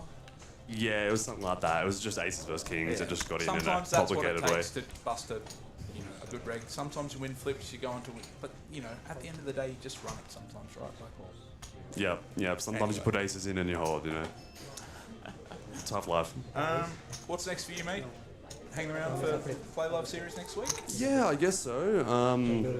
I think my flight's not for a few days, so yeah, we'll check out what Play Live's going on. I think I've got a 5K tomorrow, so I'll be in there blasting, and yeah, we'll see what the rest of the week brings us. All right, ace. Oh my lord, hard to come back from ace 7-3. Wow. Now a gut shot, double gut shot actually. 10 on the river will brick it out. Cool. We will. I think that might be is it our final table or we won Bro, I off? was pretty scared. Hang on, let's have a look. Like, shit, Six coming. Thank you, bro. That was one of the hardest things to do is get a travelling professional in the commentary booth. They are always doing something. So this 10 minutes we have with him, it's a rare opportunity. Yeah, we're a bit of an elusive breed if we're not playing. We're either asleep until 4 p.m. or there's not much difference between. I've said it plenty of times with Lachlan Crilly, Nathaniel Hutton, two of my best mates, and very, very talented.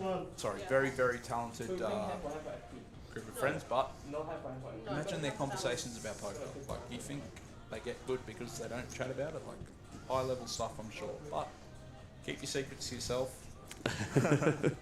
No, it's always good to have close friends you can travel with and play, and it's good to celebrate their successes when they have them, and likewise when you get results as well. Like Crilly and I went heads up in that tournament, the grind that I took down. So pretty special moment. Yeah, lots of fun to battle a friend. We've gone heads up once before, but it was in PLO, and I'm a very bad PLO player, so yeah, he destroyed me there, and yeah, happy to even the score in this one. Rory, this is an extremely good question. So earlier I was describing uncapped versus capped ranges, sort of right, like basically sort of breaking it down very simply. Rory has asked, gave a great explanation of capped versus uncapped the other night. I'm going to throw it over to Nathaniel. Please, can you explain what they mean by blocked or unblocked? Yeah, great question. With this concept? Rory, yeah, I'm familiar with it. I'm a bit more of like an all-in when you flip's kind of professional, but yeah, I guess an uncapped range might be like, if you raise the button, you can have aces, you can have kings, but if someone just calls the big blind, they're not going to have aces and kings because they'd re-raise. So they're capped in the sense that they can't have kings and aces, and we're uncapped in the sense that we can have those really strong hands. So that's kind of what capped and uncapped means. Yep. So what does blocked and unblocked mean? Yeah, kind of same thing, just with the actual cards instead of the ranges. So let's say like a hand, Jack 10, 9, 2 spades. What would be an unblocked card? Well, if you have an ace, it unblocks them having a queen, for example, for like a straight draw. So that's kind of the very basic outline of what a blocker might be. And then likewise, if you've got the queen, you block the straight, right? Yep. So maybe that's one where you can start bluffing because you block some of their really good hands they can, put chips in with. Rory, I need you to, Nathaniel, extremely good at explaining concepts. If that wasn't enough, let me know, because we probably won't get him again for a while. So take advantage of it. Rory, confirm if that was enough. If not, we'll get him to delve 2 seconds deeper, only because he's one of my best mates will he do this. Otherwise, he would never do it. Wouldn't be for anyone else. No. Only Muzz. No. Tell you what, the pros know how to treat the whales, that's for sure. Smile and wave.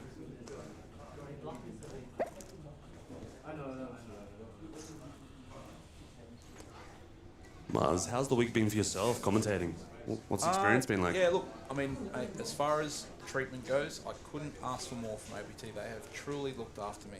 To be honest, my friend, I've barely done any work. I feel bad. What's different? Don't you dare do that to me, because you know what's different. ABT, they have invited me here. They've put me up. They're looking after me for the pay rate. I couldn't be happier. Yeah, they take good care of you. Hey, I'll get to work with Harvey. I'll get to hang out with Hash. That's the real bonus. Working with Harvey. No, but look, I mean, APT have been around for a long time. I am extremely excited to be aligned with the brand, and I'm very much excited to see what the next 6 to 12 months has in store for APT, because for those of you that know Tony Hashem, he is a dreamer. If half of what he has planned comes to fruition, we will be in a good place in Australian poker. Look, even the Crown partnership is unreal, because it allows us to do million sats. We can do things like Made-to-Med guaranteed, cool status surprise. Yeah, for sure. I mean, that satellite's what I'm up here sitting for because we're on break in that one. Yeah, it's just good to see a lot of collaboration in the poker community and the reach that Tony has, as a brand operator. Yeah, it really makes for a good experience for players too. So I guess it's part of his history in the game, and obviously there's not a more famous name in the poker world in Australia. Obviously the Hashims. yeah, for sure. I mean, he was a player for so long, so I guess he, knows what the players want, and yeah, he's working very hard to kind of provide that. And yeah, just from a player perspective, I've had a really good experience. It's just been run really well overall, so I think definitely happy. For a long time, APT was perhaps losing its way, but you and I would both agree that it's well and truly on the right direction. Yeah, for sure. Past couple of series I've played, I've found really good. The experience overall definitely felt like I've been taken care of. So, and if you know this bloke, you know he loves a win. So for him to say that, it's good. I can only say that is his best mate. Don't talk shit on him. Nathaniel, do you have to head back to the Saddie? When do you have to head back? Yeah, I'll head back in a few seconds. Cool. Well, I will thank you very much for your time. I know it's been short, but if you get an opportunity, you'd like to have it back. Yeah, beautiful. I'd love to. I'd love to come back up. Hopefully, we can make it happen. So I'll bust this tournament very quickly. Nathaniel, I'm a super nit, and I was wondering how do I grow a pair and get more bluffs in. It is just about sometimes sending in the chips to wall. Anyway, back in 2 secs.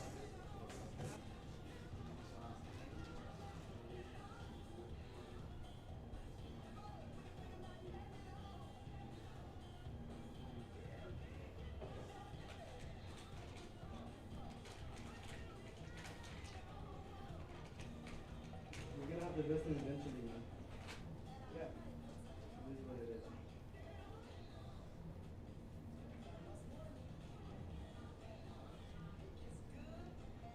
But we're the only one doing work. They haven't busted anyone. We busted 4 people.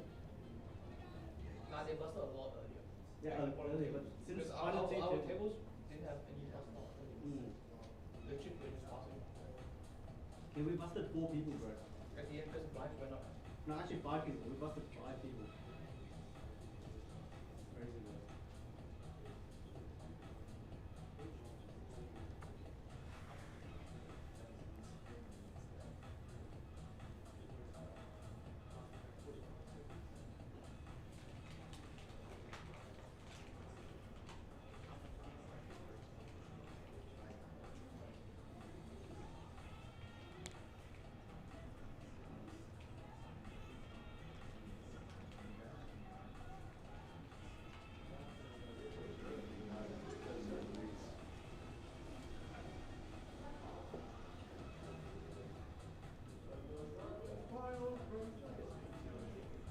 That was 1.9 million as well.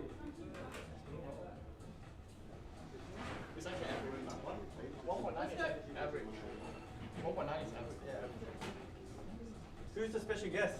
Oh my god. Hello. Take a seat, guys. Take a seat. Don't go anywhere, bud. Danny, Stop it. what is going on? Excuse me, man. Where am I? Seat 3. I didn't think we have an extra day here. Seat 3. No, this is it. He's very confused. I am. How is this gonna finish? With all the chips, if you have all of the chips, you Yeah. have to finish it. If you could just get all the chips. First time, clearly. You just got to do better. Clock. I'm. Work faster. Gotta do everything more. Special treat. All right. Let's put it There you in. go. Guy, All right, let's go. That's good. it. Get it in. I can do seat. Let's go. You have to count it stack, No, it's been counted. Do you want us to finish at 7 a.m. instead of 5? Yeah, it's 3.5. 3.505. Yep. Where'd you get all that from?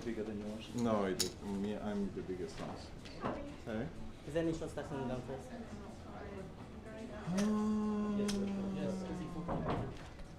No, it's Not that short, like 1 mil. Okay, 1 mil. It's just like 15 people. Couple of 1 mils. Okay. So That's good information. We have no idea what's going on downstairs. They have. Oh, they're watching stream. I wasn't watching stream. They're watching. They can see what we have, but we can't see what they have. Which is unfair. Yeah. But we have your information now. Yeah, I told you, like, there were... How many people on 1 mil? Plays 36 to 60. 3. Big blind. Yeah. Yep.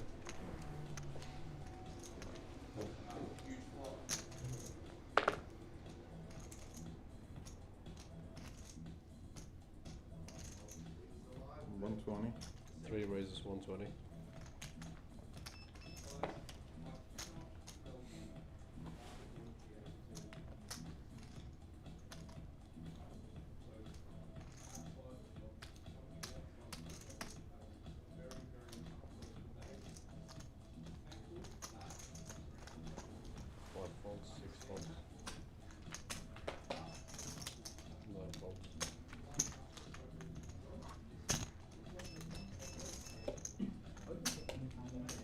Yes. 2 calls 120. You got you too. Then you go. I can't even see the floor. What is this law? Should be used to it by now. 2 checks.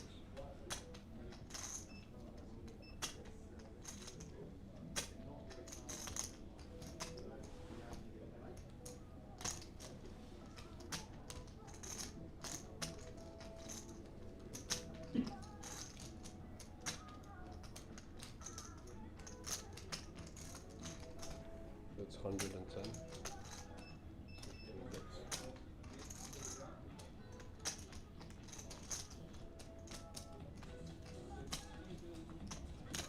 2 calls 110.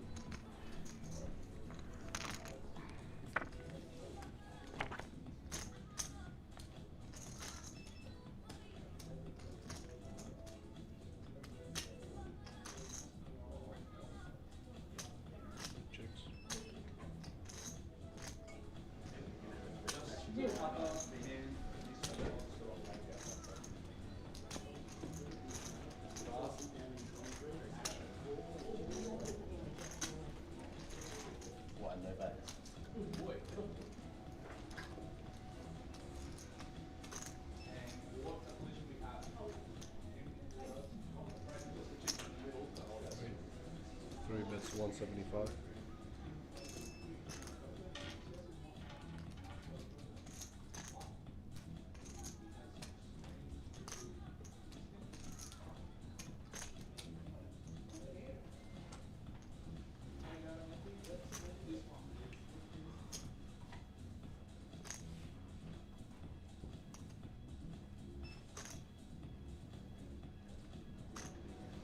Yeah. 4 seconds, 2 calls 175.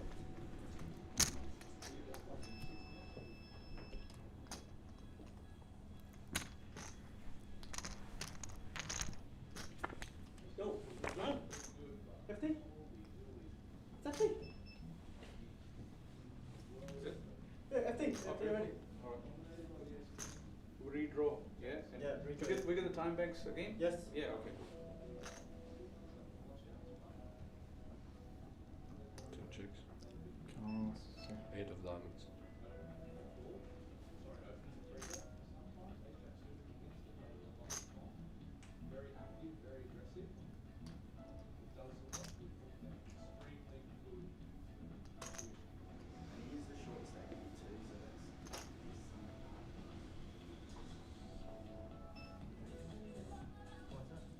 Two checks. We don't have an 8. 8? Not a double gutter. All those back doors. You let me hang around. I didn't. I bet. This It is. This guy, please. You've got enough. Who had 5-8? Is it me? Yeah, 5. Alright guys, we have made it to FT. We get a short reprieve while the other guys Kept come finding upstairs. more. I'll just see if I can find the redraw. Just hang on one second. There you go. That's Do you need me to I need announce to the cards on the redraw. board? Jim, how do you just manage to stay in the same seat, mate? Please tell That's me 3 I times. moved. Yeah, you move. You are going to seat 6. Good, yes. Goodbye. So find your name, move to that seat.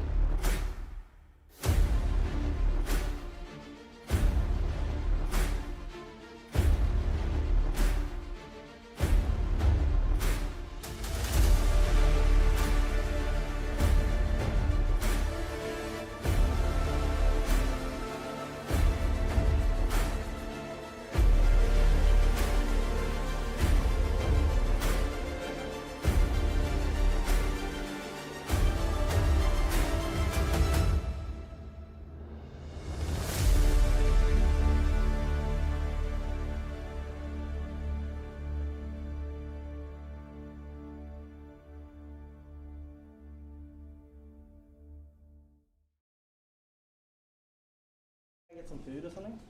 Can I go now? There's no food anywhere. Oh, a convenience store? No, everything's closed. It's already closed. 11 o'clock. I checked, there's nothing. There you go. I haven't checked those last break. Just don't go anywhere until we work it out.